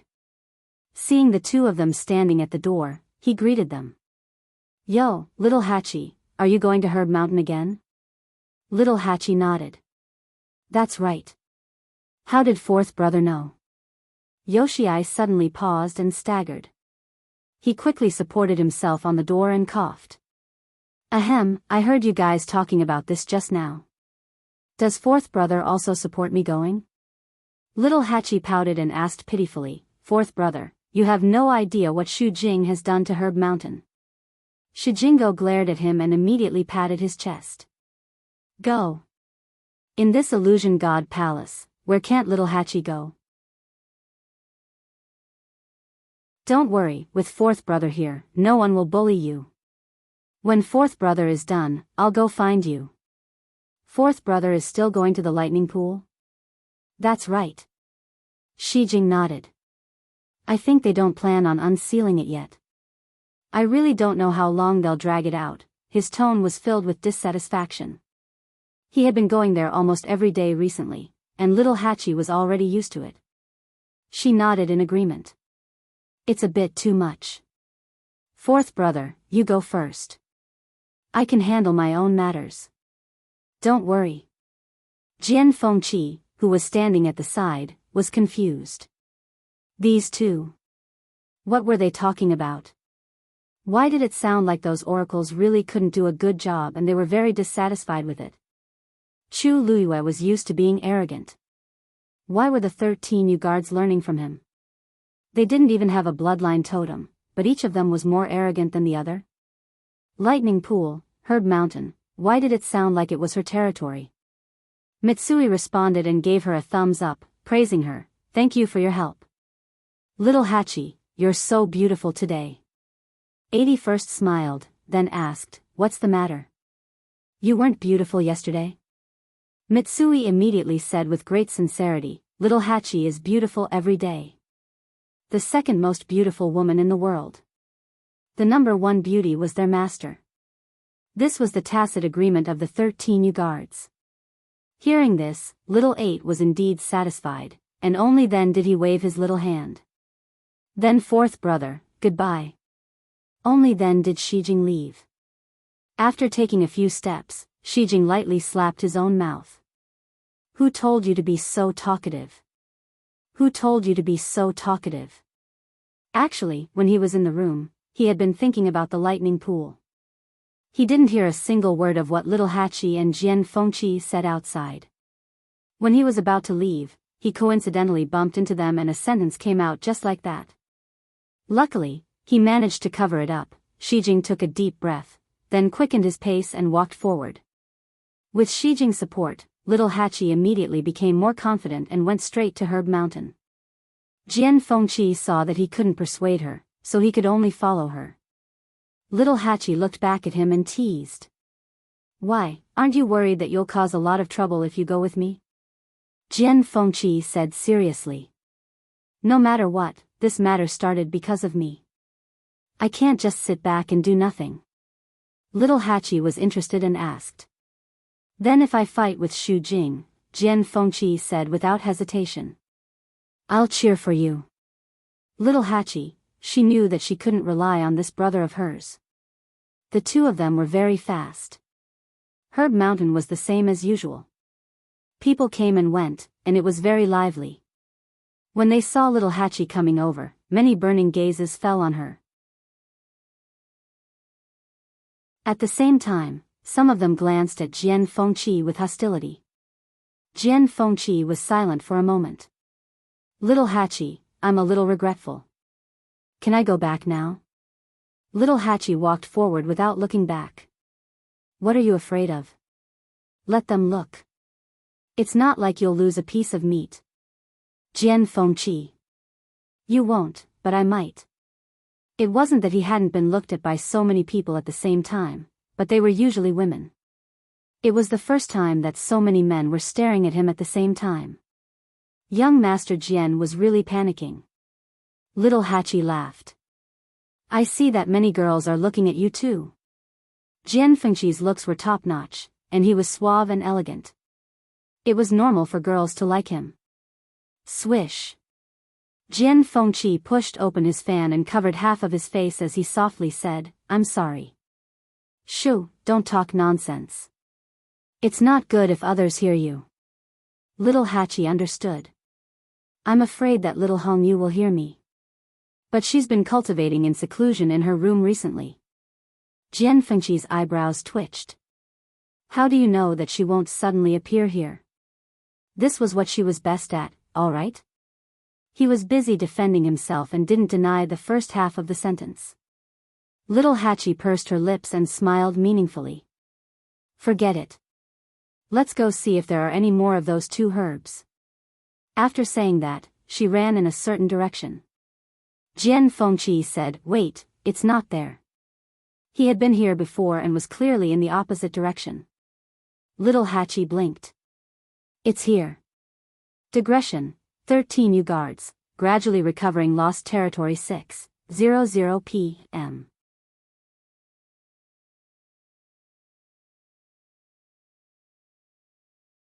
Chapter 23:30. Jian Fengqi pointed in another direction. 1,000 seeds and devil's snare are usually associated with each other. They grow in damp and cold places. I've been to this herb mountain a few times. I'm sure I'm not mistaken. Little Hatchie said, I didn't say you were mistaken. But didn't you say that there's none over there? Let's go somewhere else. Who knows? Jian Fengqi said helplessly, I've already asked around the entire herb mountain. There's only one place that has it. It's over there. It's not found anywhere else. Little Hatchie suddenly became stubborn, but how will we know if we don't go? Jian Fengqi couldn't argue with her, so he had to say, all right then. Let's go over there and take a look. Little Hatchie nodded and headed in a certain direction without hesitation. Jian Fengqi frowned slightly. Looking at Little Hatchie's back, a strange feeling welled up in his heart. Why did he feel that Little Hatchie didn't just pick a random direction? Instead, she had already made up her mind to go there? This thought flashed through Jian Fengqi's mind, but he quickly suppressed it. He moved his feet and followed her. The herb mountain stretched for hundreds of miles. The area was vast, and the mountain range was continuous. There were all kinds of heavenly materials and earthly treasures. It was easy to get lost in this place if one wasn't careful. But Little Hatchie seemed to be very familiar with this place. She turned left and right without stopping. After walking for a while, Jian Fengqi finally couldn't help but ask, Little Hatchie, how many times have you been here before? Why are you so familiar with this place? Little Hatchie thought for a moment and said, not many times. But the terrain here is simple. I can remember it with a glance. What's so strange about it? Jian Fengqi, looking at Little Hatchie's relaxed expression, for a moment, he doubted his brain. Was it not enough? That couldn't be right. He was a celestial physician. With so many complicated prescriptions, he could basically memorize them after reading them a few times. His memory could definitely be considered top-notch. However, after coming to Herb Mountain several times, he often felt a little confused. What was going on with Little Hatchie? After thinking for a while, Jian Fengqi felt that there was only one possibility. Little Hatchie's talent was indeed a little better than his. No matter what, she was now a supreme doctor. It was not surprising that she was better than him in this aspect. Thinking of this, Jian Fengqi felt much better. We're here. It was right in front. Little Hatchie suddenly said. Jian Fengqi followed her line of sight and saw that behind a steep and tall mountain, there was actually a rather short and ordinary hill. The mountain was verdant and lush, and there were many medicinal herbs growing there. However, when Jian Fengqi took a closer look, he did not see feng qianzi and mandala. This place doesn't have it, right? He said with some uncertainty. Little Hatchie did not say anything. In a flash, she arrived at the foot of the hill. A small stream flowed by. The water was so clear that the bottom could be seen. On both sides of the stream, there were clusters of lush green bellflowers that were half the height of a person. Little Hatchie's body was light as she jumped over a few stones in the stream. After arriving at the other side, she stretched out her hand and brushed aside a cluster of bellflowers. Look, isn't this it? Hearing this, Jian Fengqi was stunned and hurried over. He went over to take a look. Indeed, there were clusters of feng qianzi growing under the bellflowers. These feng qianzi had no leaves. On the rhizome, there were round and round seeds in a picturesque disorder. When the wind blew, this heavy cluster of seeds swayed with the wind. A few of the seeds were blown off and scattered in the stream, flowing downstream. Because these feng qianzi were a light green, they were hidden very well among the bellflowers. Therefore, Jian Fengqi did not see them at first. At the rhizome of the feng qianzi, there were thin purple vines wrapped around it. It was mandala. They really do have them. Jian Fengqi was really shocked. More importantly, these feng qianzi and mandala seemed to be at least 500 years old. However, he had asked many people before, and they all said that Herb Mountain did not have any more Feng Qianzi and mandala of this age. What are you waiting for? Little Hachi raised her chin, indicating that he could take the things away. Jian Fengqi came back to his senses and took a few clusters. Looking at the herbs in his hand, Jian Fengqi could not help but look at Little Hachi again with a strange expression. Little Hachi, this place is so secluded. How did you know? Little Eight opened his mouth, but the words were stuck in his throat and he changed his mind. I already knew. Her words were a little ambiguous, but Jian Fengqi did not hear it. He just thought that she had been here before. After all, with her temperament, she was really capable of doing such a thing. However, this place is so deserted. Jian Fengqi did not delve into it and looked around. There was no one else here except for the two of them. Since Herb Mountain was fully opened, people could go in and out freely and basically go anywhere. Basically, people would set foot in every corner of Herb Mountain. However, this place was deserted, as if no one had ever been here. Little Hachi shrugged. Who cares? Anyway, we found the things, just take them. How dare you? A voice full of anger suddenly came from behind the two of them. Jian Fengqi immediately looked back and saw Xu Jing standing not far away, looking down at the two of them. Her carefully drawn eyebrows were tightly knitted, and there was undisguised anger in her eyes. Jian Fengqi elbowed Little Hachi. Hey, the person you're looking for is here. Of course, Little Hachi had already recognized Xu Jing's voice. Her red lips curled into a perfect arc, and she slowly turned around. Eighth Oracle, what a coincidence. Her voice was still soft and delicate. Those who did not know better would think that she was greeting a good friend that she had not seen in a long time. However, this voice was particularly harsh to Xu Jing's ears. Her face was cold.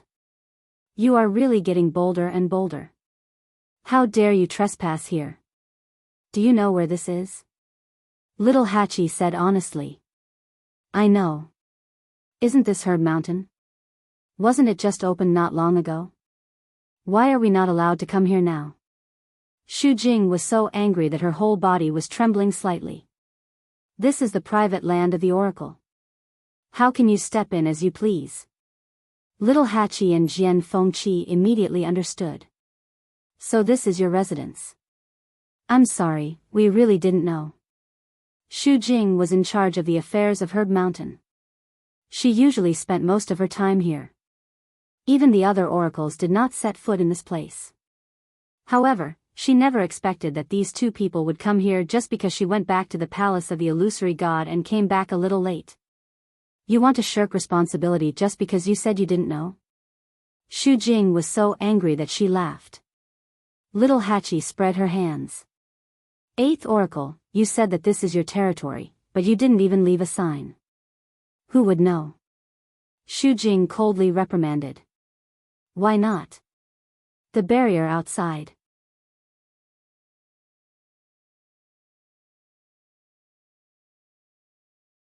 Chapter 23:31. Her voice stopped abruptly. She suddenly thought of something, and a look of shock flashed across her eyes. Number 8 turned around to take a look. Barrier? What barrier? There was nothing when we came. As she spoke, she looked at Jian Fengqi. Don't you think so? Jian Fengqi nodded. That's right. We didn't see any barrier. If there was, they wouldn't have come here so casually. Xu Jing looked up in disbelief. The barrier in the distance had indeed dissipated at some point. Xu Jing's heart sank. How could this be? That barrier had existed for tens of thousands of years, and such a situation had never happened before. Little Hachi's eyes flashed as she smiled. Eighth Oracle, how long has it been since you came to Herb Mountain? How could you not know that your barrier has disappeared? Xu Jing pursed her lips tightly and didn't say anything. Then, she said, in that case, I'll let you off this time. There won't be a next time. After saying that, she turned around and was about to leave. She seemed to be in a hurry, as if she was in a hurry to do something. Little Hatchie suddenly stepped forward and chuckled. Eighth Oracle, wait. Shu Jing turned around impatiently. What else do you have to say? If she wasn't in a hurry to confirm something, she wouldn't have let these two off so easily. Little Hatchie said, it's not a big deal. Actually, it's not a big deal. I just have a few words that I want to talk to you about. Shu Jing frowned. What kind of medicine was this little eight selling in his gourd? I don't have time to listen to your useless words. Shu Jing retracted her gaze and was about to leave. However, little Hatchie's words made her stop in her tracks. Eighth Oracle, I heard that you have been in charge of Herb Mountain for tens of thousands of years. Logically speaking, you should know every blade of grass, every tree, every mountain, and every river here the best. However, Eighth Oracle, you don't seem to be doing a very good job. These words completely ignited the long-suppressed anger in Shu Jing's heart. She abruptly turned around and questioned sternly, what did you say? The Herb Mountain was what she cared about the most. In the past few years, she had been trying to seize more rights, wanting to completely take Herb Mountain as her own, and so on. It was not difficult to see this point. Therefore, she would never allow anyone to question her in this aspect. Previously, it was the God Monarch who had made a move. She was wary of him, so she obediently handed over all her authority. No matter how unwilling she was, she would never dare to go against that person. However, little Hatchie was different. Who do you think you are? How dare you talk nonsense in front of me? Shu Jing was so angry that he didn't show any mercy with his words. Little Hatchie was not annoyed. She raised her eyebrows and said, if the eighth divine emissary had cared about Herb Mountain in the slightest, then Herb Mountain wouldn't have ended up like this. Don't tell me you don't know that. Wind seeds and devil's snare that are more than 100 years old are all gone. Of course, Shu Jing knew. After all, she had kept a close watch on every single herb on Herb Mountain. However, she didn't care. So what? Then, what? About? Little Hatchie repeated her words. The smile on her lips deepened, but a layer of frost gradually gathered in her eyes. She sneered. Heavenly treasures are extremely precious, but it is precisely because of this that they have to be taken care of carefully. In the end, you harvested all of them and didn't leave anything behind? Eighth Oracle, even I understand this simple logic. How can you not understand it? The only explanation was that Shu Jing didn't think about taking good care of Herb Mountain at all. She just wanted to seize as many benefits as possible. Anyway, she definitely didn't lack herbs in her hands. As for the rest, she couldn't be bothered to care. Shu Jing was so angry that she laughed. She took a step forward and looked at little Hatchie with contempt and ridicule. Since Herb Mountain is guarded by me, then it's not up to others to worry about these things. Whether Herb Mountain is good or bad, what does it have to do with you? Little Hatchie's expression gradually turned cold. I know that you've recently broken through to Supreme Doctor and that it's time to show off. However, this illusory god palace doesn't lack a Supreme Doctor like you. Besides, you don't have a bloodline totem. Seeing the change in little Hatchie's expression, Shu Jing was very pleased. During this period of time, she really had enough of all kinds of anger. She had long suppressed a stomach full of anger. Now that little Hatchie had bumped into the muzzle of the gun, she naturally wouldn't let it go so easily. You and your arrogant and despotic master are just as annoying as you. You're just born lowly, slap. Before Shu Jing could finish her words, her face was fiercely slapped. The loud and clear sound of the slap rang out, instantly freezing the surrounding space. Little Hatchie had used all her strength in this slap, directly slapping Shu Jing's face to the side. It wasn't that she was weaker than little Hatchie, but she really didn't expect little Hatchie to suddenly make a move. Ever since Shu Jing became a god's messenger, she had always been high and mighty. When had she ever been slapped in the face like this? She covered the numb and painful half of her face and looked at little Hatchie in shock and anger. You! Without thinking, she raised her hand to counterattack, slapping towards little Hachi's face. Little 80 clamped her wrist in a death grip. That pair of beautiful eyes, which had always been enchanting and seductive, was now filled with a biting cold. You dare to scold master, I think you don't want to live anymore. Jian Fengqi, who was watching from the side, was also stunned for a while. My great aunt, you're really fighting with a god's messenger. Just as he was about to persuade her, he suddenly felt that something was wrong with the surroundings. He lowered his head to take a look. Ripples suddenly appeared on the surface of the stream. The surrounding grass and trees swayed without wind. An indistinct and powerful aura was gradually revealed.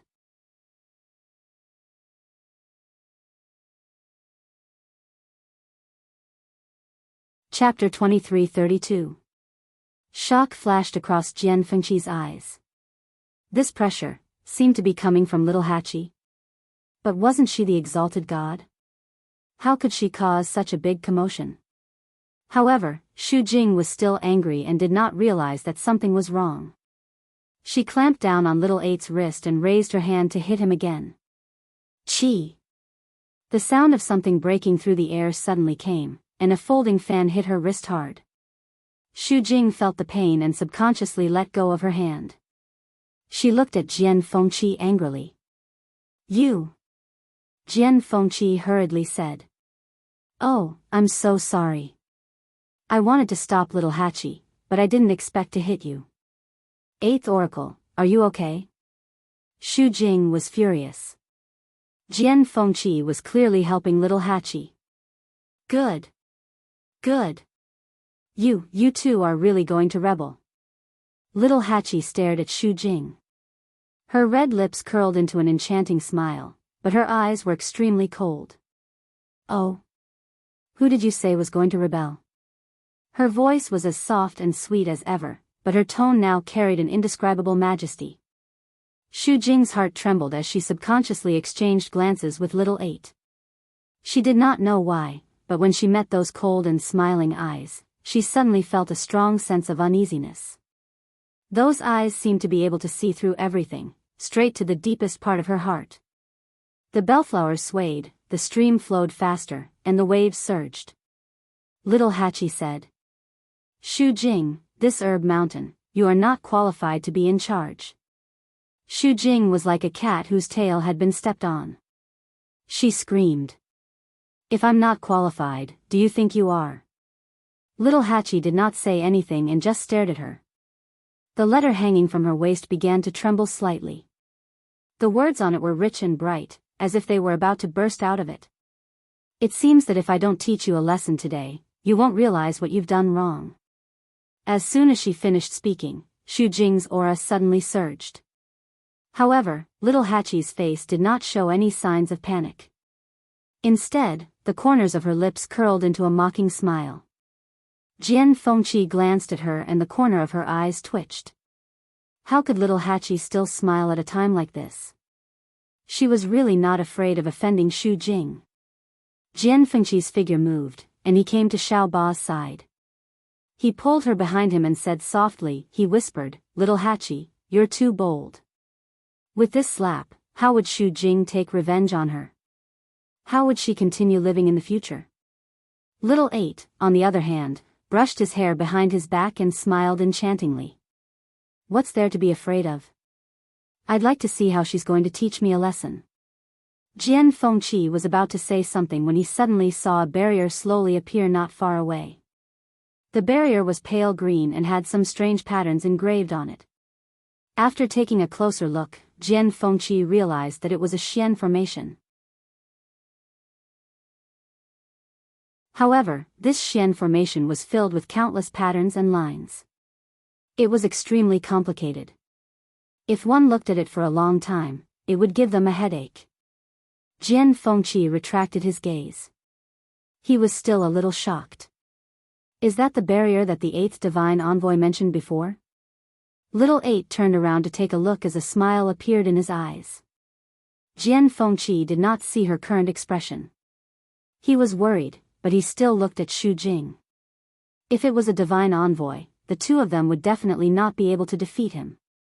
They had to think of a way. However, at this moment, the power surging from Xu Jing's body suddenly dissipated into the surroundings. The power that he had just gathered dissipated silently just like that. Xu Jing was shocked. He widened his eyes in disbelief and looked at his hands. The pressure that he had accumulated in his palms was also annihilated at this moment. She panicked for a moment.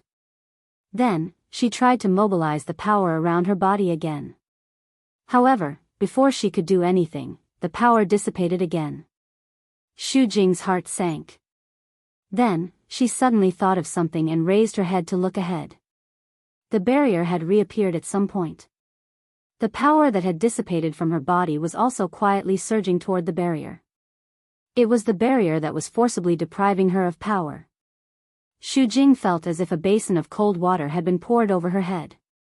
An indescribable chill suddenly surged from the bottom of her heart, causing her whole body to tremble slightly. This barrier, Jian Fengqi saw that her expression was not right.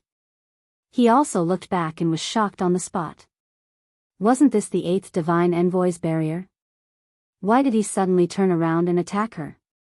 Xu Jing suddenly turned around and left quickly. Her speed was very fast. Her footsteps were hurried, and there was a trace of panic and embarrassment in her back. Jian Fengqi blinked. She's leaving just like that. Didn't she say that she was going to teach them a lesson? And little Hachi's slap, was she going to take it for nothing?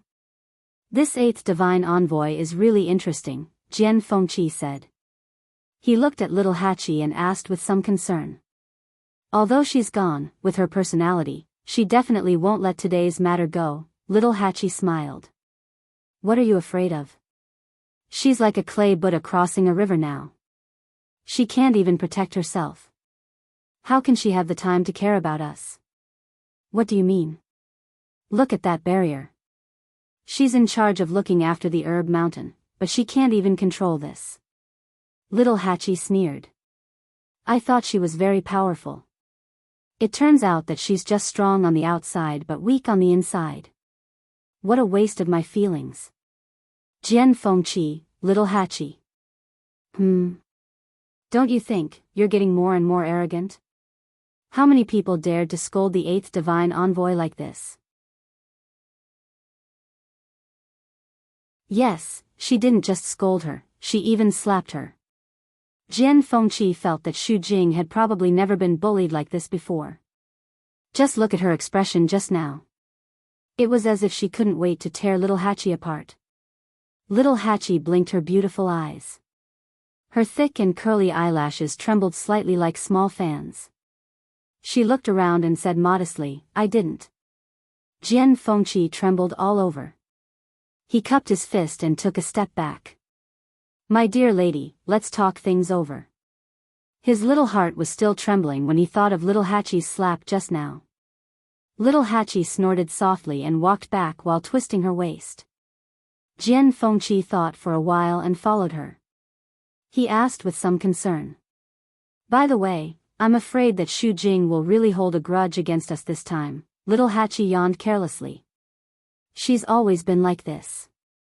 What's there to worry about? What if she comes back again? Little Hachi waved her hand. Then I'll be merciful and give her another slap. 2 slaps will do. Any more and it would hurt my hand. Little Hachi looked at her hand with heartache. Look at how thick-skinned she is. My fingernails were almost scratched. Jian Fengqi, as the two talked, they arrived in front of the barrier. Jian Fengqi suddenly thought of something. He looked back and saw that the surrounding vegetation gradually stopped swaying. The waves in the stream also gradually calmed down.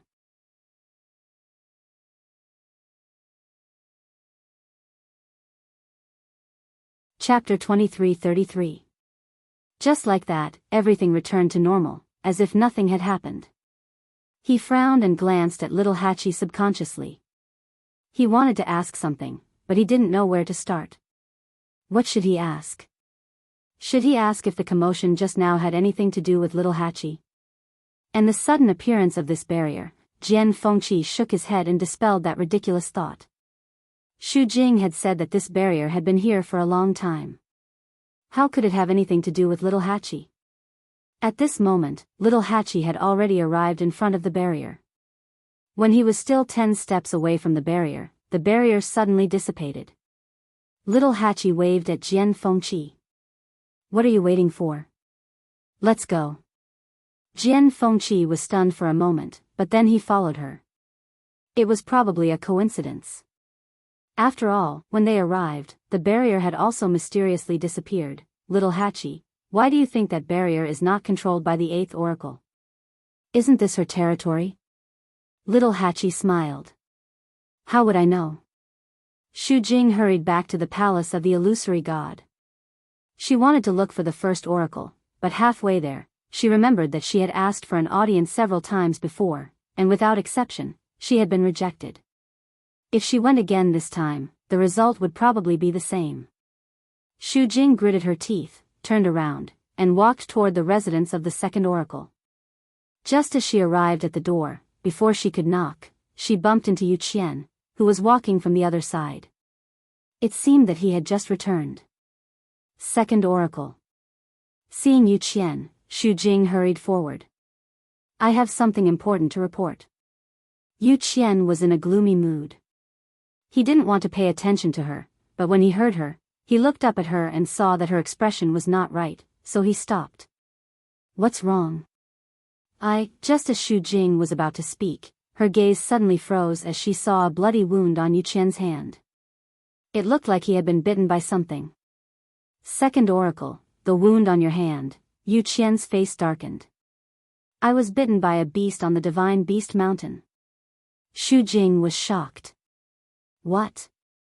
On the Divine Beast Mountain, there were hundreds of divine beasts. They were all taken care of by the second divine envoy. Normally, these divine beasts were especially respectful towards him. Why did they suddenly go crazy this time? Yu Qian gritted his teeth. In fact, he hadn't been there for a long time. Today, he suddenly thought of this matter and wanted to go and take a look. Who would have thought that one of them would suddenly attack and bite him? Even though he had already killed it on the spot, the wound was still left behind. Furthermore, because the bastard's teeth were poisonous, he had even specially used medicine.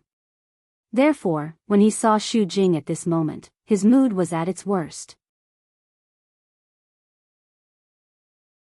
These bastards are getting more and more impudent. How dare they bite you? Xu Jing's words made Yu Qian even more irritated.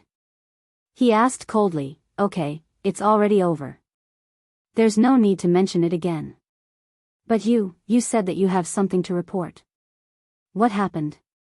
A trace of difficulty flashed across Xu Jing's face. She then said, don't worry. There seems to be something wrong with the barrier on the Herb Mountain. Then, she told Yu Qian what had happened.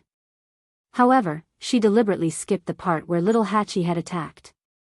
It wasn't that she wanted to cover up for little Hachi, but as a divine envoy, she had been slapped by someone who had just arrived at the illusory god palace and didn't even have a bloodline totem. This matter was too embarrassing in itself. If this matter were to spread, she would really lose her face. Anyway, she had plenty of ways to get back at him.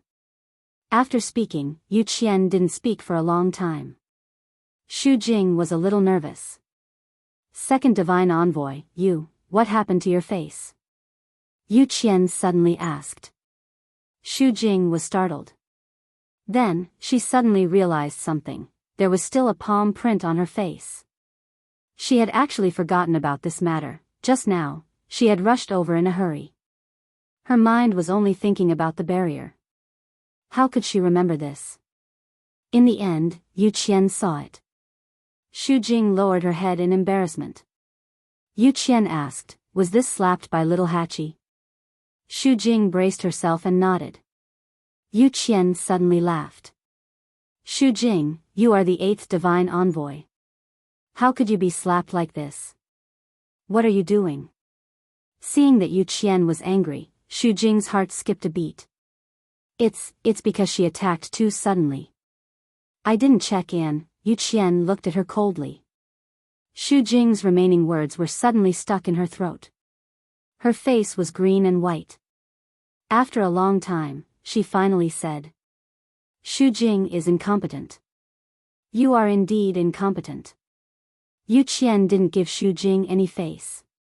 You are the divine envoy. How could you be slapped by such a person? If this news gets out, the entire palace of the illusory god will be humiliated because of you. Xu Jing lowered her head and didn't dare to speak. How did you deal with that little Hachi? She paused and lowered her head even more. Not yet. At that time, the barrier suddenly, so, you were slapped, but you didn't do anything in the end. You just came back like this? Yu Qian's eyes were opened. This was simply throwing the face of the divine envoy to the ground and letting others trample on it at will. Sensing his anger, Xu Jing clenched her fists, but didn't dare to say anything. At this moment, it was useless to say anything. She couldn't pretend that what had happened didn't happen. Even if she went back and killed that little Hachi now, she had already suffered this slap. This humiliation was something that would never be erased. Yu Qian took a deep breath. But that's not the most important thing. Xu Jing, after so long, you still haven't taken down that barrier.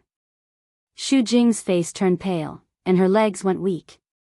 In the past, you tried to control Herb Mountain and did a lot of dirty tricks in private. I didn't care much about it. Because in my opinion, it's not a bad thing for you to be ambitious.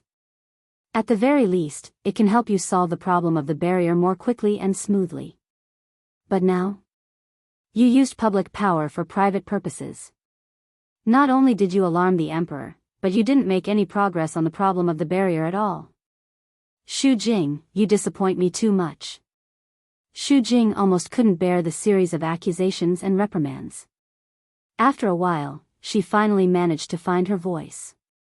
Second divine envoy, that barrier, I tried my best, but it's not like you don't know how difficult it is to deal with. Yu Qian looked down at her with indifferent eyes. Of course I know that, but I've given you more than 10,000 years, and you still haven't solved it. This is no longer something that can be summarized with the word incompetent. Xu Jing's nails dug deep into her palms, and she felt a sharp pain. However, she was almost numb at this time and couldn't care less about this. That barrier wasn't set up by me in the first place. It's so difficult to control it.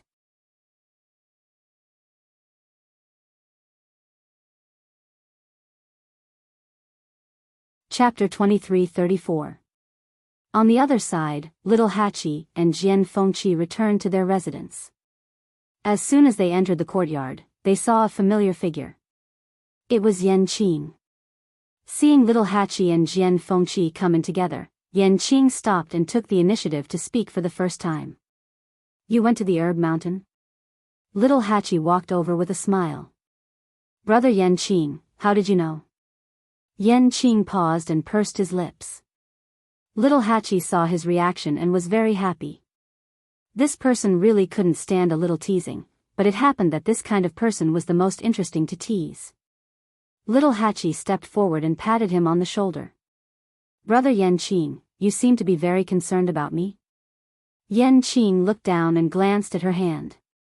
He saw that half of the gorgeous nail polish on one of her fingers had fallen off. He narrowed his eyes. Did you fight with someone? Little Hachi was surprised. How did you know? Following Yan Qing's gaze, she realized and couldn't help but click her tongue. Your eyes are really sharp. Alas, it's nothing. There was a woman who was annoying, so I gave her a slap. His words were really casual and carefree. Jian Fengqi said faintly. She slapped the eighth oracle, Xu Jing. Little Hachi pursed her red lips. Who told her to scold master first? Giving her a slap is already a light punishment. Listening to the conversation between the two, Yan Qing quickly understood what happened. Then he frowned slightly. She didn't fight back and let you go just like that? Little Hachi laughed. She can't even take care of herself. How can she have time to care about me? With that, she turned and walked towards her room. I'm tired today, so I'll rest first. Don't disturb me. Before she finished speaking, she had already entered the room. Qing's eyes moved slightly. After a while, he looked away and was about to leave. "Hey, Lord Qing!" Jian Fengqi shouted. Qing looked back at him with cold eyes. "What's the matter?" Jian Fengqi's eyelids twitched. "What?" Little Hachi slapped the 8th oracle. "Even if you're an iceberg, please give some reaction. Why doesn't everyone seem to care about this matter?" He couldn't help coughing and reminded him. Little 8 really slapped the 8th divine emissary in the face. "I heard it." Qing was a man of few words, and there was no change in his expression. Jian Fengqi choked and pounded his chest twice. Forget it, he couldn't afford to offend them. They're all really Hachis. Since everyone didn't care, why was he worries Yenes at this moment? A voice suddenly came from another room. Dong! It sounded like something had fallen over. Jian Fengqi looked over and saw that it was Mu Hongyu's room. He hesitated for a moment, then walked over and knocked on the door. "Hongyu, what's wrong?" In the room, Mu Hongyu grimaced in pain as she stood up from the floor. Then, she held the chair up. "I'm fine." Hearing that her voice was full of energy, Jian Fengqi was relieved. He wanted to go in and take a look, but he gave up in the end. He knew that Mu Hongyu had been cultivating recently, trying to break through to the Mahayana realm as soon as possible. She would encounter some troubles and problems. It was a simple matter. After thinking about it, Jian Fengqi gave a few more words of advice before turning to leave.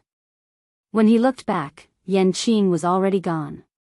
"You're really not worried?" Jian Fengqi shook his head. Hearing the footsteps outside leave, Mu Hongyu hissed and gently rubbed her shoulders. The Mahayana realm was really hard to cultivate. She tried all kinds of methods, but she still couldn't break through. Instead, she would often run to other places for no reason. Fortunately, she hadn't gone to any strange places so far. But in this illusory god palace, she had to be extra careful. She indignantly took out the map that Chu Luiyue had left behind and started studying it. Phoenix Cry Mountain. The mountain breeze blew, and a tender green 2-tian baby was swaying gently. Dumpling sat alone on the side, cultivating. Below her, there was a layer of reddish-gold flames burning silently. The surrounding energy quickly surged into her body. The aura surged, and the pressure was prominent. After opening her 7th meridian, her cultivation speed had obviously increased a lot. After all, even Yi Zhao had only opened his 7th meridian. Now that she had reached such a level before officially becoming an adult, it was really heaven-defying. After a long time, Dumpling finally stopped and slowly opened her eyes. Those big black grape-like eyes seemed to have become clearer and brighter than before, and a bright light flashed through them. Sigh. So boring, Dumpling let out a long breath. Her small hands were holding her cheeks, and her chubby little face was full of worry. Although it was comfortable to stay here, it was really lonely to be alone.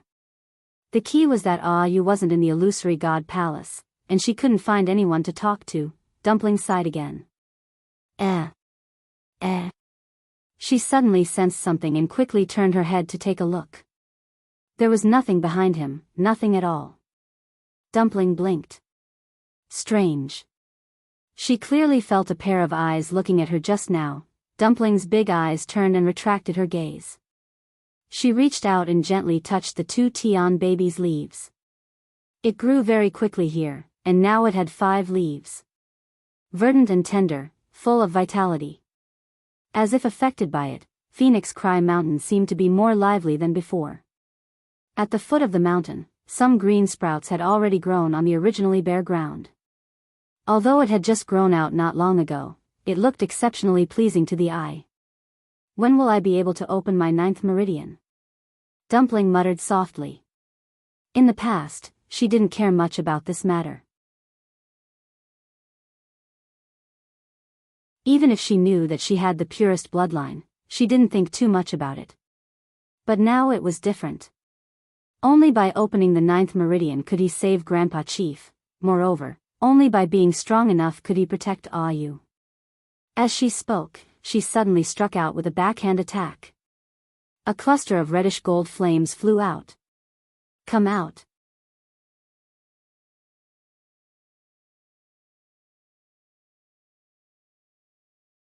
Chapter 23:35. This time, she hit nothing. No one appeared, not even a trace was left behind. It seemed like there was really nothing. Tuanzi didn't believe it. She stood up and ran over. Then she searched carefully in all directions. What, running so fast? She could not help but mutter under her breath. She was sure that someone was watching her in the dark. Unfortunately, she could not find out who it was. She put one hand on her waist and shouted at the empty void in front of her. If you have the ability to secretly watch me, then don't be afraid to come out. No one responded. Dumpling pouted angrily. I'm going to be angry. Still, no one responded. Tuanzi was so angry that she turned around to leave and sat down again. Whoosh, as if sensing her anger, the energy of heaven and earth around Fengming Mountain suddenly surged quickly. In addition, the 2 Tian baby was also shaking, making the movement even louder. Puff! A reddish gold flame suddenly burned not far in front of Dumpling. Puff puff. With the first one taking the lead, the rest naturally flowed smoothly. A few more bursts of flames erupted from the mountain rocks. Soon, these energies all rushed into Dumpling's body. They were purer and faster than the previous ones. Dumpling's entire body was quickly wrapped in flames, and her aura was constantly rising. She did not believe that when she was more powerful, she would definitely be able to catch the other party. God-slaying mound. Dark clouds gathered, and the sky was dark. Under the gloomy sky, the space distorted and turned into vortexes, crazily accumulating energy. And Chu Luiyue was standing in the middle of these countless vortexes. She closed her eyes, and her slender white fingers plucked the void. The sound of the zither rose into the air. And in the depths of this tomb, there was also a guqin music, which was constantly responding to her. Every note, every tone, was perfectly matched. Chu Luiyue's blood rushed in her body, as if something was about to break out. At a certain moment, the last guqin music finally fell, hovering in the empty and boundless wilderness for a long time. She suddenly opened her eyes.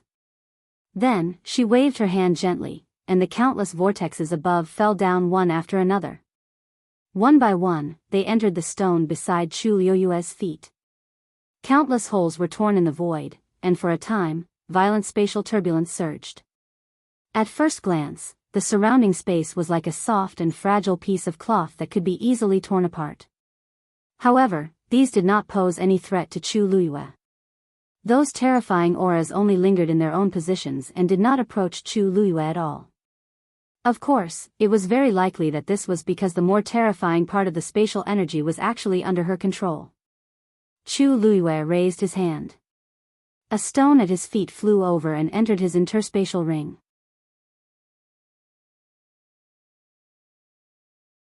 Then, the second piece, the third piece. Chu Luiyue was a little worried that the interspatial ring would not be able to withstand the power and pressure of these stones, but he was surprised to find that his worry was completely unnecessary.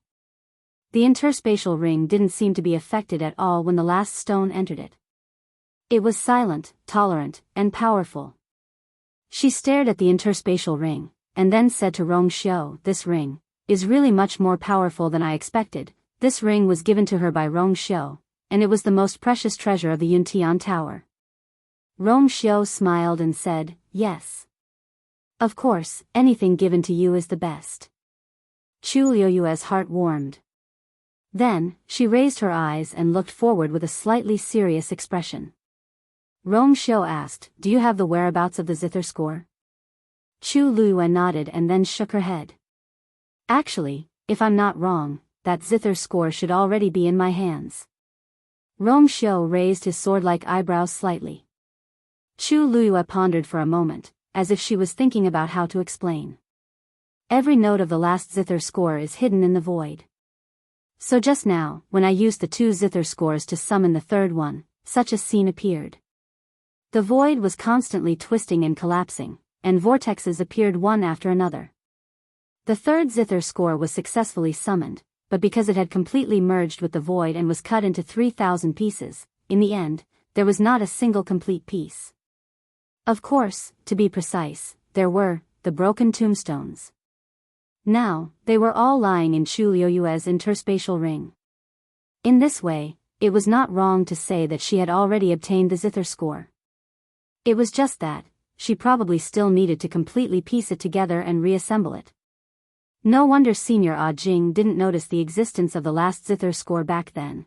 Chu Liyue rubbed between her eyebrows, feeling a headache. She was the last one to realize this. In other words, the last zither score hasn't merged with the first 2. Rong Xiu said. Chu Liyue nodded. I guess. I need to wait until I can completely control these stones. However, those represented the power of 3,000 spatial forces. Even though she already had a close connection with these spatial powers, how could it be so easy to completely control them? Even the stones she obtained from the high god tombs were occasionally not obedient, let alone these stones. Rong Xiu nodded, his thin lips curling slightly. But the thing is already in your hands.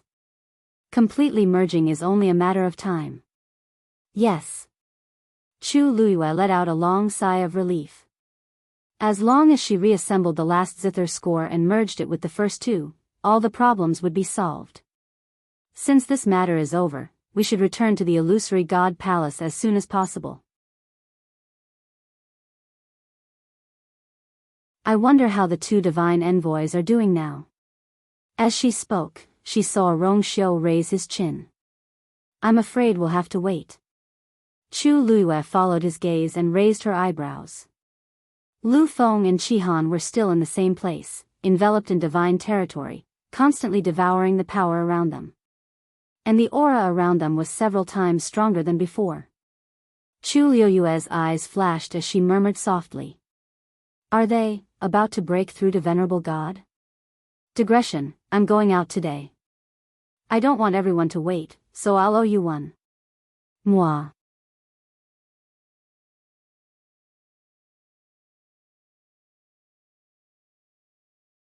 Chapter 23:36. As soon as she said that, Lu Feng's aura surged. Almost at the same time, a heavy pressure spread out from Qihan's body. The 2 of them had both broken through to God. Chu Liyue looked up at the sky. In the dark sky, the spatial rifts that had been torn apart were repairing themselves. But there was no Tianlei. Generally speaking, when one broke through to God, it would cause a huge commotion with the Tianlei. Those with greater talent and strength would even attract a golden Tianlei. Chu Liyue had been like that. But now, perhaps because the lightning pool in the illusory god palace was sealed, there was no Tianlei at all. Chu Liyue frowned slightly. Although the 2 of them had successfully broken through to God, it felt like something was missing. After a while, the surging aura around Lu Feng and Qihan finally calmed down. The 2 of them stood up. Master. Chu Liuyue's lips curved into a smile. You 2 are really efficient. The threshold to God was not so easy to cross. For example, little Hachi showed no signs of breaking through until now. Not to mention that the energy here was chaotic. It was rare to be able to break through under such circumstances. You 2 should follow us back to the illusory god palace later, Chu Liyue said thoughtfully. When the lightning pool opens, we can temper our divine bodies. The 2 of them answered in unison. Chu Liyue looked ahead. The black wall stood in the distance. After such a big commotion, Senior Ah Jing did not respond. Chu Liyue murmured strangely. She wanted to go and take a look, but after careful consideration, Chu Liyue dismissed the idea. Senior Ah Jing was powerful. If he did not plan to come out, he must have his own considerations. She did not need to disturb him. Chu Liyue made up her mind. Back to the illusory god palace. After making the decision, the group quickly returned. Since Lu Feng and Qi Han had broken through to the god realm, they moved very quickly. It didn't take long for them to arrive at the shore of the illusionary god ocean. Unlike the bustling atmosphere in the past, this place was completely empty. At a glance, there was only a tall man standing with his hands clasped behind his back. This back view looked somewhat familiar, as if sensing their movements, that person turned around. Senior Mao Zhen.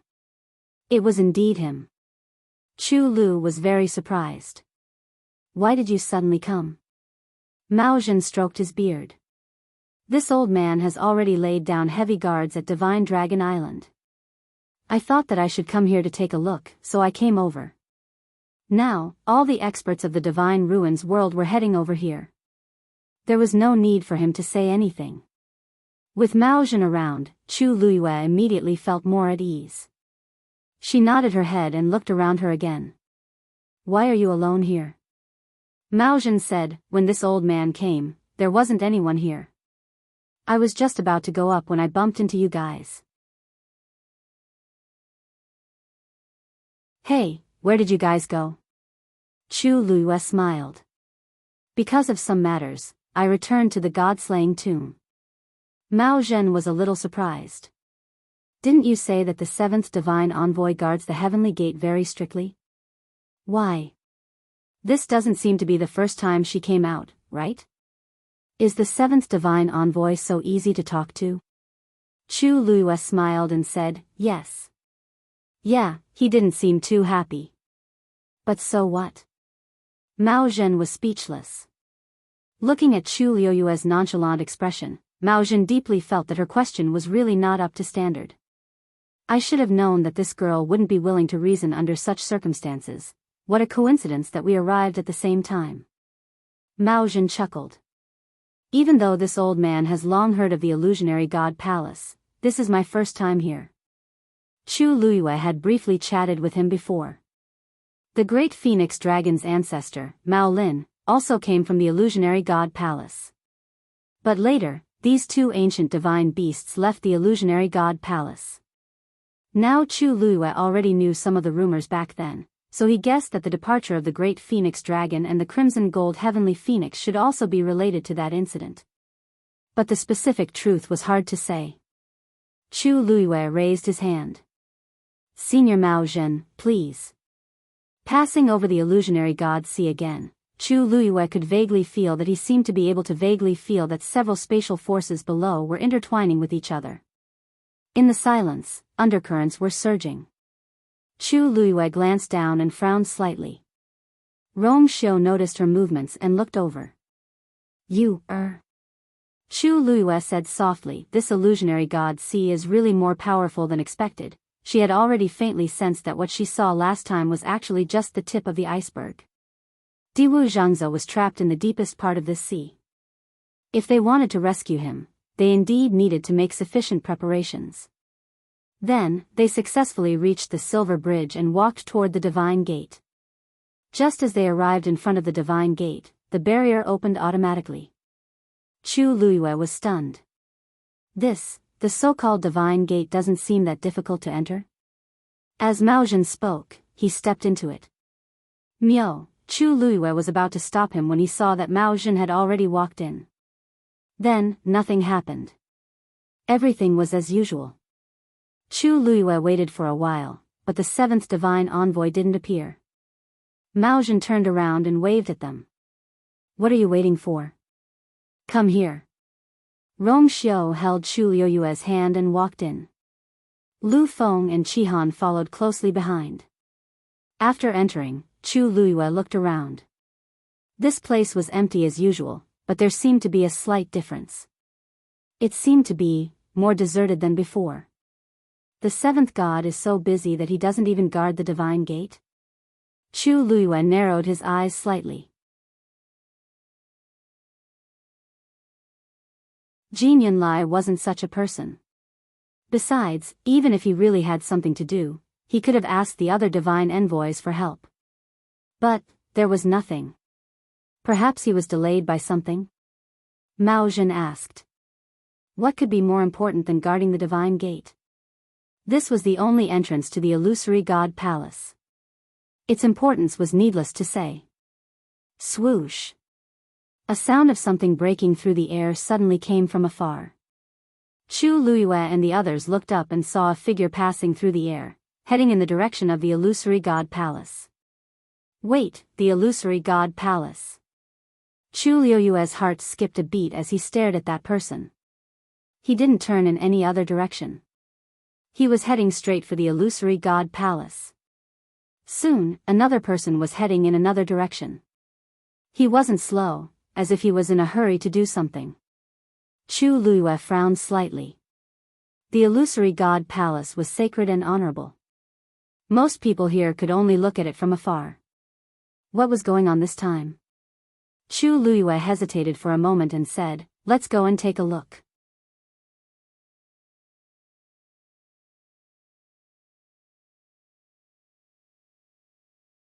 Chapter 23:37. They followed the star path to the palace of the illusory god. The deeper they went, the stranger Chu Luiyue felt. In the past, both sides of the star path were quite lively, but now it was deserted. It was really strange. Did the people here all go to the palace of the illusory god? Chu Luiyue murmured doubtfully. As soon as he finished speaking, he bumped into an acquaintance. Senior Xiao Ran. Seeing that familiar figure, Chu Luiyue immediately spoke. Xiao Ran had his arms crossed and was walking over lazily. When he heard this voice, he immediately turned around. He smiled when he saw Chu Luiyue. Just as he was about to say something, he saw Mao Zhen and the rest from the corner of his eyes. He had seen Rong Xiu before, but the other three were extremely unfamiliar. His heart skipped a beat and he guessed something. These few came with you this time? Chu Luiyue nodded and then introduced them. Senior Xiao Ran, this is Senior Mao Zhen. Hearing this name, Xiao Ran's expression changed slightly. Mao. Great Phoenix Dragon Clan? Senior Mao Zhen is the clan leader of the Great Phoenix Dragon Clan. Chu Luiyue explained. Xiao Ran thought to himself. He felt that this person looked unusual just now, but her identity still surprised him. So it's clan leader Mao Zhen. Xiao Ran smiled and cupped his hands, but his heart was filled with emotions. This little girl was a bit too powerful. First, she made an agreement with the young master of the Crimson Gold Sky Phoenix clan. Now, it seemed that she had a good relationship with the clan leader of the Great Phoenix Dragon clan. It was difficult for ordinary people to even see an ancient divine beast, but she had a good relationship with both clans at the same time. Except for the fact that she didn't have a bloodline totem, everything else was really heaven-defying. As he spoke, he looked at Lu Feng and Qi Han behind him. These two, they looked very young, but they were already gods. Chu Luiyue glanced back. The two immediately bowed. Lu Feng, Qi Han, greets Senior Xiao Ran. Xiao Ran was very surprised. You. These two are also your subordinates? Chu Luiyue nodded. Xiao Ran was speechless. It was one thing for her to become a god at such a young age, but her subordinates were all so powerful as well. How could he let others live? Were these people really ordinary people from the Divine Ruins world who didn't even have a bloodline totem? Xiao Ran felt a sense of crisis and defeat. Chu Luiyue asked. Senior Xiao Ran, where are you going? I just saw that some people seem to be heading towards the palace of the illusory god. Xiao Ran said, of course I'm going to watch the show. Oh, that's right. You guys just came back, so you don't know yet. The Divine Lord is going to help the sixth Divine Envoy reconstruct his divine body. This kind of thing was hard to come by in 10,000 years, so everyone passed by.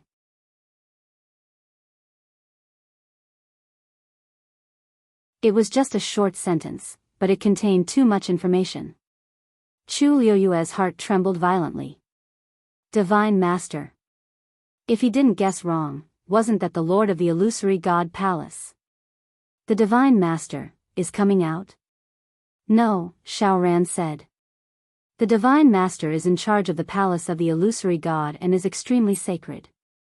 Other than the Divine Envoys, no one can see him. Besides, the Divine Master is extremely powerful. Even if he doesn't come out of the palace of the illusory god, it's easy for him to rebuild the divine body of the sixth divine envoy. Chu Luiyue pursed his lips and felt a bit disappointed. But when he thought about it carefully, it was actually normal. Even the palace of the illusory god was so difficult to enter, so the Divine Master was naturally even more difficult to meet. But, if this was a small matter for the Divine Master, he could have done it in private. Why did he have to make it public? And the sixth divine envoy, the divine envoys are all powerful people. Why doesn't the sixth divine envoy have a divine body? Of course it's because, Xiaoran paused, looked around, and then lowered his voice. The sixth divine envoy used to have a divine body, but I heard that he went out of the palace of the illusory god a while ago, and when he came back, his divine body was already damaged. It wasn't a big deal. With the sixth divine envoy's identity and strength, he could go to the lightning pool and borrow the power of Tianlei to rebuild his divine body. But, isn't the lightning pool sealed? So now we can only ask the Divine Master for help. What happened to the sixth divine envoy that even his divine body was damaged? Chu Luiyue was very surprised. According to the ranking, the sixth divine envoy's status was slightly higher than the seventh divine envoy. How did he end up in such a state? Who knows? Xiaoran shook his head. Let's go and take a look. It's rare to see the Divine Master personally take action. Perhaps it would be beneficial to improve your cultivation after seeing it. Chu Luiyue's lips curled up. Rebuilding a divine body, she was very experienced in this matter. But Xiaoran was right. After all, it was the Divine Master's action. The significance of it was incomparable. Okay. The group was about to go and take a look when they suddenly heard footsteps from the side. Chu Luiyue turned his head and saw that it was Yanqing. Your Highness. He came in front of Rongxiu and bowed respectfully. Then, he handed over a letter with both hands. An urgent letter from the Yuntian Tower. Please take a look. Rongxiu raised his hands to take it, opened it, and glanced at it with narrowed eyes. A faint chill surged out of his body. Chu Luiyue asked curiously. Rongxiu, what's wrong? Rongxiu put the letter away. There's a small problem. For Rongxiu to say this, it definitely isn't a small trouble. Chu Luiyue said, then, do you want to go back and take a look? Rongxiu shook his head. I'll go back to my place first. I'll find you after I've taken care of the matter. Chu Luiyue nodded. There's no hurry. The Yuntian Tower is more important. As for the palace of the illusory god, she just wanted to see what was going on. Rongxiu nodded and took Yanqing in another direction. Chu Luiyue also looked away. Let's go. Let's go to the palace of the illusory god. Of course, they couldn't enter the palace of the illusory god. They could only stand outside the door. When Chu Luiyue and the others arrived, hundreds of people had already gathered outside the palace of the illusory god. The place was bustling with noise and excitement. At this time, they were all looking for something. Chu Luiyue took a closer look and saw that there was a bronze mirror in front of the door, which was quietly floating in midair. A figure gradually appeared in the bronze mirror. Is that the sixth oracle? You're tuning in to the Romantic Tales YouTube channel. Don't forget to subscribe and join us on this journey to catch the most captivating stories.